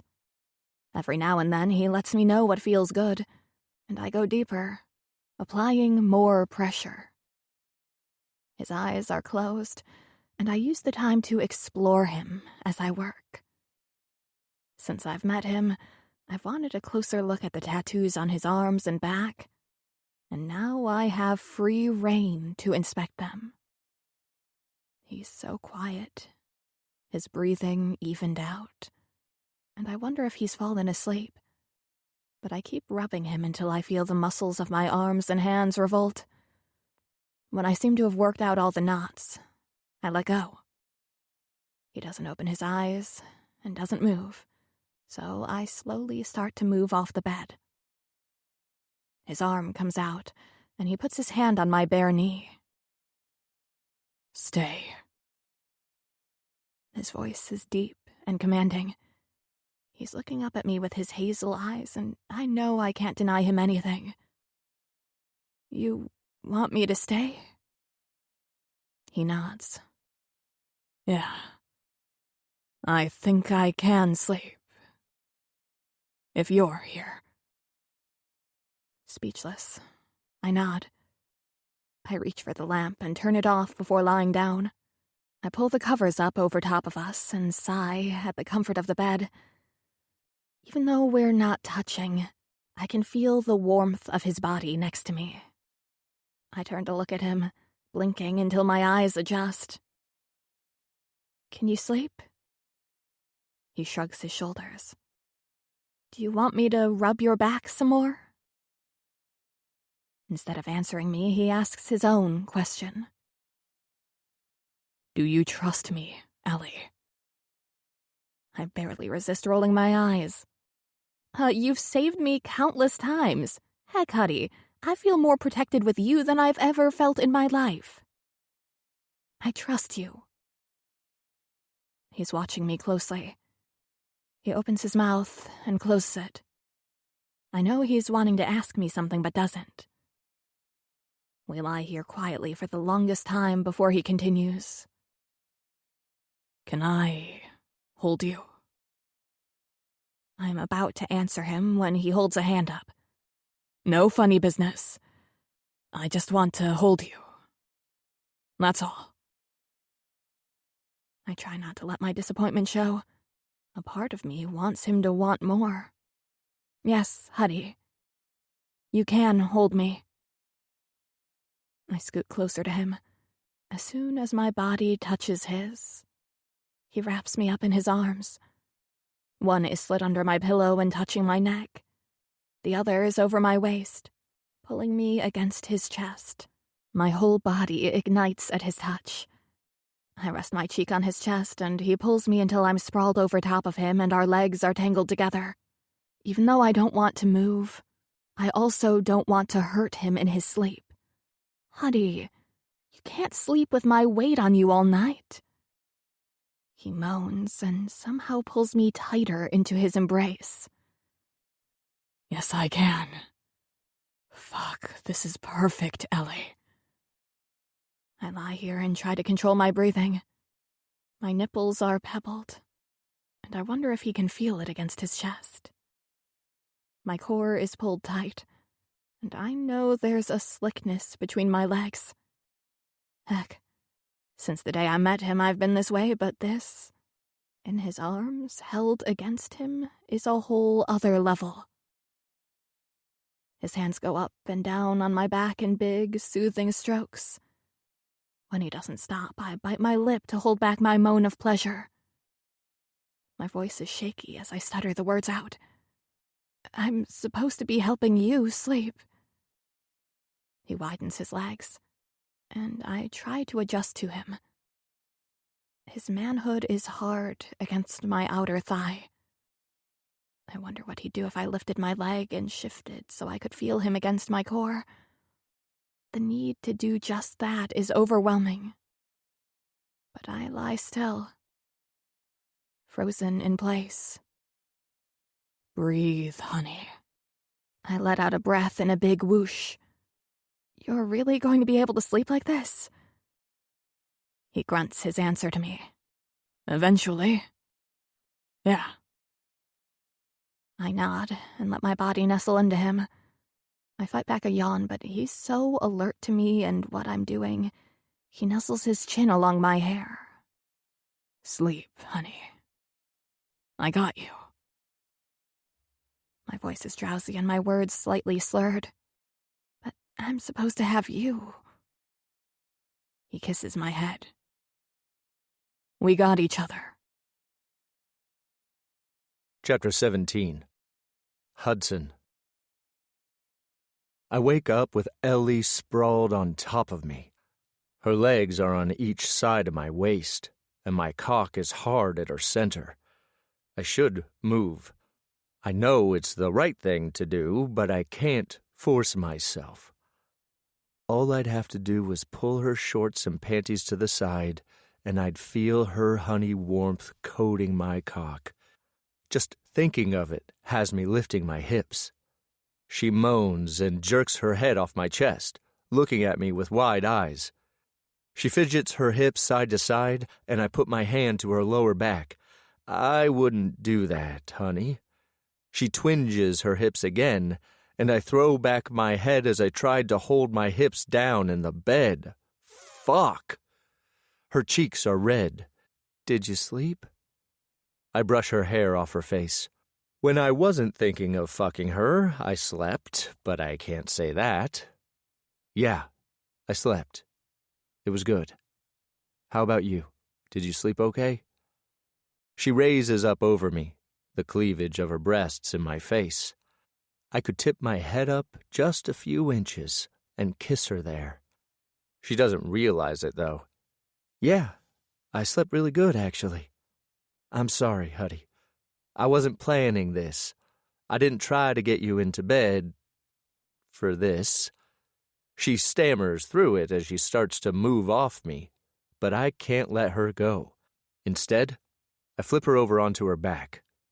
I need to let her go. She told me last night she trusts me, but her actions say different. If she trusted me, she'd tell me what she's running from.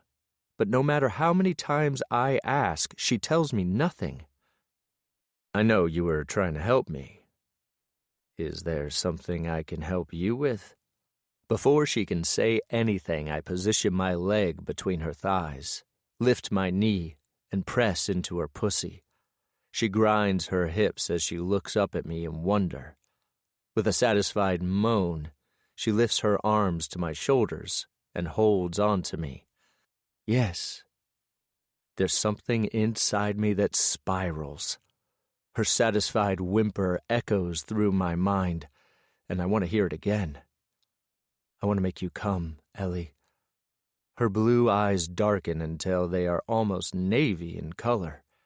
Desire tints her cheeks, and she nods her head. Yes, I want that too. I start to pull away, and she makes a grab for me. Where are you going? I smile because it's like she doesn't want to let me go. I'm going to make you come. On my tongue. I want to taste you. She hesitantly looks at me. Huddy. I lean down and press my lips to hers. It's our first kiss. But instead of taking it slowly, I ravage her mouth, unable to get close enough.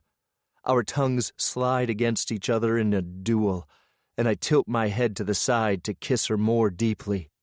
Her hand goes around the back of my neck, and she holds me to her. I lift up and slide my hand down her leg and then up her shorts. I slide my hand into the leg of her panties, and she lifts up, opening her legs to me. I slide one finger through her wet, swollen slit and groan as her desire coats my finger. She's soaked. Unable to resist a minute longer, I slide down her body, put my hands at the waistband on her hips, and grunt at her. Lift up. She does as I ask, and when she lifts up, I pull her shorts and underwear down her legs.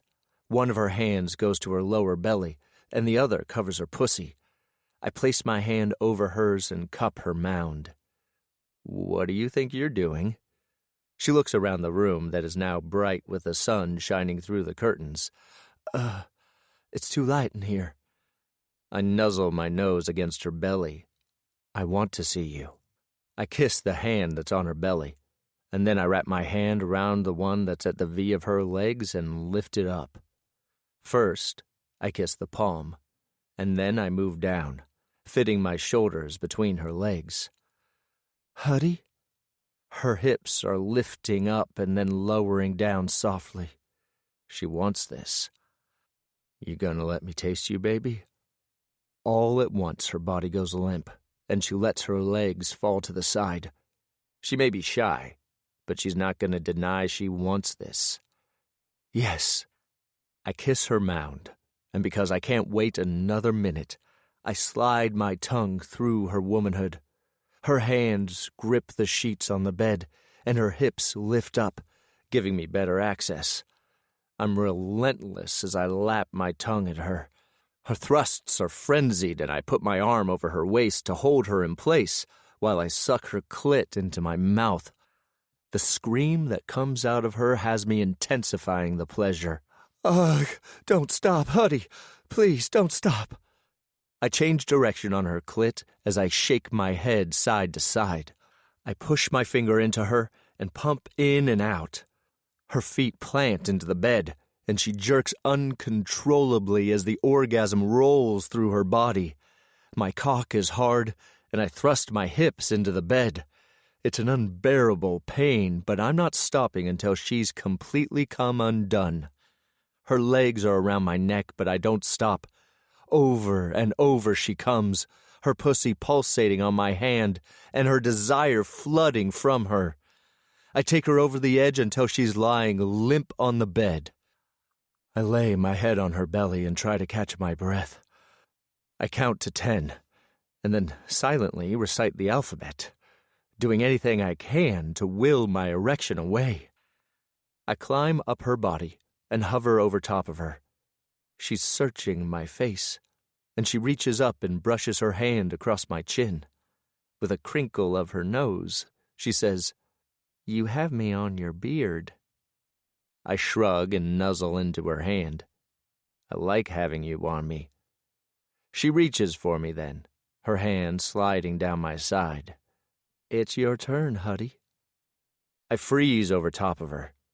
Fuck. I'd love to give in right now. There's nothing I want more than to bury myself inside her and forget about everyone and everything else.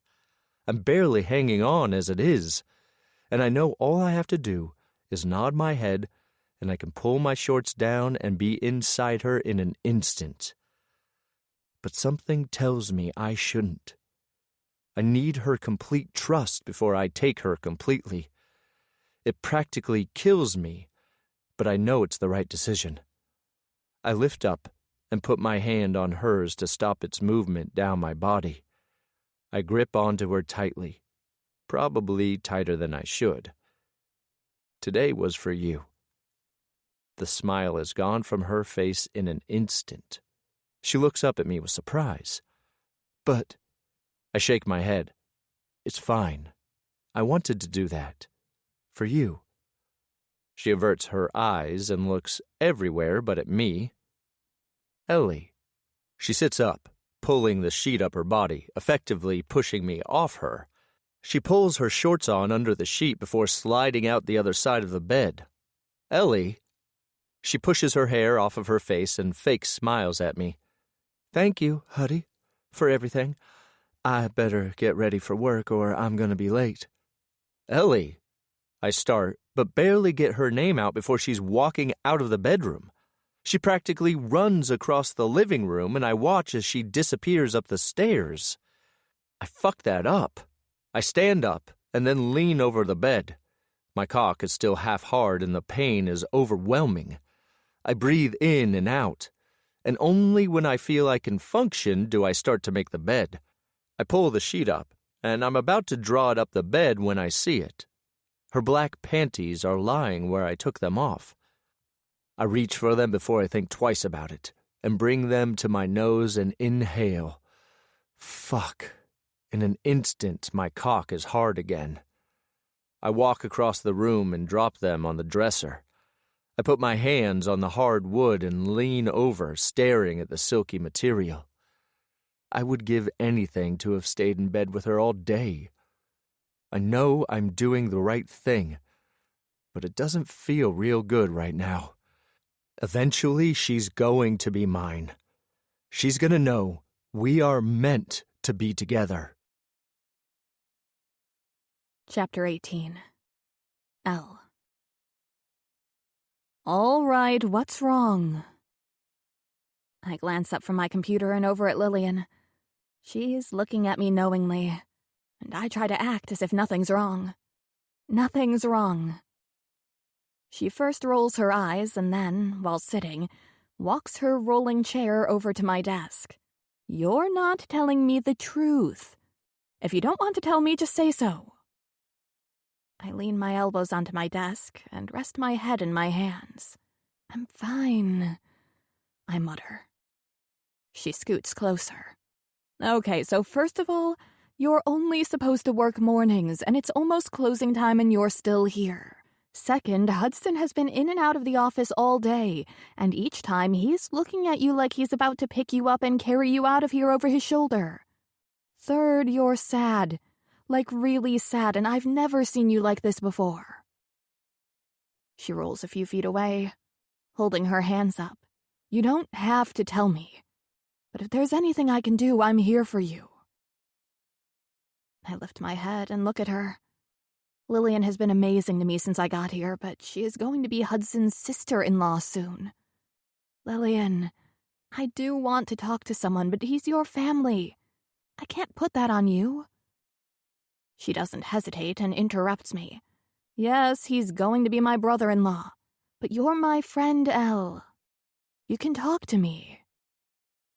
I sigh and try to smile. I just thought... I hoped...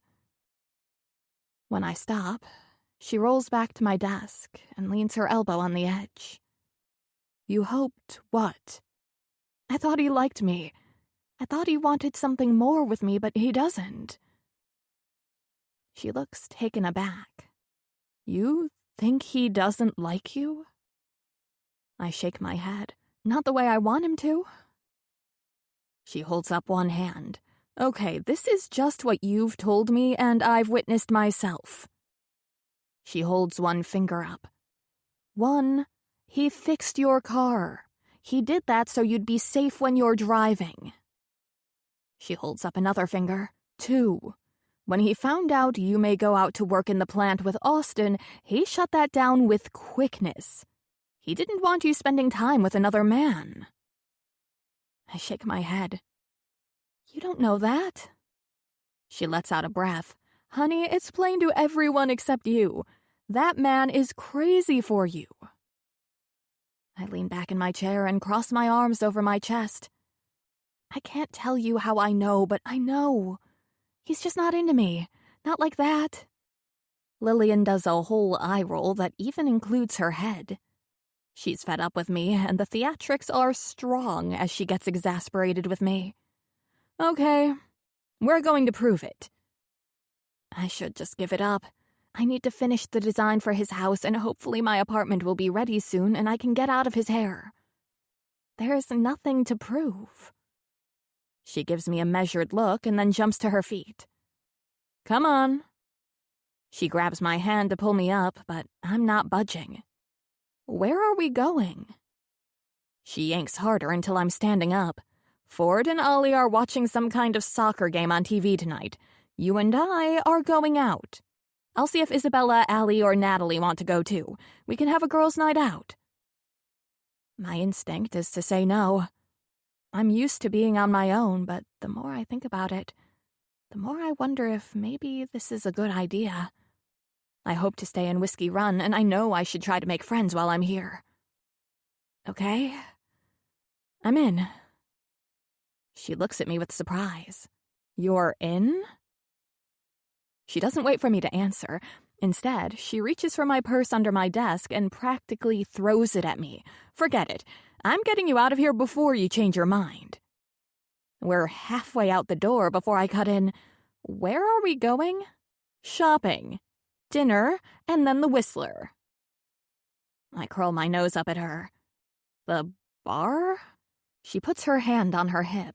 I'll have you know the Whiskey Whistler is a fine establishment. You've never been inside, have you? I shake my head and she threads her arm with mine. Well, you're in for a treat. Let's go. We leave and go straight to a boutique downtown. Lillian pulls dresses off the rack and leads me to the dressing room. She hangs them inside. Try those on. I'm going to text the girls and see who can meet us. I close the door behind her, but I hear her call out, I want to see them on, Elle. I pull out the first dress and hold it up. It's a short dress with flowers, and it's actually kinda cute. At least, I think so until I get it on. It's fitted at the waist and way too low cut. I'm about to jerk it off when Lillian hollers through the door again. Let me see. I crack the door open. There's no way I'm wearing this, Lillian. It's too short and... I point to my chest. Too low. She's a tiny woman, but her strength amazes me when she shoves the door open. Oh my God, Elle, you look amazing. There's no way I'm wearing this outside, in front of people. She crosses her arms over her chest and taps her foot on the floor. Okay, talk to me. Why do you dress the way you do?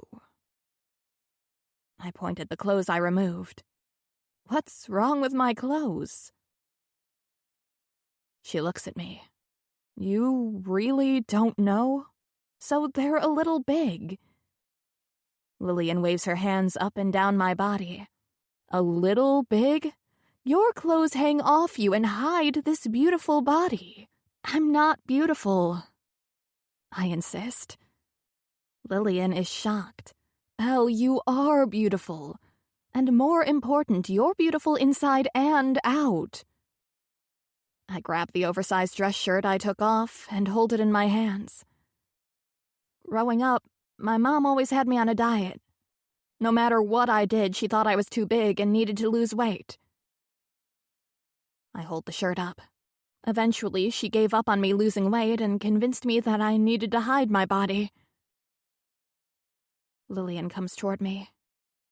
She doesn't say anything. She wraps her arms around me and holds on. When she pulls back, she wipes the tears from her eyes. I'm sorry you had to go through that, Elle. I know it's not the same, but I'm telling you that you're beautiful. Just the way you are, you're beautiful. I reach over and hug her. When I pull back, I let out a breath, and it feels like I lose 10 pounds of grief. Lillian looks at the dress I have on. Look, you're beautiful in whatever you wear, and I'm sorry if you think I'm trying to change you. That's not what I was doing. I'm sorry. No, I say as I grab her hand. No. Thank you, Lillian. You've been good to me since the first day I walked into Blaze Whiskey. If it wasn't for you, I wouldn't have the job. I owe you. She shakes her head. You don't owe me anything. Look, I'm not sure what's going on with everything, but what I do know is that you deserve to be happy. I suck in a breath, trying to hold back my emotions. I turn away and look in the mirror. You know, it does look good. Maybe I can wear it. She claps her hands together and looks hopeful. Only if you want to. I mean, you look beautiful, but if you're not comfortable with it. Her voice trails off, and I turn side to side, inspecting the way I look in the mirror. Honestly, when I look at it now, it's completely respectable. It's not too short or too low. It's just not like what I usually wear. I point to the dress. Are you doing this because you think Hudson will like me like this? She shrugs her shoulders.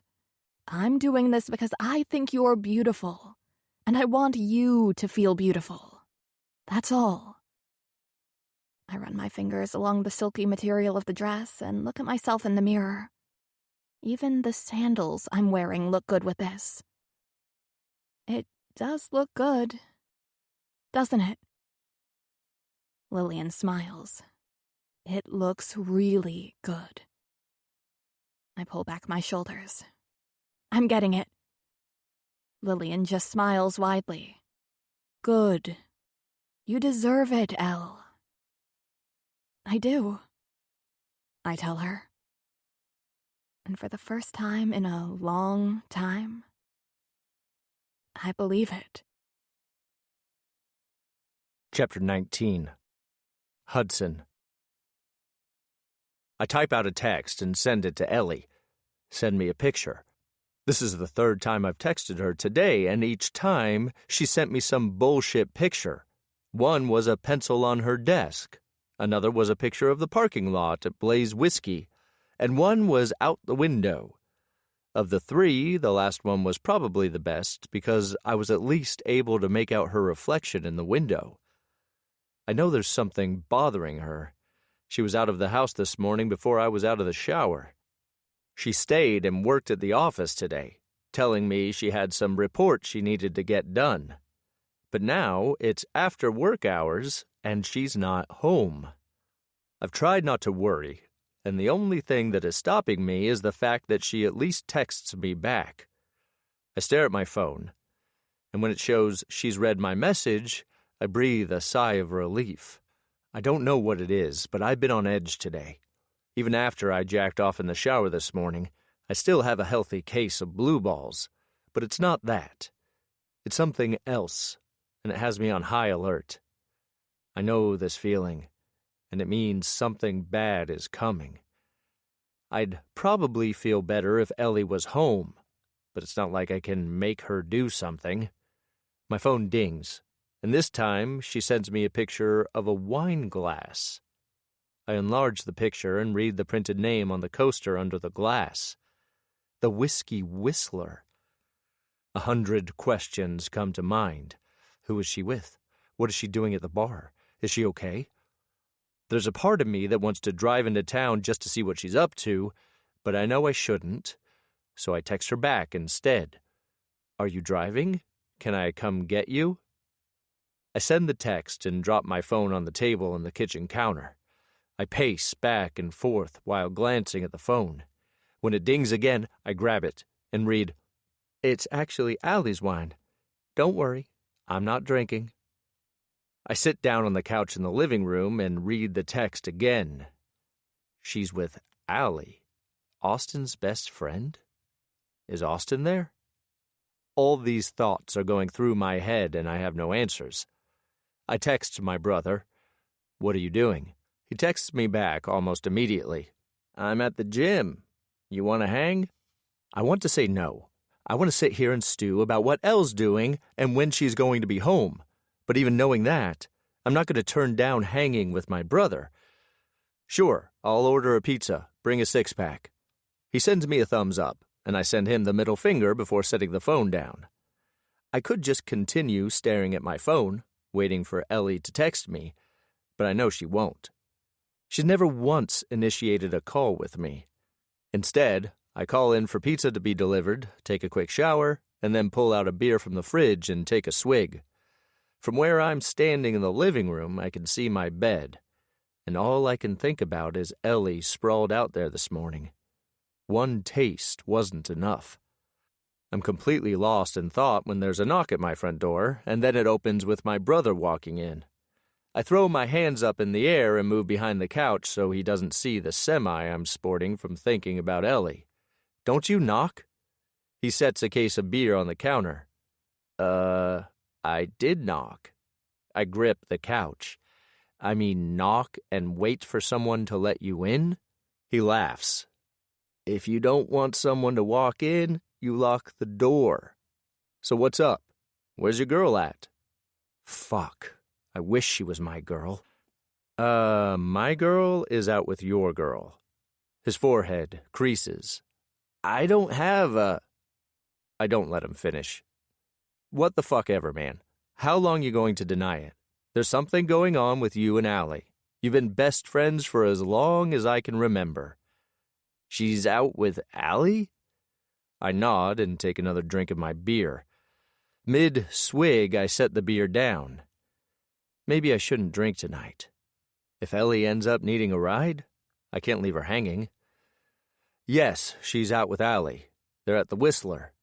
He shakes his head. "Just the two of them?" I jam my finger in the air in frustration. That is the million-dollar question. I don't know if she's on a date, looking to hook up, what she's doing. I asked for a picture, and I got a picture of a wine glass. That was it. Who knows what is happening? When I finish my rant, Austin is openly laughing at me. "What? What are you laughing at?"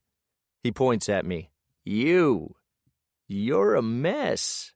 You're fucking turned upside down for this girl." As he says it, he's typing into his phone. I'm not even going to deny it. I am turned upside down for Ellie. I point at Austin's phone. "What are you doing?" He holds his first finger up, telling me to wait a minute. I'm about to tell him to fuck off when the doorbell rings. For just an instant, I think that it could be Ellie. But I disregard that thought in an instant. She would just use her key. It's not any of my brothers because obviously they would just walk in. I walk to the front door and open it. I pull a wad of cash from my pocket and swap it for the pizza. Thanks. I'm back in the kitchen and have barely set the pizza down when Austin opens the box and inhales a slice. I laugh. "Is it good?" He nods. "Yeah. And look." He holds his phone up, and it takes me a minute to figure out what I'm looking at. "What is this?" I texted Malcolm and had him send me a picture. That's Allie, Lillian, and I'm pretty sure that one, there in the back, facing the dance floor, is Elle, right? Who the fuck is Malcolm? He's the manager of the bar. I jerk the phone from him and blow up the picture. I scroll around until I get to Ellie. That's Ellie. But that's not my Ellie. I squint as if that's going to help me see clearer. Is she in a dress? She's sitting down, but I can see her long brown hair. I know it's her, but this picture doesn't give me nearly all the information I want. I want to see her face and know if she's smiling and having a good time. I want to see the table she's sitting at. I see Allie and Lillian, but they're facing toward the camera. Is there someone sitting next to Ellie? I grip the phone tighter and try to move the picture around, taking it all in. I don't know how long I inspect the picture before Austin tries to take the phone from me. I hold it out of his reach. Wait! I hit a few buttons and text myself the picture before handing his phone back to him. I open the picture on my phone and lean against the kitchen counter, examining it. How long you gonna stare at that thing? I pull my eyes off the screen. How long have you had Malcolm spying for you? Austin chokes on the piece of pizza in his mouth. I'm about to slap him on the back when he finally clears his throat. Malcolm's not spying for me. I belly laugh at that. Really? So I'm assuming you asked him about Allie, and he sent you a picture of what she's doing. That's spying. He opens his mouth, closes it, and instead lifts his middle finger at me. I just laugh harder. Does Allie know you're spying on her? Or is this you guys' thing, sort of like foreplay? Fuck you. Does Elle know you're in love with her? I'm not. I start, but I can't bring myself to say it. Truth is, I'm fucking crazy for her. I want to be with her all the time. I want to talk to her, laugh with her, protect her. Fuck it.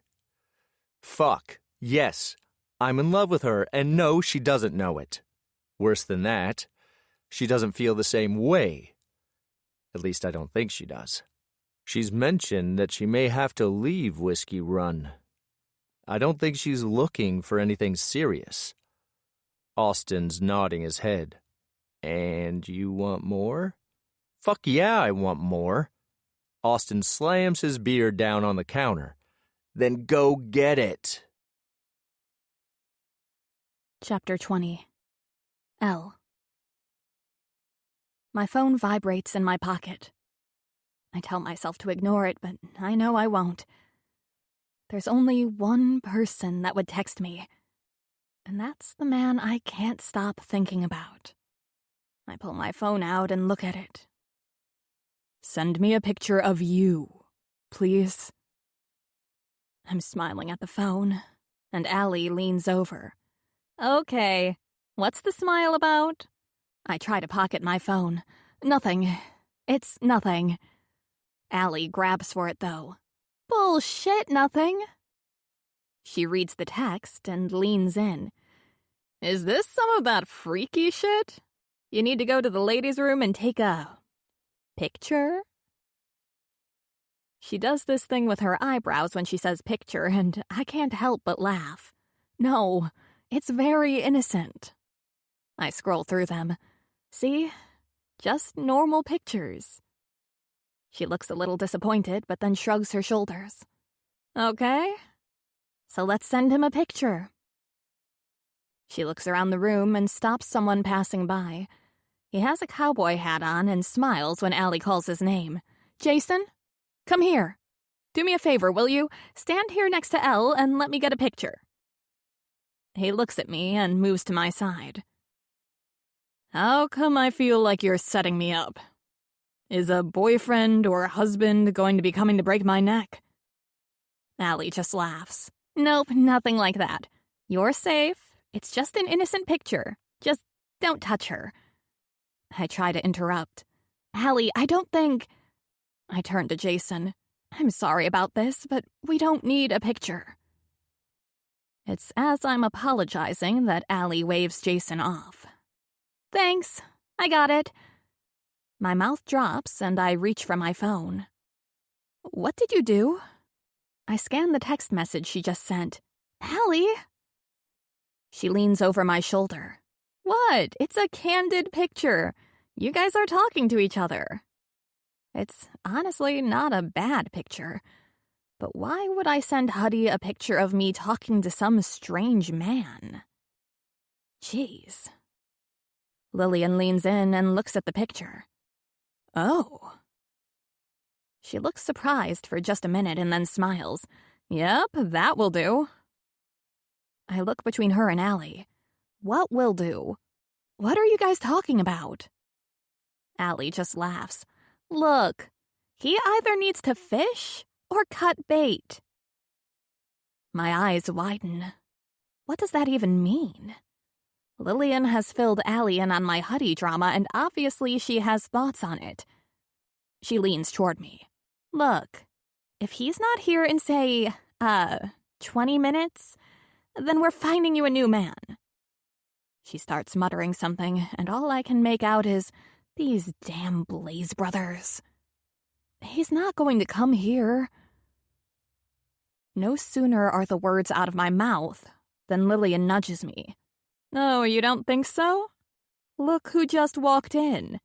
Shit, he must have been on his way already because that's a record.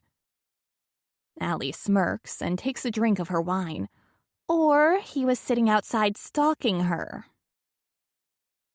I see Hudson walk in, and his eyes find me immediately.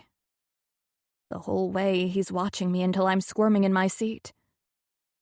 He stops next to me and looks at Lillian. Hey, sis. And then at Allie. Hey there, Allie. The women both nod and look at him with smirks on their faces. He sits heavily next to me. Hey, Allie. His eyes are burning into me, and I turn to look at him. Hey, Huddy. He leans closer. The gold specks are gone, and his hazel eyes are a deep brown. His jaw is pulled tight, and I swear I'm not sure what the look is he's giving me, but it feels at least 10 degrees hotter since he sat down. You look beautiful. Thank you, I tell him, my voice sounding way huskier than it should be. I pick up my glass of water and take a sip. Austin and Allie walk away from the table, leaving Huddy, Lillian, and me. Lillian makes a big to-do of stretching her arms and fake yawning. She's not fooling anyone. Well, I'm going to head home. Elle, you want me to take you to your car? I get up. Sure, that would be great. Huddy stands up too. I'll take her. I shake my head. No, you just got here. Stay. He grunts and puts his hand on my lower back. I came for you. I'll take you home. I swallow, and when I look at Lillian, she's smiling ear to ear. Oh, right. So I'm going to get home to Ford and Ollie. We'll walk you out, Huddy tells her. No, you guys stay. Huddy cuts her off. Do you know my brother? He'd rip me a new one if he knew I didn't walk you to your car. Do you want to stay here, or are you ready to go home? I clear my throat, unsettled by the way he says, home. I'm ready to go home. We say our goodbyes to Allie and Austin and make our way outside. After Lillian is in her car, Hudson helps me into his truck and then gets into his side. My car is parked at Blaze. He grips the steering wheel tighter. We can get it tomorrow. I want to argue with him, but I don't. It's not a big deal. Right now, I'm ready to put some distance between Huddy and me. He runs hot, then cold, then hot again. I don't want to play these games with him, because I know I'm going to be the one to get hurt. We're both silent the whole way across town. It's not until we're inside his house and I'm halfway to the stairs that he stops me. So were you on a date with that cowboy? I almost tumble on the steps. What cowboy? The man you were in the picture with. No, of course I wasn't on a date with him. He comes toward me, crowding me against the wall by the stairs. That's not what the picture looked like. Did you send... I cut him off. I didn't send it. Allie did, and she thought... I let my voice trail off. Forget it. I turn to go, but he stops me with his hands at my waist. She thought what? I lean my head back and close my eyes, taking a deep breath. I try to ignore the fact that when I inhale, my breast brushes against his chest, or the way his hands tighten at my waist. I'm tired of all the games and the back and forth. I unclench my eyes. What have I got to lose? She thought that maybe you'd be jealous, that seeing me with another man would convince you that you like me. I blurt out a laugh. What a joke, right? I try to pull from his hold, but it's impossible. He steps in, his leg fitted against mine as he presses me flush against the wall. His voice is deep. I do want you. I startle at that, but I'm still not convinced. Really? So when you like a woman, you don't finish? Is that what you're saying? He leans down until our noses are almost touching. Oh, honey, you finished. I've got the stain on my sheets to prove it. Fuck. I can still taste you on my lips. I put my hands to his chest and try to push him away. What? So you made me come. I wanted more. He growls almost in a snarl. You don't think I do? Fuck, I want you so bad you're all I think about. I can't think of anything except about you finally coming on my dick. Instead of pushing him now, I grab his shirt and hold on to him, not wanting him to walk away. Why did you stop then? This morning, I was more than willing. I would have probably begged you for it, but you said no. He leans his head forward against mine. Because I want you to trust me. I don't want to take anything from you until you're ready. My hands slide to his shoulders, and every muscle under my palm bunches. I do trust you. He shakes his head, searching my eyes. But you won't tell me what you're running from. I go rigid. Is that really why you stopped? You think I don't trust you? He pulls back to search my eyes. It's obvious he's trying to be calm with me, but the strength and tautness of his jaw tells me he feels anything but. If you did, you'd talk to me. I move my hands from his shoulders to the sides of his neck. His pulse is pounding under my palm. The reason I haven't told you is because I care about you, and I don't want you to get hurt. The men I'm running from are dangerous. His hands come up and cup my face. Hold up. You haven't told me because you want to protect me? I nod my head. I know it sounds ridiculous. Hudson is a military hero. Obviously, he can take care of himself. I lean into him. I know you can handle yourself, Huddy. I'm not saying that. I'm saying if you did get hurt because of me, I couldn't live with myself. You just got home and... He cuts me off. Stop. Just stop. You don't get it. Whether you tell me or not, I'm not going to let anything happen to you. When these men come, I'm going to be right by your side. Nothing will stop me from protecting you. I lean my head against his chest. His words are a soothing balm. I completely messed this up. Okay? So how about this? Tonight, you finish what you started. Tomorrow, I tell you everything. I barely get the words out, and Huddy has me held against his chest and up in his arms. He growls as he stomps across the floor to his bedroom. It's only when we're next to the bed that he presses his lips to mine.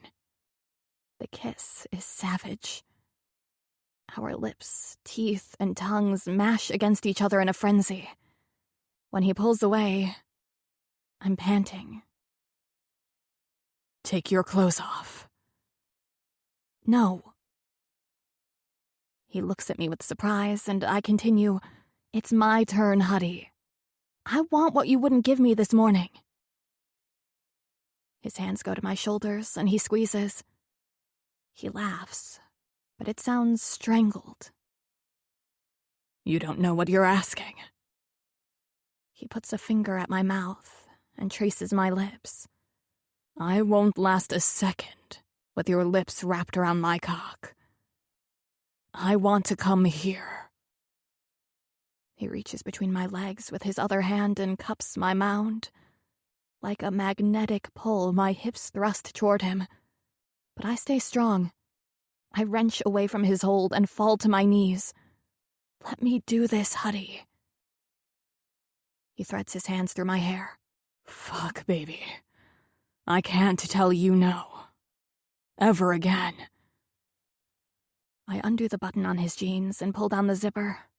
I'm about to pull his pants down when he stops me. "Shit. Wait." He undoes his boots and kicks them across the room before standing in front of me again. I don't waste any time. I pull them down his legs and sit back on my butt in awe. Huddy?" He reaches down and wraps his hand around his already hard cock and strokes himself from root to tip. "Yeah, baby. That's not going to fit." He seems to grow in size, and I stare at him with wide eyes. "Oh, it will fit. I'll be easy." He releases his hold on himself and puts his hands on his hips. His cock is standing straight up as if it's pointing at me. There's a drop of pre-cum at his tip, and I lean in, swiping it with my tongue. He groans, and his head falls back. There's no denying he likes my touch. I wrap my hand around his girth and stroke him.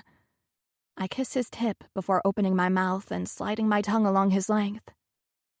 I take him in my mouth and moan as he hits the back of my throat. He reaches for my dress and pulls at it. "Off."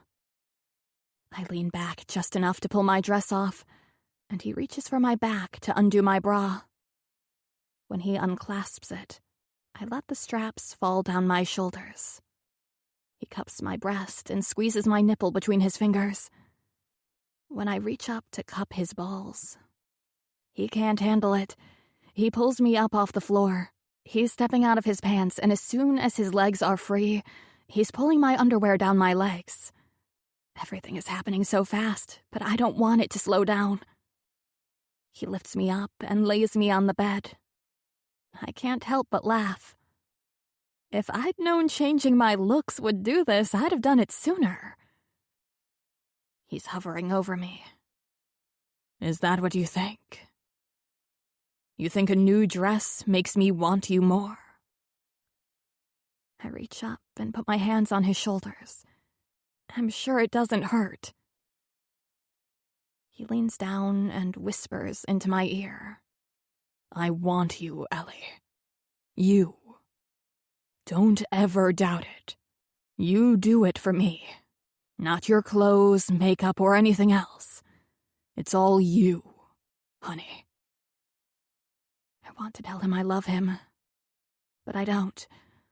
I bottle in the thought and press my lips to his. When I pull back, I search his eyes. I forget to be self-conscious. I'm not thinking about my past, the future, or anything else. All I can think about is Huddy. "Make love to me."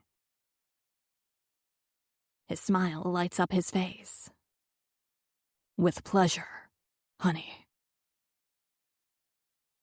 Chapter 21. Hudson. She doesn't know. That's the thing that comes to mind as I look at her. She's overcome with need, and I can't hold back. I kiss down her body, suckling her breast. One swipe of my finger at her core, and I know she's ready. The need to taste her is overwhelming, and I start to crawl down her body, but she holds on to me. "Please, Huddy, I need you now." She wraps her hand around me. Please. I thrust into her hand. I don't want to wear a condom. I don't want anything between us. She nods. Yes.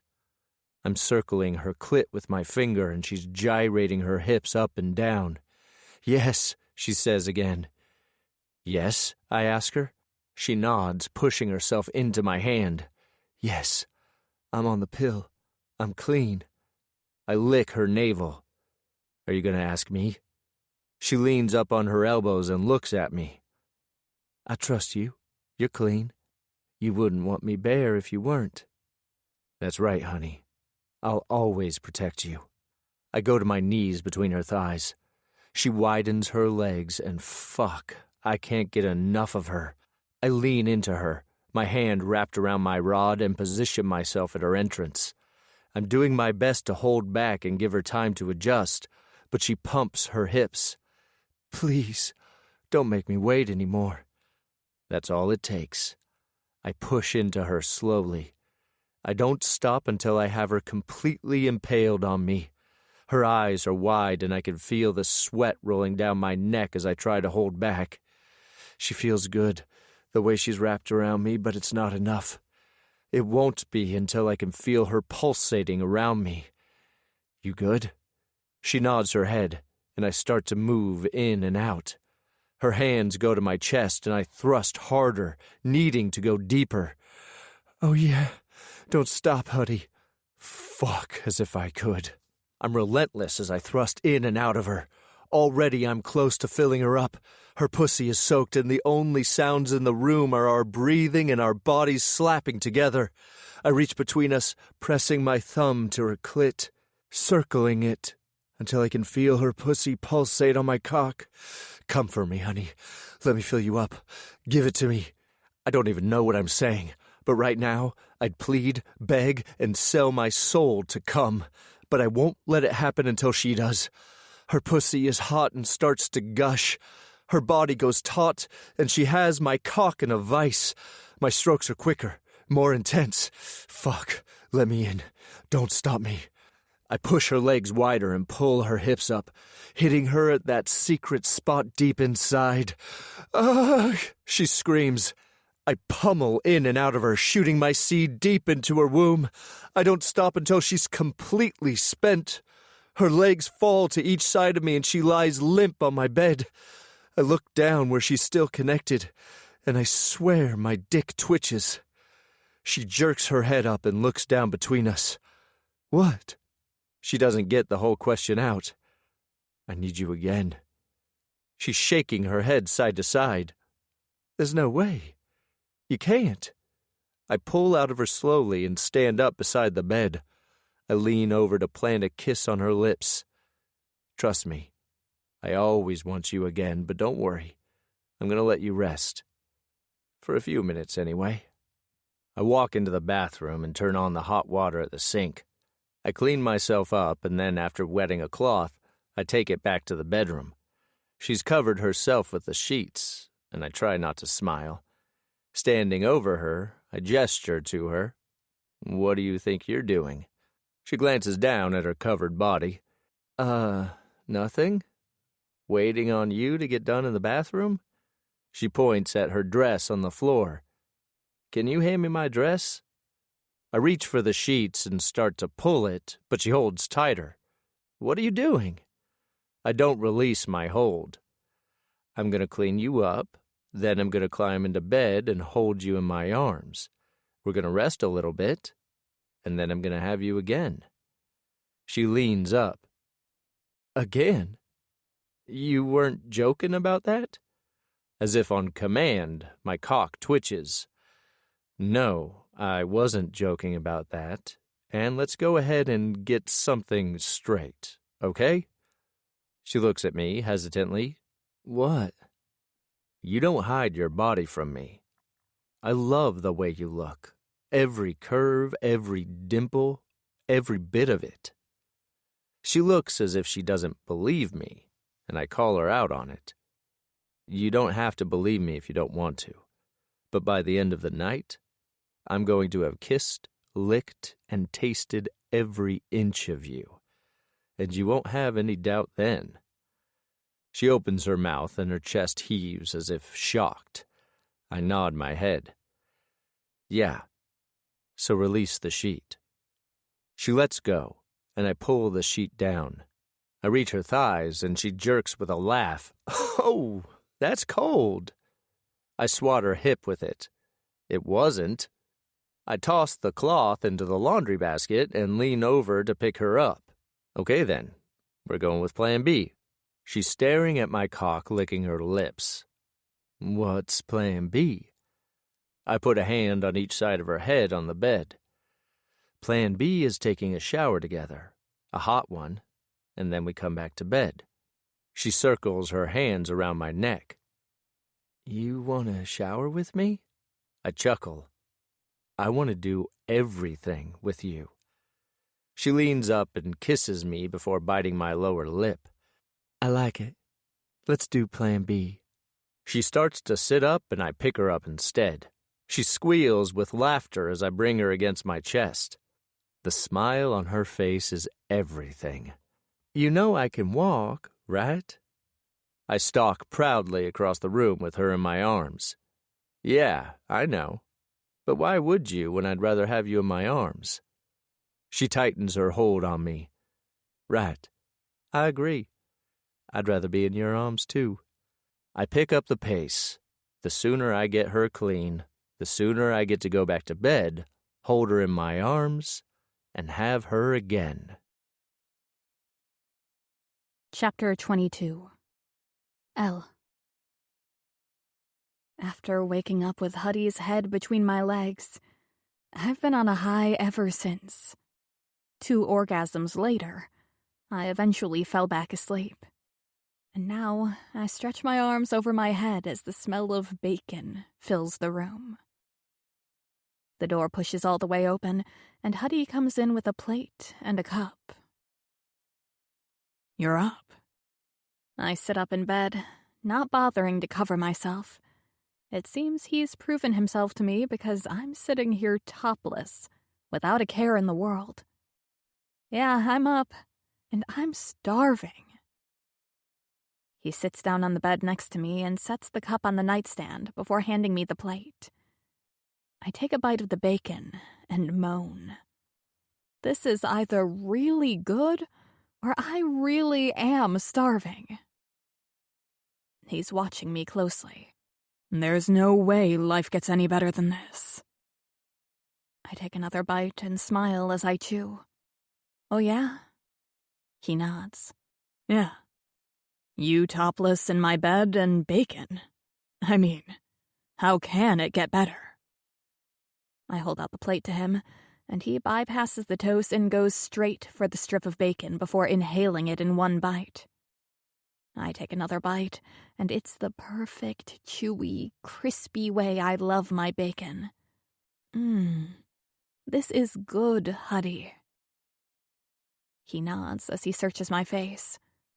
His eyes drop to my chest, and then he forces his gaze up to my face again.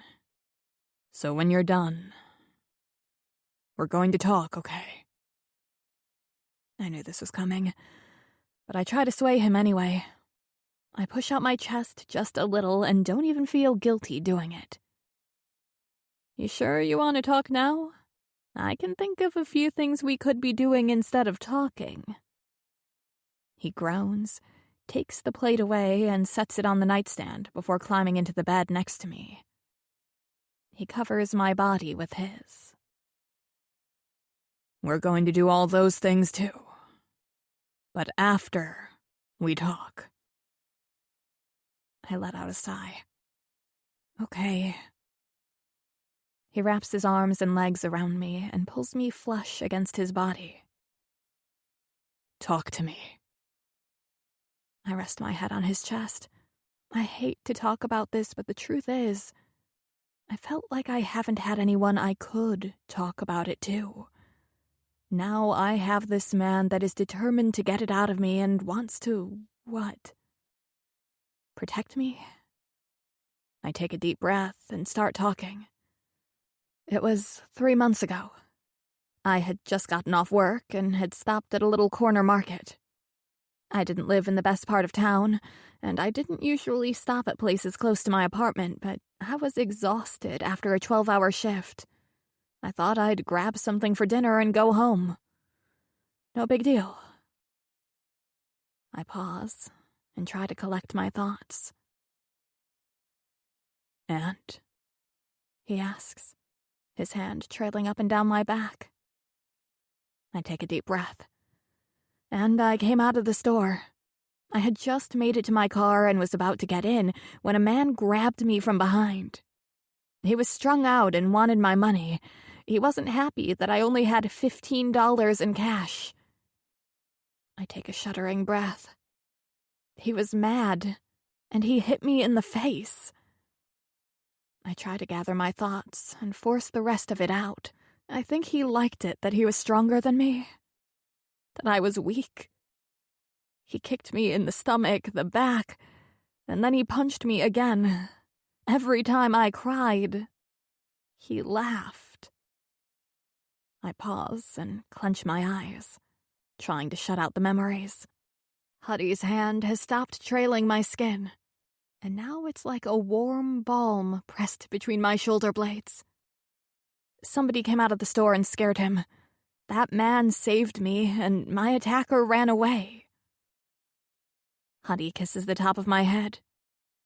"You're not weak, Ellie. You're the strongest woman I know." I sigh. I knew who my attacker was. I'd seen him on TV. I went straight to the police station to report him. The man's name is Alan Casey. He is the son of Marco Casey, mayor of my hometown. I was a fool thinking I could report him and the police would do something about it. 15 minutes after I walked into that police station, the mayor came in. He threatened my life and told me he could make me disappear. So you see, Huddy, I am weak.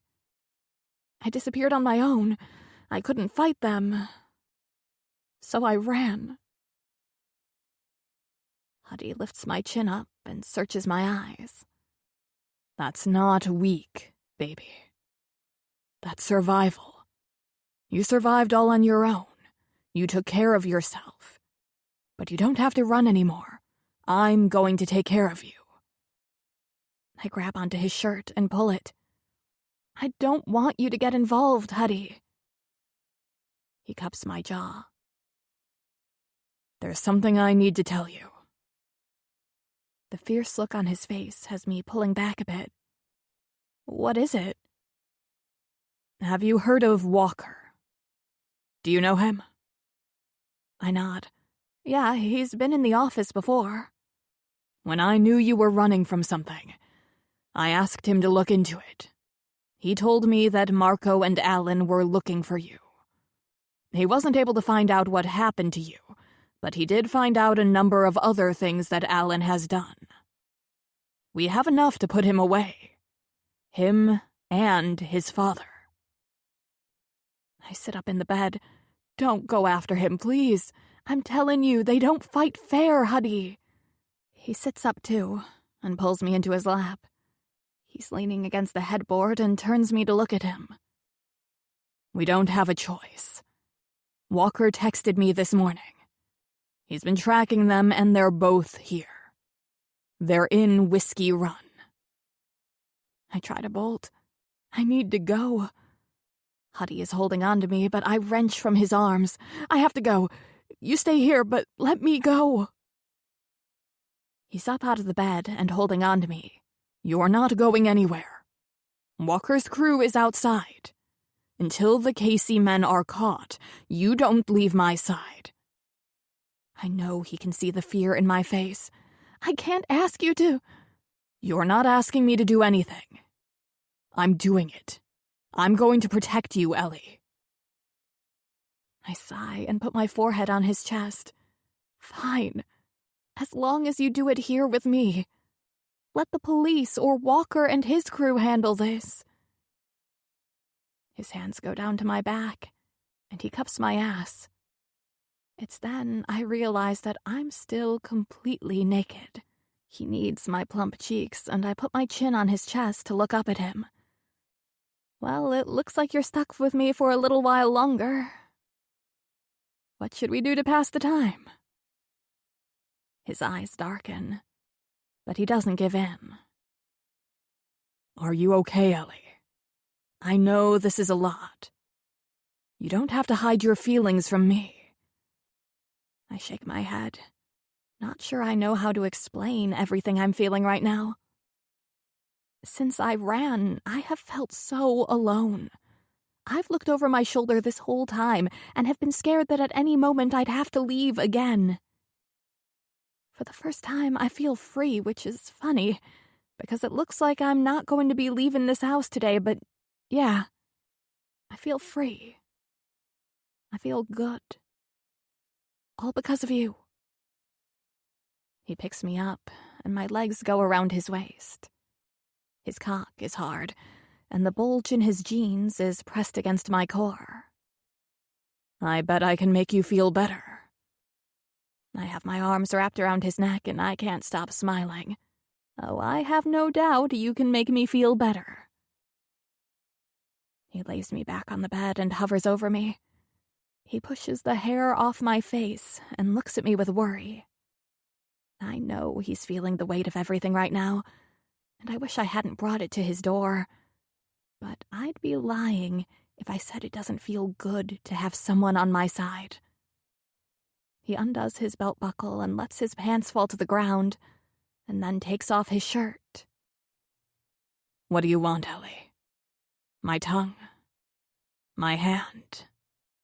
My dick? I reach for him and pull him down until I feel his weight on me. I just want you, Huddy. Any way I can have you.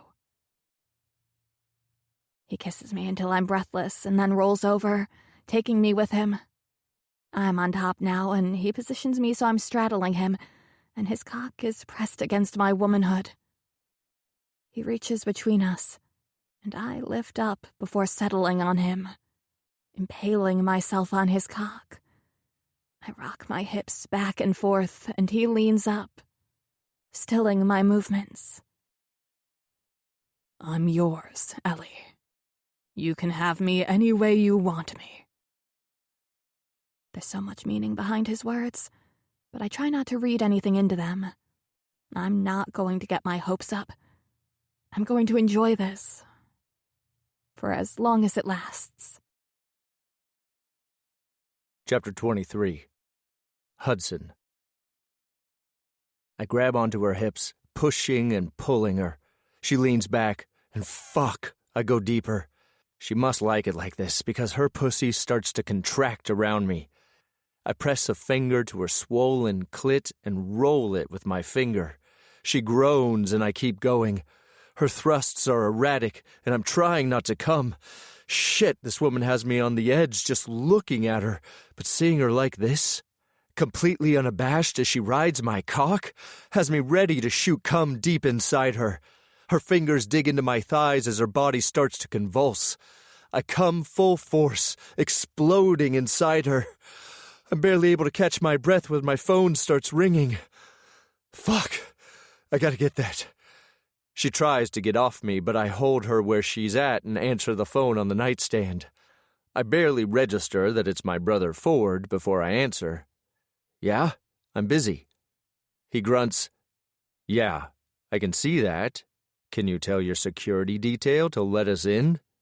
I freeze and stare up into Ellie's eyes. You're here? Yeah, we're here. Let us in. Okay, I'll be right there. This time when she tries to go, I let her. I hang up the phone and stand up to get dressed. I think a few of my brothers are here. She squeals and takes off for the door. I grab her hand and pull her until she slams into my body. Where do you think you're going? She points down to her body. To shower and put some clothes on? I like your brothers, but I really don't want them to see me like this, if you know what I mean. I growl at the thought. My arm goes around her possessively. If they saw you like this, I'd have to remove their eyeballs from their sockets. She smiles with a laugh. Whatever, Huddy. Let me go. I reluctantly let her go, and she goes to the door. Look, hey, No one needs to know about this, okay? Ellie, I start, but am interrupted by loud pounding at the front door. Fuck. I jam my hand through my hair, and as she takes off through the living room, I call after her. We'll talk about this later. I'm pulling my shirt over my head as I open the front door. I barely get it open, and all 4 of my brothers are forcing their way in. I shut the door behind them and meet them in the living room. I look between the 4 of them and cross my arms over my chest. What's up? What's the problem? They're mad. They all look pissed. Lucas is the first to talk. Really, Huddy? You have shit going on and I had to hear it from Walker? Stunned, I ask him, He called you? Ford is next. Yeah, he called him. Probably because he knew you wouldn't call us.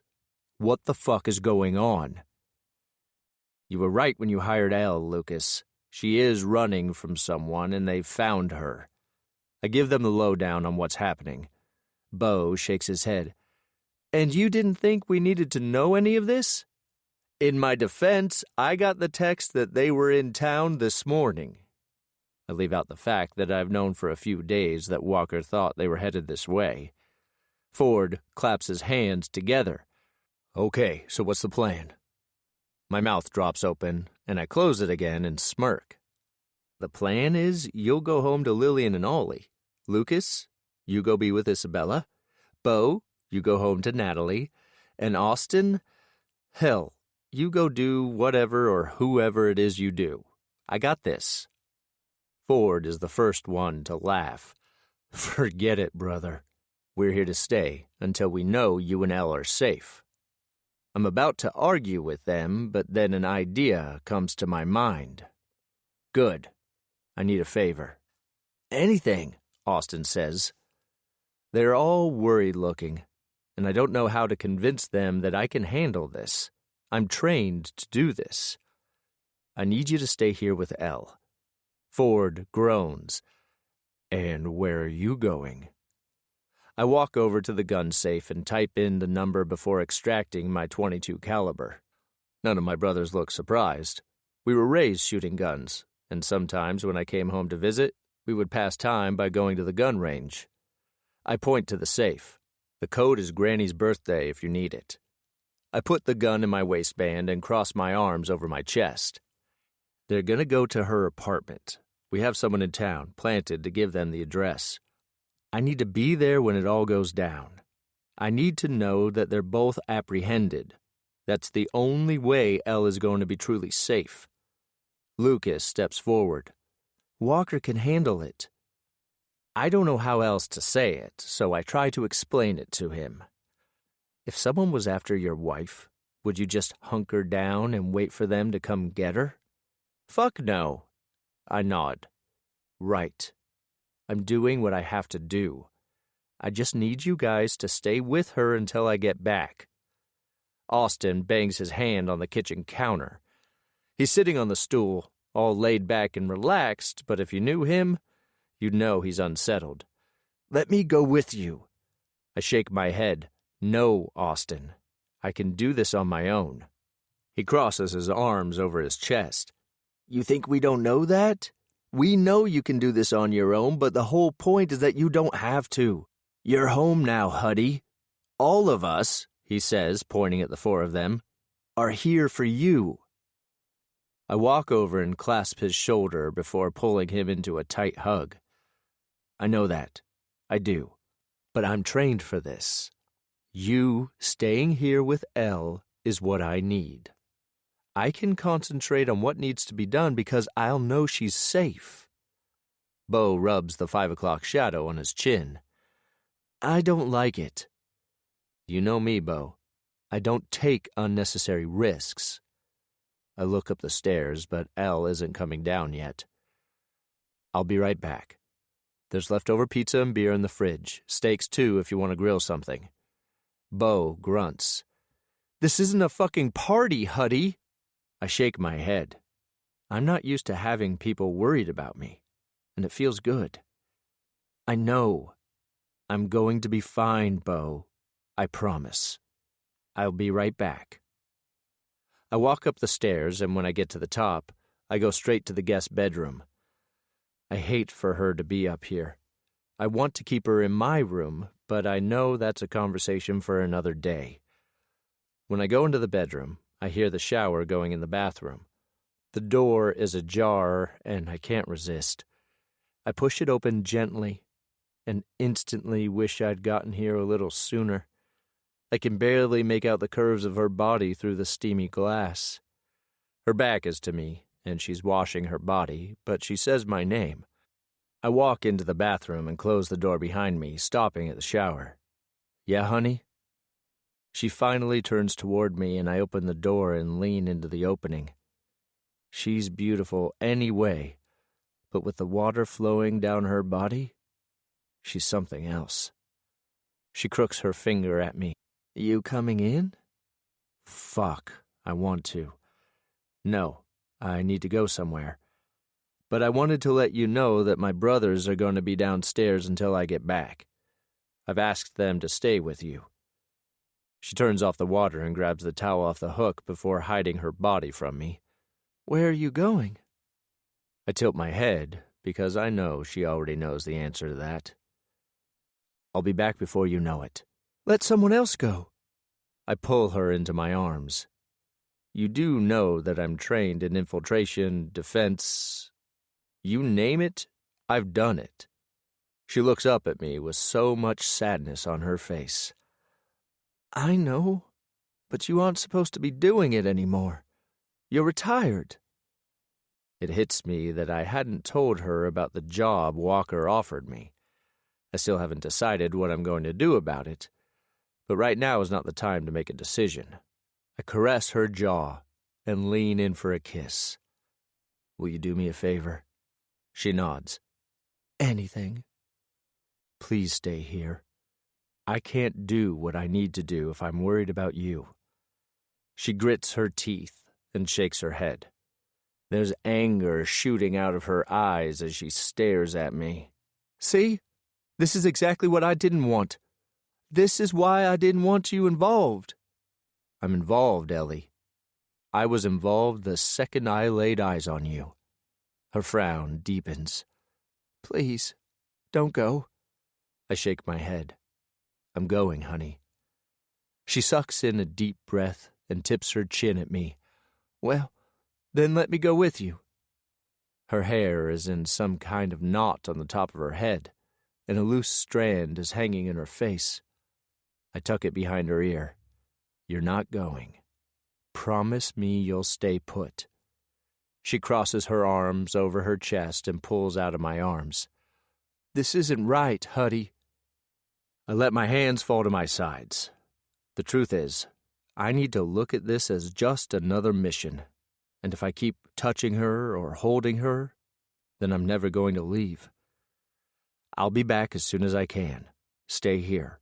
My brothers are all downstairs. If I'm not back by the time you go to sleep, then sleep in my bed. "Huddy, I don't know." I kiss her and then start backing out of the bathroom. I do, and I know that I want to sleep in a bed with you. She nods her head. "Okay, I'll do it." I give her a little wave, and then walk out of the bathroom and close the door firmly behind me. I put one foot in front of the other and force myself out of the room. The only thing that makes me feel better is knowing that the sooner I get this taken care of, the sooner I get to come back to Ellie. Chapter 24. L. He's been gone for 5 hours. I've played every card game with Hudson's brothers. They've told me all the stories about him growing up, and now I'm sitting on the corner of the couch, anxiously waiting. Lucas is sitting across the room, and I can't resist asking him, even though it's only been a few minutes since I asked him last time. "Have you heard anything?" He makes a point to check his phone again, even though I've seen him check it 20 times in the last few minutes. I've been so caught up in my own worry that I'm just now realizing that these 4 physically and emotionally strong men are worried too. And it's all because of me. if I hadn't come to Whiskey Run and to Blaze Whiskey, none of this would be happening right now. Yeah, I'd probably be dead in a ditch, but Huddy would be safe. He should be here playing card games and eating steaks with his brothers, not me. Not that I've eaten anything. I haven't been able to do anything but sit here on the end of this couch and worry. I've tuned into their conversations a little bit. Lucas is excited to be a dad, and they've all made fun of the names that Isabella and Lucas have picked out so far. Ford, Lillian, and Ollie are planning a trip south in a few weeks. Austin doesn't say anything, not even one story about happenings at the distillery, which is odd for him. He always has a funny story about the workers out there. At one point, Ford asks Bo about Natalie, and only when I notice the silence do I turn to Bo. He's distraught. I don't want to talk about it. Not today. Everyone lets it drop, and instantly I feel even worse. All these men have their own lives and things that are going on with them, and because of me, they're dealing with this too. I turn to Lucas. He is my boss, and he is the one that ultimately hired me. I'm sorry, Lucas. I'm sorry for bringing this to you all. To Huddy, none of this is your fault, Elle. I know he's just saying that. He's too much of a nice guy to call me out, but we all know the truth. This is all my fault. I let out a sob. It is my fault, though. If I hadn't come to Whiskey Run, if I hadn't come to work at Blaze Whiskey, Huddy would be right here with you guys. Why haven't we heard anything? Something bad has to have happened, right? It's been over 5 hours. Austin comes to sit next to me on the couch. He puts his arm around me and squeezes gently. It's okay, Elle. No one blames you. You should. I sob. He's patting me on the shoulder, and I'm leaning forward with my face in my hands. Look, this is who Huddy is. He was like this when we were little. He's a protector. There's no changing that, and let me tell you, don't start talking about how you wish you hadn't come to Whiskey Run or to Blaze Whiskey. There's a reason you came here to us. One of them being is to make Huddy happy. Damn, I've never seen the guy smile. Maybe when we were kids, but he's always been no nonsense. He's smiling now, and that I do blame you for. He's going to be okay. I try to soak in his words. Could I be enough to make Huddy happy? But I can't think of anything except to wonder if he's safe. Why haven't we heard anything? We should have heard something by now. I no sooner get the words out than the front door opens. Huddy walks in, and his gaze goes around the room and finally lands on me. I should stay where I'm at. His brothers are all up and moving toward him, and I try to wait my turn, but I'm too impatient. I need to have my hands on him. I slide around the guys and stop next to Huddy. He opens his arms and pulls me into his side before kissing the top of my head. I know I look a mess. I have no makeup on, my hair is still in a knot on the top of my head, and I'm wearing my oversized sweats and sweatshirt. I'm no prize. But as Huddy pulls me in close, none of that matters. All that matters is he's okay. He's home, and he's okay. Each of the guys hug him, but he never lets go of me. So what happened? Austin asks. We're all standing around the island listening to Huddy as he talks about what happened. It was actually pretty low-key. They were waiting for him to get there is what took so much time. Walker wanted to get him for stalking, too, and the only way to do that was for him to actually break into Elle's apartment. He crossed the threshold of the apartment, and I apprehended him while the others arrested the dad in the car. Austin points at Huddy. You did? Why didn't a cop or something do it? Huddy shrugs. It took some convincing, but there was no way I was going to lose this guy. I convinced them to let me do it. Of course, Walker told me I couldn't kill him. He may have come out with a few bruises, but he's alive. He turns to me and puts his hand on my cheek. He and his father are going away for a long time. I search his eyes and we stand here, looking at each other. It's quiet in the room and I almost forget we're not alone until Austin says, "Well, we're going to get out of here." It pulls me out of my trance and I stand back as Huddy goes to each of his brothers and thanks them for staying. I echo the sentiment, and they all take turns hugging me, too. As soon as they leave and Huddy closes the door behind them, I wrap my arms around his waist and bury myself into his side. Hey. It's okay now. You're going to be okay. No more running. My hand is in a fist, and I hit it against his chest gently. It's not that. I mean, of course, I'm happy about that, but I hate that you did this for me. I was so worried about you, Huddy. He walks me to the couch and sits down, pulling me into his lap. I'm fine. I take a deep breath and try to let it calm me. You are now? For 5 hours, I didn't know what was happening to you. He pulls me in tighter, and I put my hand on his arm to turn around.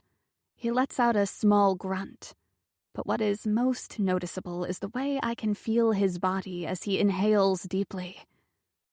I rear back and look at him. What's wrong? He shakes his head. Nothing's wrong. I climb off his lap and stand over him. Hudson Blaze, you're hurt. Where are you hurt? He shakes his head as he slides to the end of the couch. I'm fine. I tap my foot on the ground and my arms are crossed over my chest. Stand up. He smiles and stands up. I reach for the thin jacket he's wearing and pull it off. Honey, if you want me naked, all you have to do is say so. I ignore his flirting and reach for the hem of his shirt.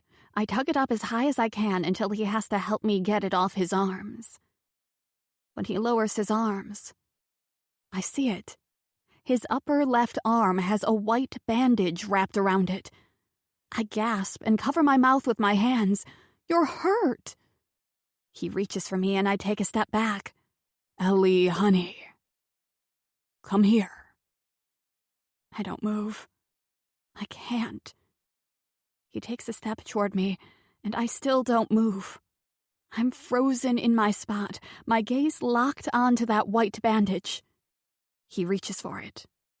Do you want to see it? I'll show you it's nothing. I shake my head.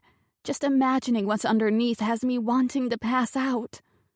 I walk away, my arms around my middle. Huddy was hurt, and it's all my fault. He walks toward me and stops in front of me. One hand goes to my shoulder, and the other tips my chin up. It's nothing. I only had to get 10 stitches. My mouth falls open. Stitches? You had to get stitches? I start to ramble, and he stops me by slamming his lips to mine. There's no fighting it. Everything that I've been through the past few months has come to a head. All my pent-up worry, anxiety, and fear has been released. And now, I'm projecting it all into the kiss with Huddy. He groans, and I pull away. Did I hurt you? He shakes his head and nudges his waist against me. It's not that kind of hurt. Let's go to bed. He tries to pick me up, but I stop him. Don't do that. You'll pull your stitches. He snarls his nose up and starts walking me backwards toward the bedroom. I slap him on the uninjured arm. You do know it's not bedtime, right? Ha ha. That's funny, because whenever I'm with you, it's bedtime. You're insatiable, Huddy. Honey, There's no doubt I want you. But I'll be happy just holding you too. Whatever you want. As long as you're in my arms. There's no way I can deny him, nor do I want to. Instead, I walk ahead of him toward the bedroom, pulling his hand along the way. I like the way you think, Huddy Blaze. Chapter 25. Hudson. I'm on my way home, and I can't stop smiling. It's crazy to think it's been a week since the Casey father and son were arrested, and the difference in Ellie has been astounding. She's been so happy and carefree. She's still working in the mornings at the office and in the afternoons at the house. My house is coming along perfectly. She has all the downstairs done and one of the bedrooms upstairs complete. I barely get parked in the driveway and I'm out of my truck and walking into the house. Coming home to Ellie is everything. Honey, I'm home. I would have been here sooner, but I had a meeting with Beau. She spent every night in my bed and it's been great. Sometimes I still have trouble falling asleep, but Ellie takes my mind off it. I toss my keys into the cup and kick my loafers off and slide them into the bin. Ellie and I went shopping after Ford convinced me I couldn't wear jeans, t-shirts, and boots to the office every day. I make my way into the kitchen and living room. It's only when I see a packed suitcase that I come to a stop. My heart starts to race and my head starts to pound. With my hands and fists at my sides, I holler again. Ellie, I'm home. She comes to a stop at the top of the stairs. The smile I've come accustomed to is nowhere near as big as it has been this week. Hey, Huddy, I didn't expect you home for a few hours. I nod, pointing at the suitcase. What is this? She comes down the steps with a small bag in her hand. That is my suitcase. I nod. Yeah, I remember helping you carry it from your car. What I'm asking is why is it here? She stops and is looking everywhere but at me. Right. Well, my landlord called and the renovations have been completed and everything has been cleaned up. He said it's ready for me to move back in. I don't even hesitate. She's crazy if she thinks I'm letting her leave me. I grab the suitcase and roll it to my bedroom. She's kept all her stuff in the bedroom upstairs this week, but I didn't care at the time. As long as she's been in my bed, I didn't care where she left her clothes. But now that she's packed, we might as well move her into our bedroom officially. She follows behind me. Huddy, what are you doing? I pick the suitcase up and put it on the bed. I open the zipper and pop it open before grabbing some clothes out of the top. Unpacking. I just packed all that. Yeah, well, you're not leaving. She watches me as I stuff her things into a drawer. She moves beside me and puts her hand on my arm. Stop, Huddy. Talk to me. What do you want to talk about? If it has anything to do with you leaving me, then I'm not talking about it. She crosses her arms over her chest. I can't just live here forever. Her words are like a sucker punch right in the gut. My voice cracks with emotion. Why can't you? She stutters the words out.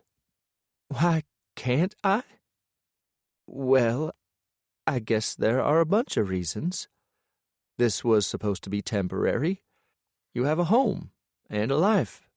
And I'm sure you're tired of me interfering with that. You're not interfering with anything. You are my home. You are my life. Speechless, her mouth falls open. What? She looks so unsure. I drop the shirts in the drawer. It's so full I can't shut it, but I turn away and hold on to her. Ellie, I should have told you this before now. I want you to stay here with me.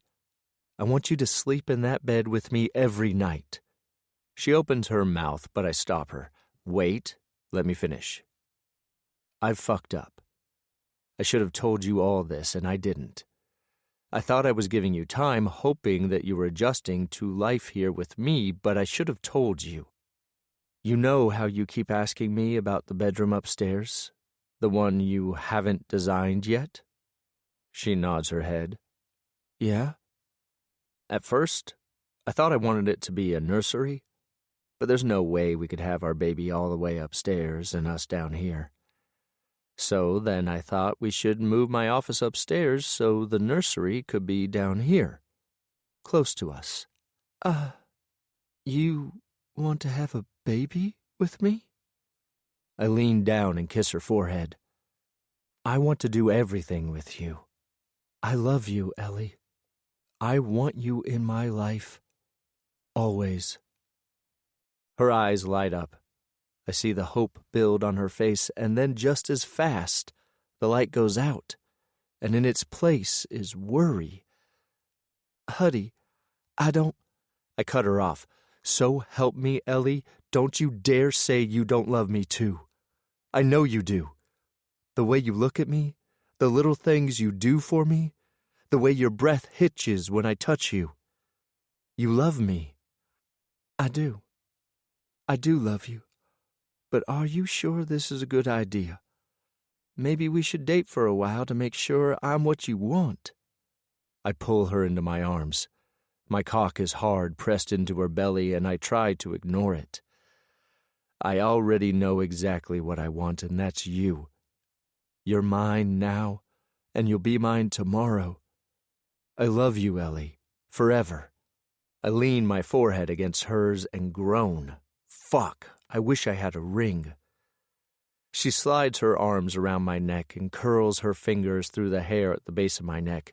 It's okay. We don't have to rush anything. I smile and help her lie down on the bed. I hover over her, taking in her beautiful smile and the way her eyes light up as she looks at me. Oh, I'm getting you a ring. The next time you have your picture taken with a cowboy, he's gonna know you're mine. Everyone's gonna know you're mine. She reaches for the front of my shirt and pulls it up my body. I straighten just long enough to help her get it off before I hover over her again. Her hands trail up and down my chest. I'm good with that. I search her eyes. Good with what? Good with being mine? Good with being my wife? Good with being the mother to our son or daughter? She loops her hands at my neck and pulls me down until most of my weight is on her. I'm good with all that, Huddy. I want it all with you. I kiss her because I can't hold back anymore. Being this close to her makes it hard not to have my mouth on her. I love you, Ellie. She pushes me to my back, and I go willingly. She climbs on top of me and straddles my waist. I love you too, Huddy. And since you don't get your stitches out until next week, I think that I need to take care of you right now. She starts at my mouth and makes her way down my body, kissing me everywhere along the way. As she kisses my navel, she's undoing the button of my jeans. I lift my hips so she can take them down my legs. She leans over me, smiling appreciatively. Your turn, I tell her. She makes quick work of taking off her clothes, and then she's back leaning over me. What do you want, Huddy? My mouth, my hand, or my pussy? Fuck me. When she talks like that, my cock hardens and my tip starts to leak. I want it all, baby. Your mouth, your hand, your pussy, and your heart. Most of all, your heart. She presses her body into mine and leans over to kiss me. Her tongue strokes my bottom lip, and she kisses me until we're both breathless. It's yours, Huddy. Fuck. My hands are everywhere, and all I'm thinking about is sinking into her and getting lost. I suck her nipple into my mouth and let it go with a pop. What's mine? She puts her hands on my face and brings it up to look at her. My heart. My heart is yours. So is the rest of me. She glides her body against mine, and I can't take it anymore. I reach between us and wrap my hand around my girth, guiding it up into her. When she fits herself over me, and lets me slide in is when I completely feel it. She's mine, and I'm hers. I lift my knees up a little and she leans back. Each thrust goes deeper, and it doesn't take long to bring her to the edge. I need to come. I need to fill you up, I grunt. She moans as her thrusts become erratic. She grinds her clit on me and starts to spasm. Yes, Huddy, yes. We join together in an explosive orgasm, and it's only when she's lying on me breathless that a feeling of contentment consumes me. It's a cozy feeling that comes over me. This is where I'm meant to be. I'm home, and I never want to leave. Epilogue. Hudson. So, any new business we need to talk about? I lean back in my chair and look at my brother, Bo. I know we need to talk about it with our brothers, but it's not my story to tell, so I carry on the conversation with a safe topic. So, as you know, I've talked to Walker about supporting his project with Wounded Heroes. I've talked to Bo to see what number is a good one to do quarterly donations, and you'll find that on the spreadsheet that he prepared. Blah, blah, blah. I heard he also offered you a job. Are you going to take it? I can't help but laugh at Austin's impatience. He never was one for numbers and doesn't like to discuss them. Yes, Walker offered me a job, but I told him that I needed to say no for now. I look at all my brothers except for Bo. I don't want to give anything away that I'm not supposed to. That may change in the future, but for now, I'm going to be working here. Bo stands up. Okay, my turn. The usually cool and calm brother pushes his chair back and starts pacing back and forth. My brothers are looking at him in surprise, and all I can feel is sympathy for him. Bo stops and crosses his arms over his chest. I'm taking a month off. Ford leans forward. You're doing what? Austin and Lucas look between Ford and Bo, waiting for it all to play out. I lean back in my chair, waiting for my cue to step in. Bo continues talking. I don't know how else to say it, but just to say it. Natalie wants a divorce, and I'm going to do everything I can to stop that from happening.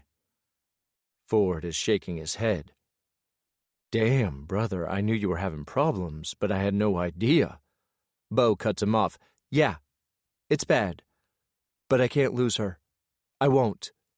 Lucas and Austin look worried, just as we all are.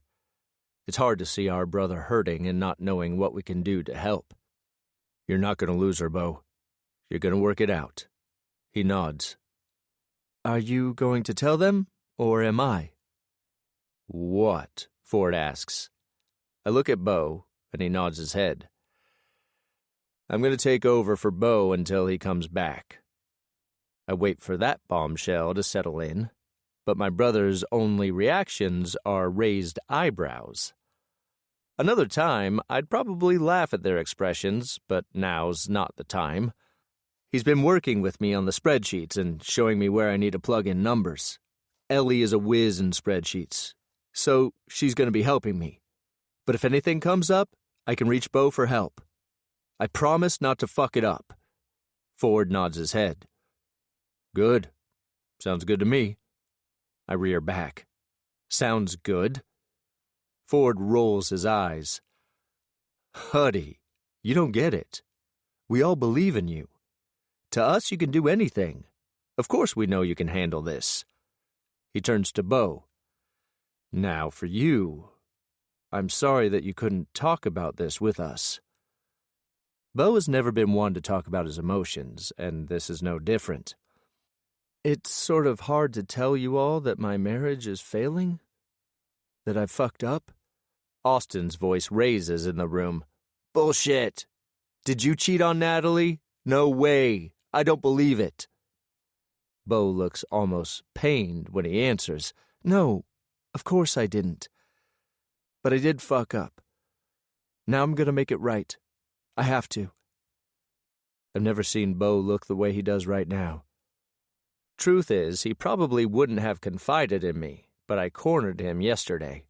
I needed to talk to him after having to help his drunk-ass home that night at the Whistler.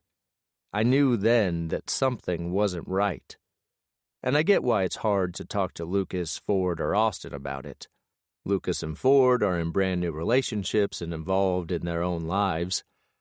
I'm not sure what's going on with Austin, but yeah, I sort of had to force it out of Bo.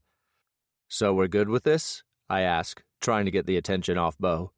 Ford nods. Yeah, we're good with this. As soon as the meeting is adjourned, I give Bo a big hug and make my way down the hallway. I stop in front of Ellie's desk. Do you have time for a walk?